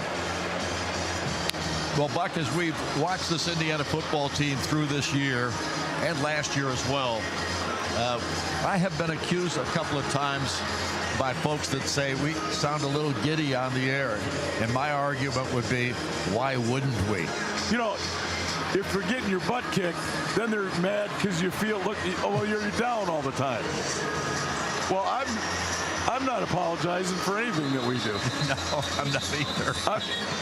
I mean, we're not Curt Cignetti. We don't have to be stern-faced through this whole thing. Right. And we're not going to be. We are not.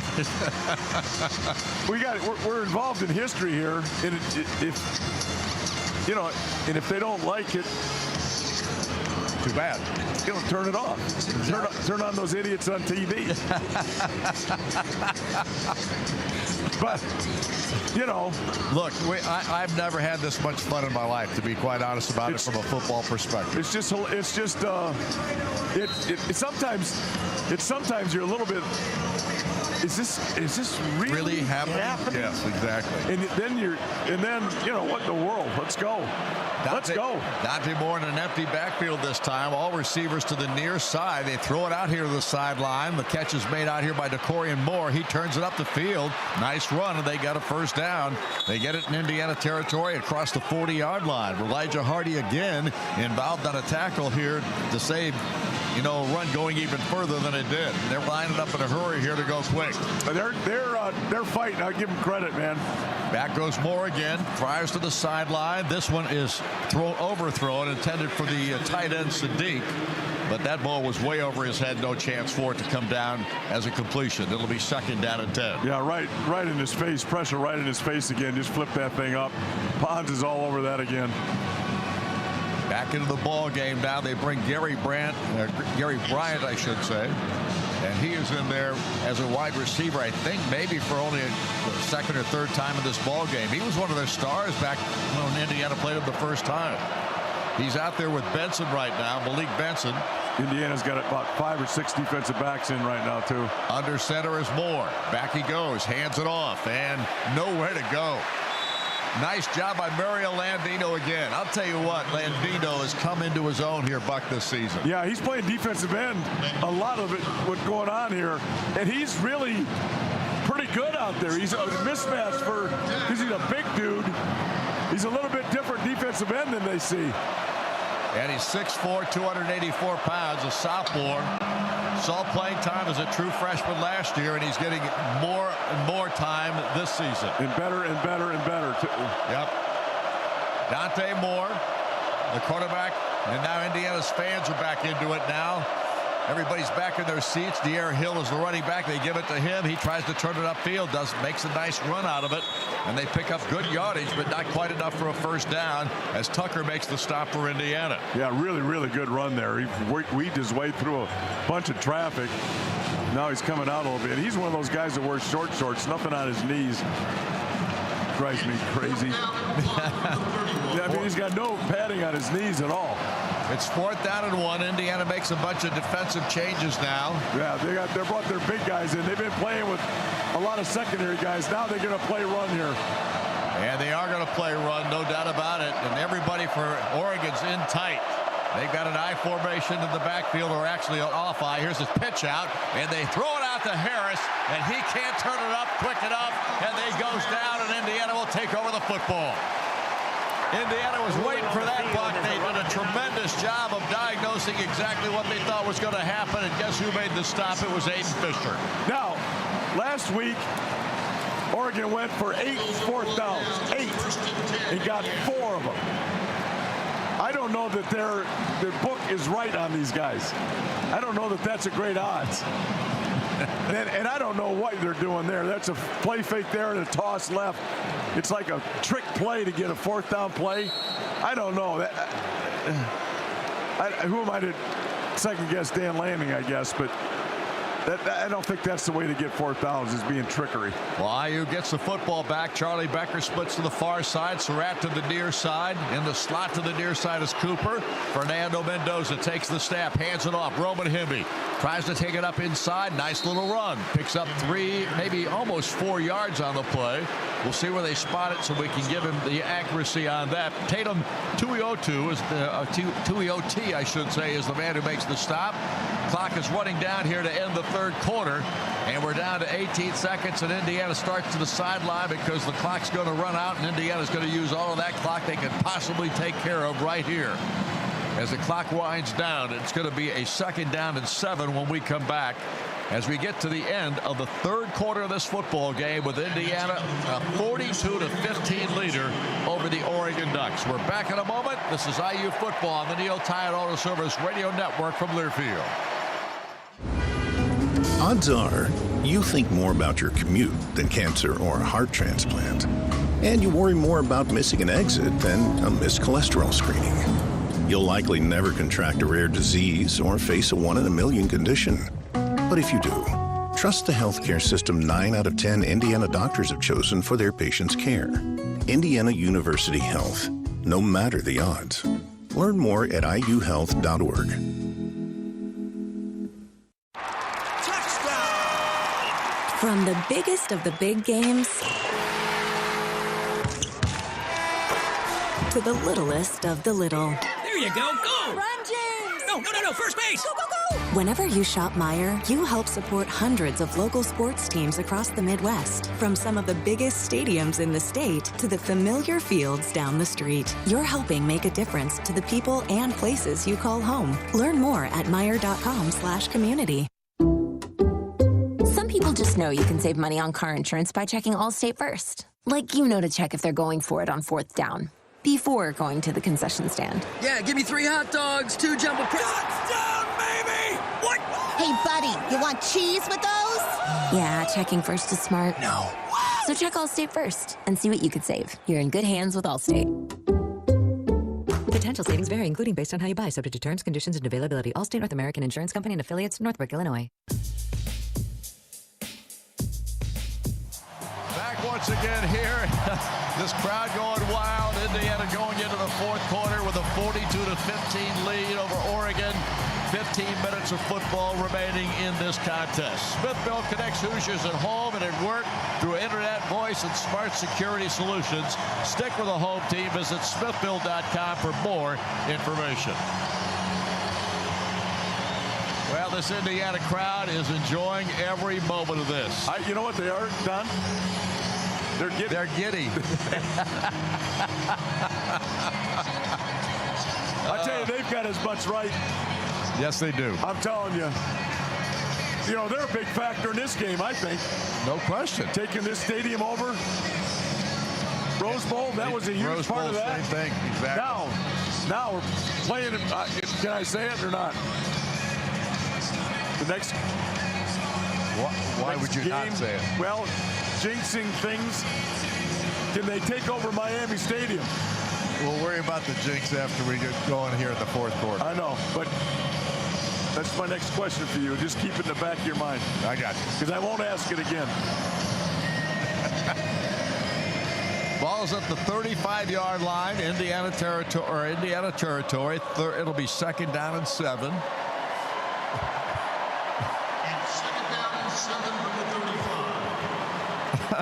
These fans are nuts right now. They are absolutely crazy. There's no doubt about it. You look up at the screen and these people are going crazy. They're just flat are. Yeah, they're going crazy anyway. Then put them on TV. Here's Fernando Mendoza. Throws it out to the sideline. Ball's caught. Immediately Omar Cooper goes down. Not a lot there, but he picked up 2 or 3 maybe. As Bryce Betcher makes the stop once again. I'll tell you one thing. Betcher hasn't quit playing. He's been really good the entire game. Well, there's a lot of pride in this Oregon program now. Yep. They haven't lost very many football games. They have not lost very many football games. Especially not like this. Well, they've only lost. They're only going to lose 2 this year. Right. Exactly. But bad scheduling on their part. They didn't have a lot to do with it here. Here's the snapback. Fernando back to throw it. Rolls to his right. And he's going to fire it down the field. And a man got knocked to the ground, and there's still no flag down. You've got to be kidding me. Omar Cooper got knocked to the ground by the defensive player, and there's no call. Omar is... Elijah Surratt went back and asked the official, what are you looking at? I guess he got... No, he pulled him down. Yeah, he pulled him down. He pulled him down. Unbelievable. These referees they've checked out, man. That's 4. And I'd never rip those guys. That's right. But they have checked out because that is 4 terrible calls. Here's the boot by McCarthy. And it's going to be pulled in at the 21-yard line. And it's by Benson, and he tries to turn it upfield. Here's another flag. And Benson goes out of bounds on the near sideline. Well, that's not going to make up for pass interference call. No, it's not. That's a 43-yard punt, a 1-yard return. And the crowd is booing these officials again, as they should. During the return, holding receiving team number 14. A 10-yard penalty will be enforced from the spot of the foul. First down. I'll say this, that guy's got really good diction. We have timeout on the field. That's the only good thing I'm saying about that crew right now. It is 42-15. We're back in a moment with Indiana leading the Oregon Ducks. This is IU Football, the Neil Tired Auto Service Radio Network from Learfield. Your health is affected by a lot of things in your life, like what you eat, where you work, or even how you get to a doctor. It all connects. That's why CareSource offers so much more than health insurance. We connect you to the resources in our community that make your life better so your health can be better too. But the most important connection we're making in Indiana is with you. CareSource. Care that connects. Connect with us now at caresource.com. This is Indiana football from Learfield. It's no coincidence that Neil rhymes with deal, because that's something you could always count on with the leader in tires and auto repair for nearly a century. Neil Tire is committed to give you the best deal on a set of Falcon tires. Stay safe on the roads this football season as you travel to all those Indiana Hoosiers football games. Visit neiltire.com to schedule an appointment and to find the location nearest you. As always, nothing beats a Neil deal. You can earn cash when you bank with Centra Credit Union. It's really beneficial for me as a member because it's rewarding me for doing things that I'm already doing. Centra's cashback checking lets you earn unlimited cash rewards based on how you use your account, and those rewards quickly add up. I actually use it to buy my books, and that's really helpful for me as someone who's trying to pay for my education. I do love cashback checking. I think it's great. Centra Credit Union, centered around you. Federally insured by NCAAF, Equal Housing Opportunity.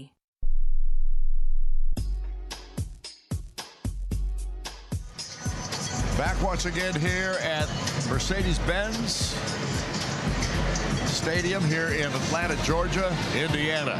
Celebrating right now with a 42-15 lead over the Oregon Ducks here as we're at the 14:04 mark of this fourth quarter of play, and Indiana doing a heck of a job in this football game again tonight. Coors Light, Mountain Cold Refreshment, choose chill, official beer sponsor of Indiana Athletics.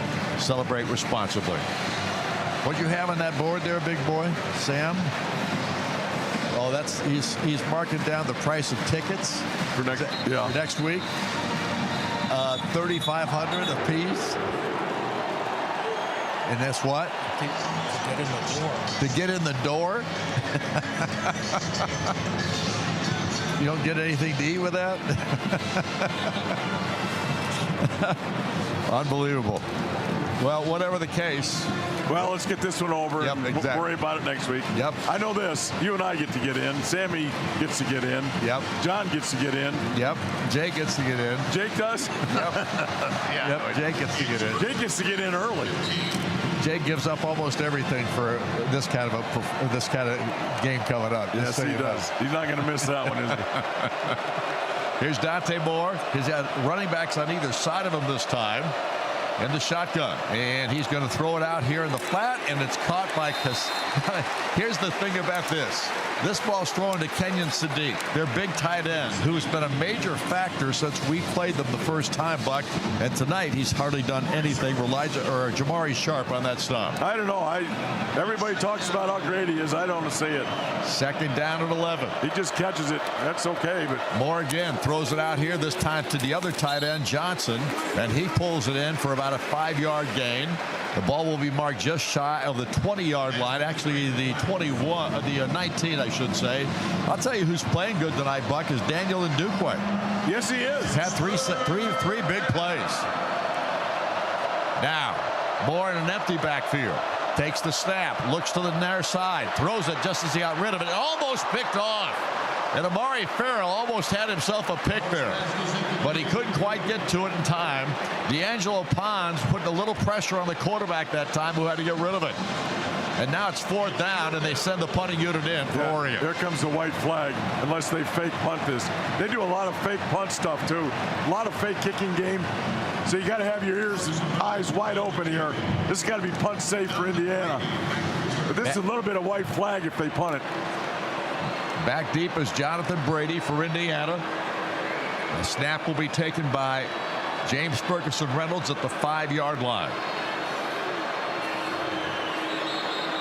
And now a whistle. Delay a game. Kicking team. 5-yard penalty. Remains 4th down.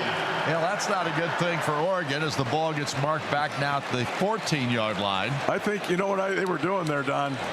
They were trying to figure out if they could run because they go and they got to check with me on the punt fake. I got you. So I think they were looking to see if they could possibly run it, and it took too long to figure it out.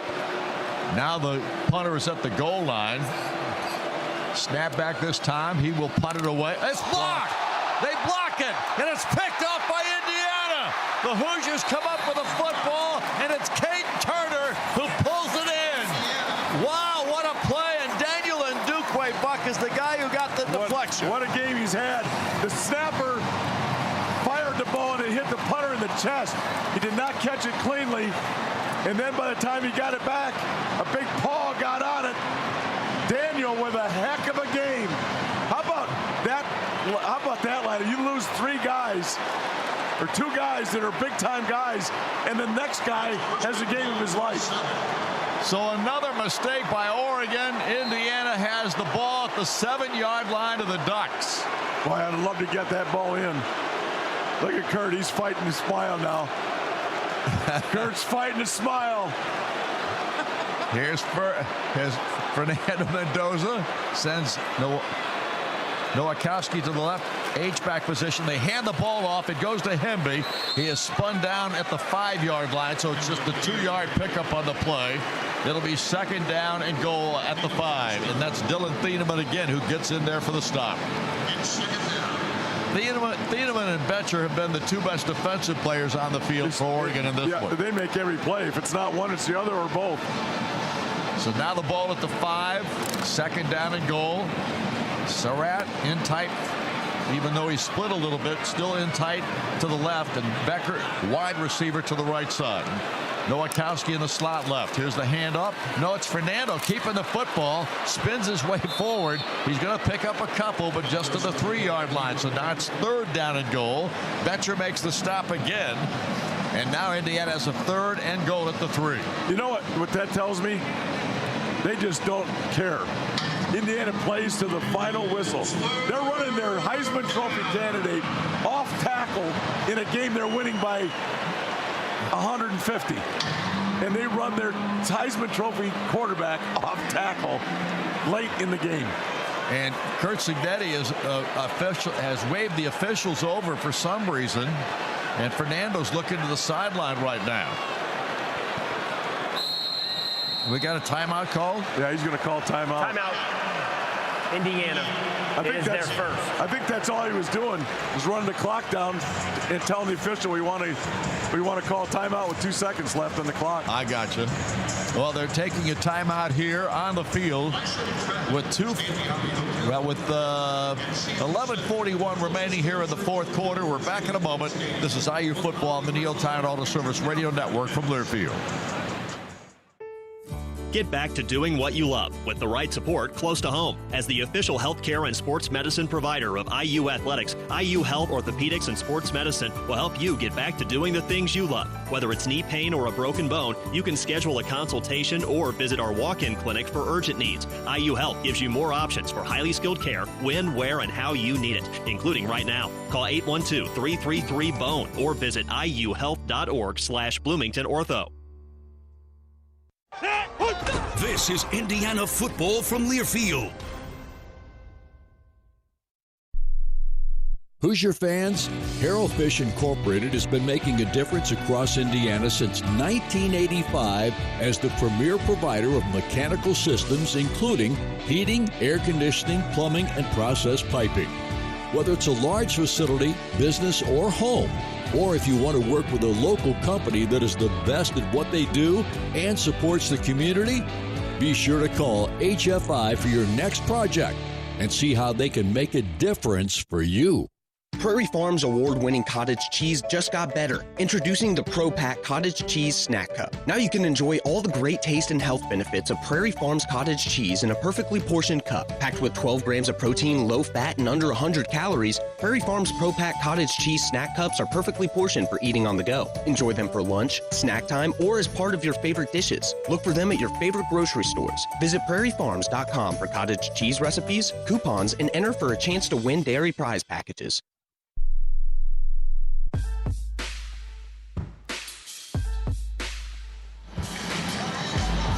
Back once again here at Mercedes-Benz Stadium in Atlanta, Georgia, and Indiana with a 42-15 lead over the Oregon Ducks, about to add more to it, whether it's via field goal or a touchdown. And it's going to be 3rd down and 3 at the 3-yard line, so 3rd and goal at the 3, I should say. I'd rather not have a quarterback keep, but I said that earlier in the game. They won't listen to me. Fernando comes out there. Yeah, I wouldn't mind a wildcat here. I wouldn't mind a little wildcat here. Fernando is the eye on the field. Looks to the sideline again. 3rd and goal at the 3-yard line. And the officials finally say it's time to start the clock. The play clock, that is. And Indiana sends B.J. Williams wide to the far side, along with Omar Cooper, who really splits wide to the far side. 2 receivers on the near. Fernando in the backfield. Here's the snap back. Looks to the end zone. Looks to the end zone. Throws to the end zone. Touchdown! Elijah Surratt again! Elijah Surratt having a night of his life, playing in this semifinal game of the college football playoff. I believe his 3rd touchdown catch of the night. He has just played spectacular, and throwing it at Fernando Mendoza has been on the money. And the release was so quick.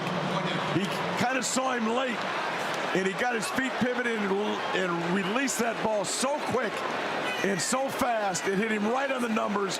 Another perfect throw for Mendoza. And the kick by Niko Radicic is good, and Indiana makes it a 49-15 lead over the Ducks here tonight. What a performance by this Indiana football team. I may be off a little bit on Surratt. Did he have just 2 touchdown catches? but he's had about 5 or 6 he has had 7 catches in this ball game for 75 yards. He has been all over the field, and Fernando's found him almost every time he's thrown to him. So, Indiana right now on top of this thing. Well, I'd hate to come out of here without 50. Without what? 50 points. Oh, I understand what you're saying. No, really. I mean, I agree. You get to 49. What in the world? Well, we're close to Kobe Martin time, just so you know. Oh, he'll get, yeah. I like that thought, too. We got it. We can't come out of here with 49. It's just, we've done too much and gone too far to come up short of 50. Here's the kick, and it's into the end zone. Not as deep for this one for Quinn Warren. Nevertheless, they aren't even thinking about running it out any longer. It'll come out to the 25 of the touchback. What are we cheering for now? Oh, they're kickoff team. The Gunners going down the field. Yeah. Every time the Gunners get to the end zone, they wave their arms out there, and the fans react to it. We got a few Hoosiers left. He's celebrating Atlanta. Yeah, I guess. This might be a long night in Atlanta. And Dante Moore ready to take the snap. Hill to his right. He goes back to throw it. Dump pass, screen pass out here to the tight end, Sadiq, and he goes absolutely nowhere. Aiden Fisher again, right there to put him on the ground. Another great stop, and they get him 2 yards behind the line of scrimmage. And now it's going to be 2nd down and 12. Yeah, a little screenplay there. They had 3 guys pressuring the quarterback and 2 guys tackling the screen guy. How many guys are they playing on defense? They're in 2 receivers in tandem on either side this time. Moore takes the snap. Quick throw out here to the sideline. And again, Indiana stops him before he picks up more than 1 yard. Wow, what a job by this Indiana defense. Yeah, there's 3 guys there on the wide receiver quick screen. So far, I'm trying to count them. I mean, it's only 11. They only got 11, but they're all in the right spot. I'll tell you that. This team is so fundamentally sound, Buck. It's amazing. Yeah, they just, I think they had 1 blown coverage today. And that's about it. The ball is resting at the 23-yard line, 3rd down and 12. Moore in an empty backfield, 3 receivers near, 2 to the far. Here's the snap back. Pressure comes, throws the football. Caught out here. Nice catch out there by DeCorian Moore. And he gets a 1st down as he catches it across the 35-yard line. Isaiah Jones makes the stop on him. And so Oregon does move the chains on this possession, and the ball is marked at the 38-yard line. Yeah, really good play by Moore. There was pressure coming right in his right side. But he had a really good look at that out route and threw it perfectly. Again, the empty backfield. Back to throw again. Fires it down the field. Deflected in the air. It goes to the ground. Sadiq was the intended receiver. And Lewis Moore helps out Sadiq as he gets off the ground with a hand from Lewis Moore. Aiden Fisher got his hand on it in the curl route. Aiden Fisher's a pretty good player too, Don. Yeah, you think? Yeah, who are we going to trade him for in America? Ball is resting now at the 38, 2nd down and 10. I mean, that was a tremendous play. I mean, they're playing past stuff, but he got underneath that curl out, got a hand on it. Just a great play by an inside linebacker. 2 receivers far side. Now 1 comes to the near. That's Sadiq. And now Moore in the pistol look, hands it off this time. Nope, he throws it out here in the flat, and the catch is made by Sadiq, and this time he's got a 1st down and then some. Into Indiana territory, over in the 40-yard line is where he's rushed out. 41 is what they'll say. So that's a big gainer right now for this Oregon ball club. Yeah, got some motion on him, and then a play fake left. Came out right, got the ball quick to him, wide open in the right flat. 21-yard play for the Ducks. Again, Moore takes the quick snap. Now he gets pressure, rolls to his left, looks down the field, throws it down the field and throws it away. This time he had no place to go, and he had to get rid of it. And the pressure was coming big time from Isaiah Jones. Also out there that time, looked like we had... I'm going to try and pick up. We got a player in the ball game that I haven't seen a number on for a while for IU, 99. So we'll pick that up for you. Coach Signetti wants a holding call bad.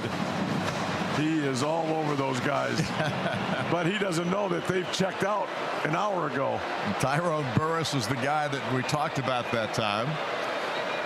Now this is Moore back to throw again. Looks, fires it over the middle. Catch is made by Sadiq. He gets double teamed, triple teamed, now brought to the ground. And he picks up maybe a couple.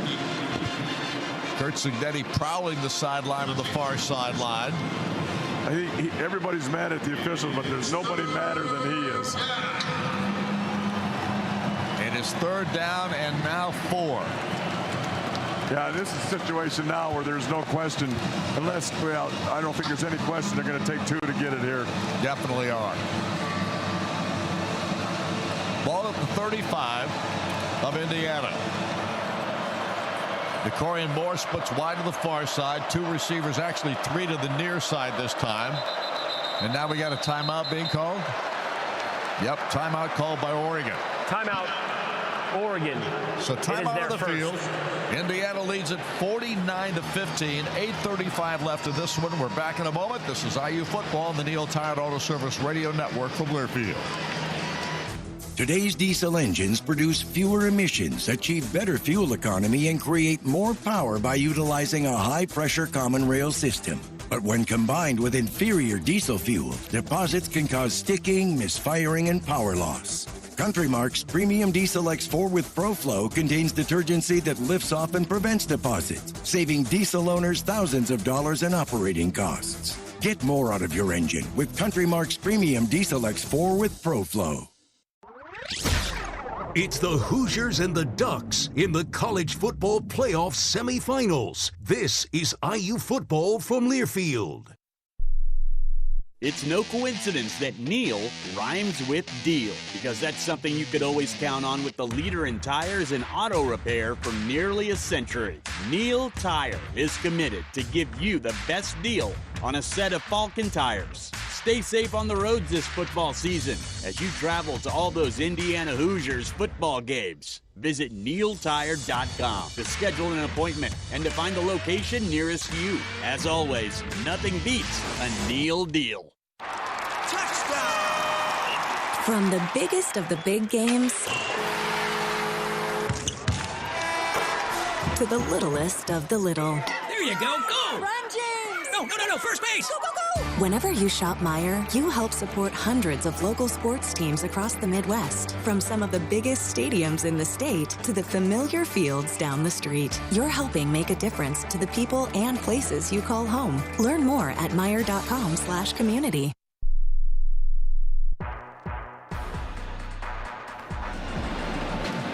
8 minutes, 35 seconds remaining in this football game. Indiana leads it 49-15 as the Hoosiers right now looking to get to the college football championship ball game, playoff championship ball game, obviously coming up in Miami on January the 19th. They are in the driver's seat to make that happen. But right now, Oregon on a drive here with a 3rd down and 3, make it a 3rd and 4, and the ball resting at Indiana's 35-yard line. Looking to buy, sell, or build a home but don't know where to start? Call the trusted agents at True Blood Real Estate, the official real estate partner of Indiana Athletics. And Dante Moore sends 3 receivers to the far side, 3 receivers to the near side, 1 to the far. And now a man in motion. Here's the snap back. Moore back to throw. Has time. Gets it down the field. A long throw down to the sideline. And it is Devin Boykin on the coverage. And Decorian Moore was unable to pull it in. So an incomplete pass makes it a 4th down play. Yeah, I'm kind of glad maybe that there was a lot of contact down there that time. But again, Moore just kind of, it's such a difference. When Fernando throws it, you think it's going to get caught. When Moore throws it, you just think he's flipping it up in the air. He's not sure if it's the right throw or not. Right. It's such a difference just watching it. And we got De'Ara Hill in the ball game as the running back this time. Moore in the shotgun. And the other Moore right next to him. Here's the snap back. Pressure comes. Runs away from it. Looks. Throws it out of bounds on the far sideline. Again, all kinds of pressure put on by Indiana. All kinds of holding, too. And Indiana comes up and stops them on 4th down, and Indiana will take over the football. It's just ridiculous what they're not calling right now. And Aiden Fisher is at the quarterback. Knocks the ball down to the curl, knocks the quarterback down, tackles the ball in the middle of the field. Now we got to get 3 more at least. Yep. Got to agree. Let's see who's in there. We got to get to 50. It's 1st and 10 from the 35. Sue's in the ball game. Fernando still in the ball game. Oregon's got another linebacker, and they got their run defense in here. Schieneman's walking up into the line of scrimmage. Here's the snap and the handoff. And cutting it to the outside. This is Roman Hemby. Nope, it is Kobe Martin in the ball game. And Kobe Martin, for the first time tonight, carries the football and picks up a first down. Mekhi Hughes, the man of the stop. We knew we were going to see Martin at some point. Bucket, he's got those fresh legs. Don, there was nothing there. Nothing. He just bounced it out and ran away from an unblocked defender.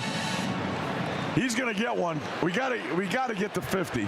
After all this work, Indiana has got to get to 50. They line up at the line of scrimmage, which is the 45. Pistol look. Fernando awaits the snap, gets it, hands it off to Kobe again, breaks it outside. It's gone. Down to the 40, down to the 35. Oh, he got caught from behind just barely. The guy who got him was Naheem Oford, but another nice run by Kobe Martin, and the ball will be spotted just inside the 30 at the 29, a 25-yard pickup. I tell you, that kid can run now. The kid that caught him, because he got bounced out. I thought he was gone for sure. So Indiana has Kobe Martin in the lineup. This freshman last year got playing time. When he was in there, you thought this guy's going to be really good. And this year, every time he's been in a ball game, he's been able to score a touchdown. And he's one of those guys that you know is going to be big next season, without question.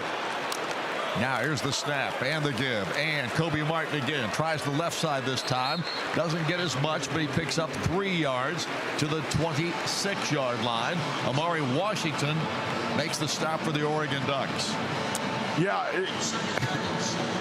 they're just milking the clock now. I don't know. I think they'll just run it at least 3 more times, I think. I'm not sure, but I don't know if he's hunting for more points or not. I tell you one thing, they are working the clock right now. Yeah, it's and they're in field goal range for sure. Here's Nowakowski, who splits wide to the far side, 2 receivers to the near. Fernando has Nowakowski go in motion. Here's the snap back and the give. Kobe Martin again turns it upfield. Cuts it inside. Nice little run there. Had to try to cut it up in there. Theron Johnson finally brings him to the ground after about a 3-yard gain on the play. But now it's 3rd down for Indiana at about 4. You got to get the clock just going as long as you can. And again, you're thinking field goal probably here. I know he'll kick the field goal. Will he? Oh, yeah. Yeah. If he doesn't get it. And Omar Cooper splits to the near side. E.J. Williams to the near side. 2 receivers to the far. Fernando has Nowakowski in motion, and they hand it off again. Kobe up the middle. 10-5, touchdown. That's Black. And it's Kaylon Black. It's not Kobe Martin. My apology. I thought Kobe was still in there, but it was Kaylon Black who ran it right up the gut, exploded to that end zone. Curt Cignetti is smiling. Before the game's over, Don, Curt Cignetti is smiling. 26-yard run by Kaylon Black. And obviously Indiana just putting it on this Oregon ball club, 55-15. And the crowd is roaring its approval. Niko Radicic. How about Indiana not going to the air? Kick is up, it's good. You know what? They're just spectacular. That's enough for me. I don't need any more points. Nope. I think we're good. Now, I take it back. A defensive score. I always like a defensive score. So timeout on the field. 5 minutes and 13 seconds remaining in this football game. And we'll remind everybody that IU Sports Properties would like to thank its title sponsors for the entire Indiana football postseason. Smithville Merchants Bank, CareSource, Meyer, and Green & Schultz Trier Lawyers. Thank you for your continued support of IU football and IU athletics. Well, Indiana celebrating here tonight. They are going to the college football championship game. Indiana with a chance at a national title, Buck. Did we ever think we'd see this? Not this. Of course, there wasn't a, back in the day, the chances of really doing it were almost impossible unless for 10 schools. Right. Now it's a little different, but this team is so spectacular. Nothing surprises me anymore. That kick was into the end zone. It'll be run out to the 25 of the touchback.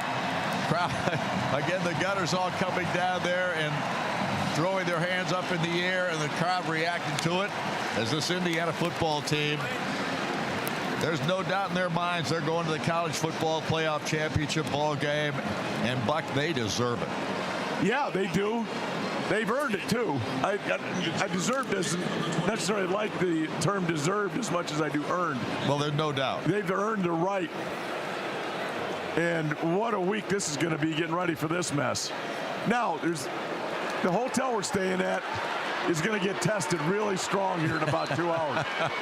Because they promised me this was going to be the greatest party I've ever been to. Well, that's going to be a real test for them. I don't know that they can get it done, but I'm going to let them try. Ball is at the 39-yard line after Jeremy McClellan makes the catch on that pass from Moore.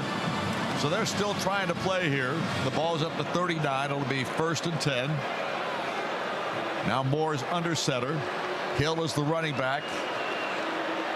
Behind him. Moore again back. Going to throw it again. This time he throws it away because he was being pressured immediately on that play. And just had to throw it away because he was not going anywhere with that one. Nowhere. I don't know why you do that either. They're running naked blitz. They're running naked bootlegs, not blocking the end, and that end's not taking any run play now. He's running right at the quarterback every play.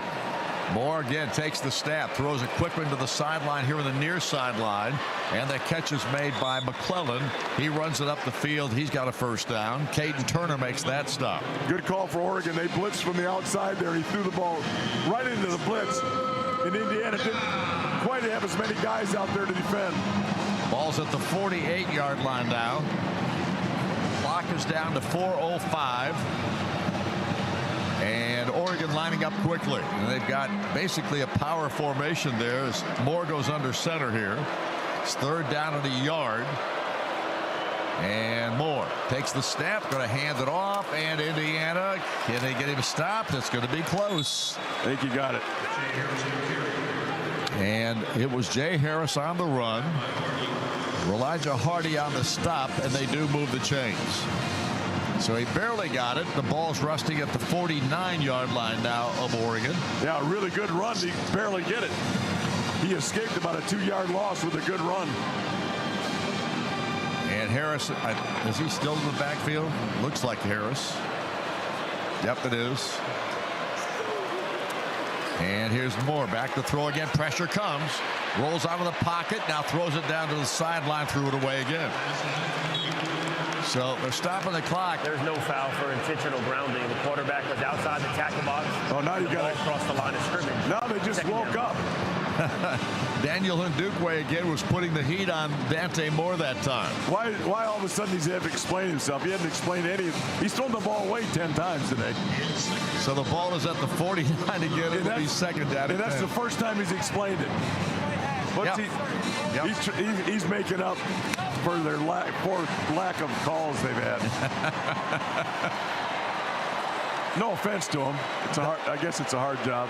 Dante Moore takes the snap, looks over the middle, then throws it out here in the flat. Catch is made by Hill. Hill turns it upfield. He's got speed. He is finally crushed out of bounds. That was a heck of a hit by Lewis Moore. Yeah, both guys. That was a big-time football play there. And they're both telling each other how good it was, because that was big time. And the ball is now at the 39-yard line of IU. If anybody says college football is not physical anymore, they ought to watch this play right here, because this is physical. Yeah, that was a hit. That was a big-time hit. From both guys. Yep. Hill's to the left side of Moore. 1st and 10 at the 39. Here's the snap back. Moore fires it down the field. He's got a man open. It's a little bit high, and he can't pull it in. That was Decorian Moore. So incomplete pass stops the clock again. We have 2 minutes and 28 seconds left in this football game. And we'll get a 2-minute timeout here shortly. And they look to the sideline. Jamari Johnson comes back in the ball game. Also out there now is Cooper Perry. Perry is a freshman from Scottsdale, Arizona. And Hill, or is that Harris? Looks like Harris still. Yep, Harris is the running back. Here's a snap. Oh, little quick play there. They give it to Jeremiah McClellan on a wide receiver that came in on a snap, and Isaiah Jones made the stop. He weren't fooled by that, and they lose yardage on the play. Yeah, that was a 1-yard pass. Quarterback caught it, just flipped it out like it basically is a speed sweep by the wide receiver, and Indiana was all over it. Clock keeps running. And it's going to get down to the 2-minute timeout, and we are almost at the end of this one. And this crowd will react again. Isaiah Jones coming to the sideline. He and Aiden Fisher collide out there with hand slaps and a hug. And this Indiana football team is going to the national championship game. Indiana 56, Oregon 15. 2 minutes left. We're back in a moment. This is IU football on the Neil Tide Auto Service Radio Network from Learfield. Today's diesel engines produce fewer emissions, achieve better fuel economy, and create more power by utilizing a high-pressure common rail system. But when combined with inferior diesel fuel, deposits can cause sticking, misfiring, and power loss. Country Mark's Premium Diesel X4 with ProFlow contains detergency that lifts off and prevents deposits, saving diesel owners thousands of dollars in operating costs. Get more out of your engine with Country Mark's Premium Diesel X4 with ProFlow. IU Credit Union. We believe in community commitment, a long-term relationship, building a strong and trusted partnership. Appreciation and respect go a very long way.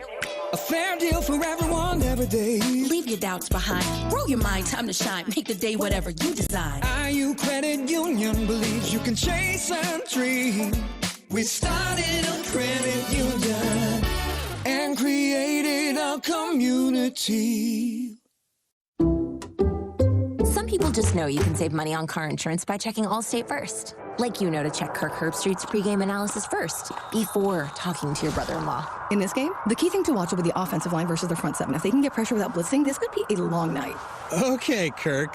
I know stuff. Ooh, checking first is smart. So check Allstate first and see what you could save. You're in good hands with Allstate. Potential savings vary, including based on how you buy, subject to terms, conditions, and availability. Allstate North American Insurance Company and affiliates, Northbrook, Illinois.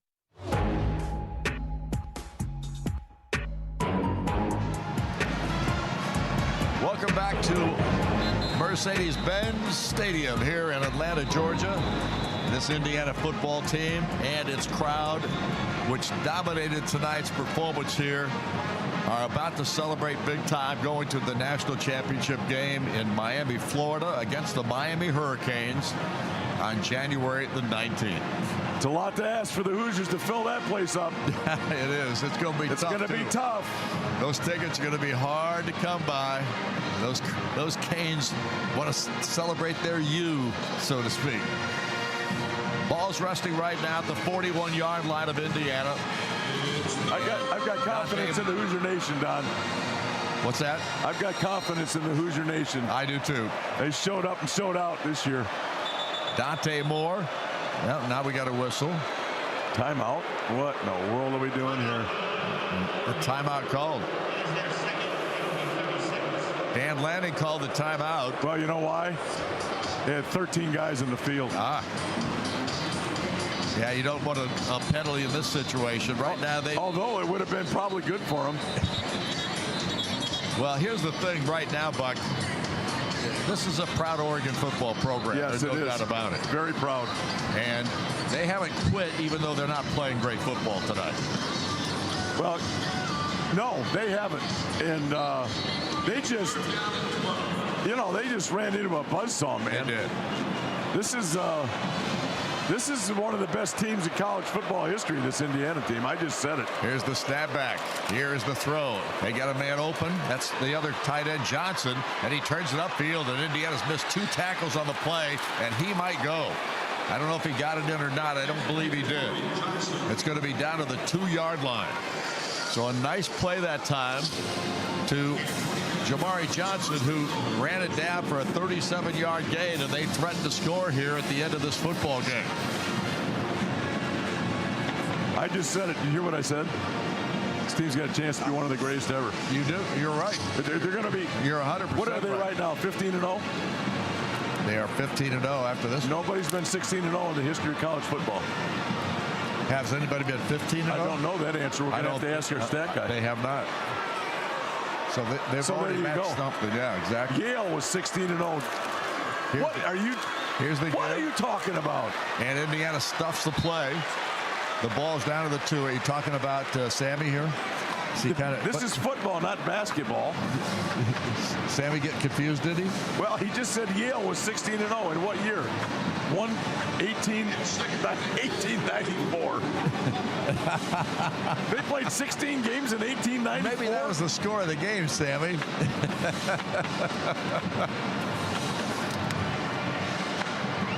Wow, that's true. That is true. Well, I don't know. It's on the internet. World Wide Web. Dante Moore sets his ball club. They're trying to score a touchdown here. Here's the snap. Back he goes to throw it. Fires it to the end zone.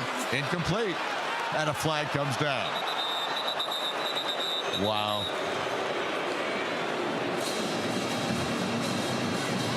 Well, we're at 34 seconds left in this football game. Pass interference.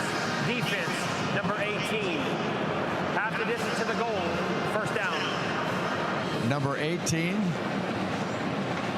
Solomon Van Horst. Nope, it's Andrew Turvey.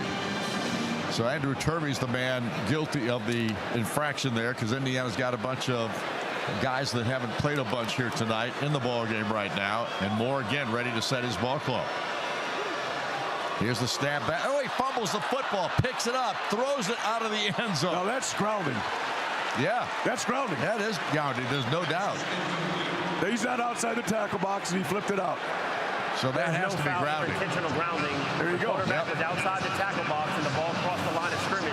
Second down. Oh, they didn't call it. That guy was not outside the tackle box. What? Boy, oh boy. These guys are making me mad. They're not invited to my birthday party. Not one of them is invited to my birthday party. Well, I looked to see what Sig was doing, and he hadn't said a word. I don't think he cares anymore. He doesn't. No, he doesn't. They're not invited to my birthday party. None of them. Here is Moore again, ready to take the snap. Does so. Gives the handoff. Nope, he's going to run with it. Throws the football. They got a touchdown. No, good for them. And the man who caught the football out there was Roger Saliapaga, sophomore from Orem, Utah, who makes the catch for the Ducks. So Oregon's going to score here at the end and make it a 56-22 game if the extra point kick is good, unless they go for 2 here. Oh, they'll probably go for 2. Nope, they're going to kick it. What are they going to do? They're going to kick it. For goodness sake. So trying to make it look a little more respectable. I get it. For them.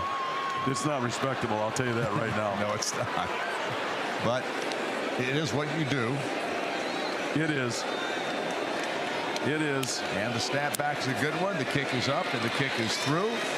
And the score is now 56-22. And with 22 seconds remaining in this football game, we'll have a kickoff and probably one snap of the football, and that will do it. Well, they're hugging that kicker up. He must have set some record or something. That's perhaps true. They just hugged him up after the kick. He's been around a while too.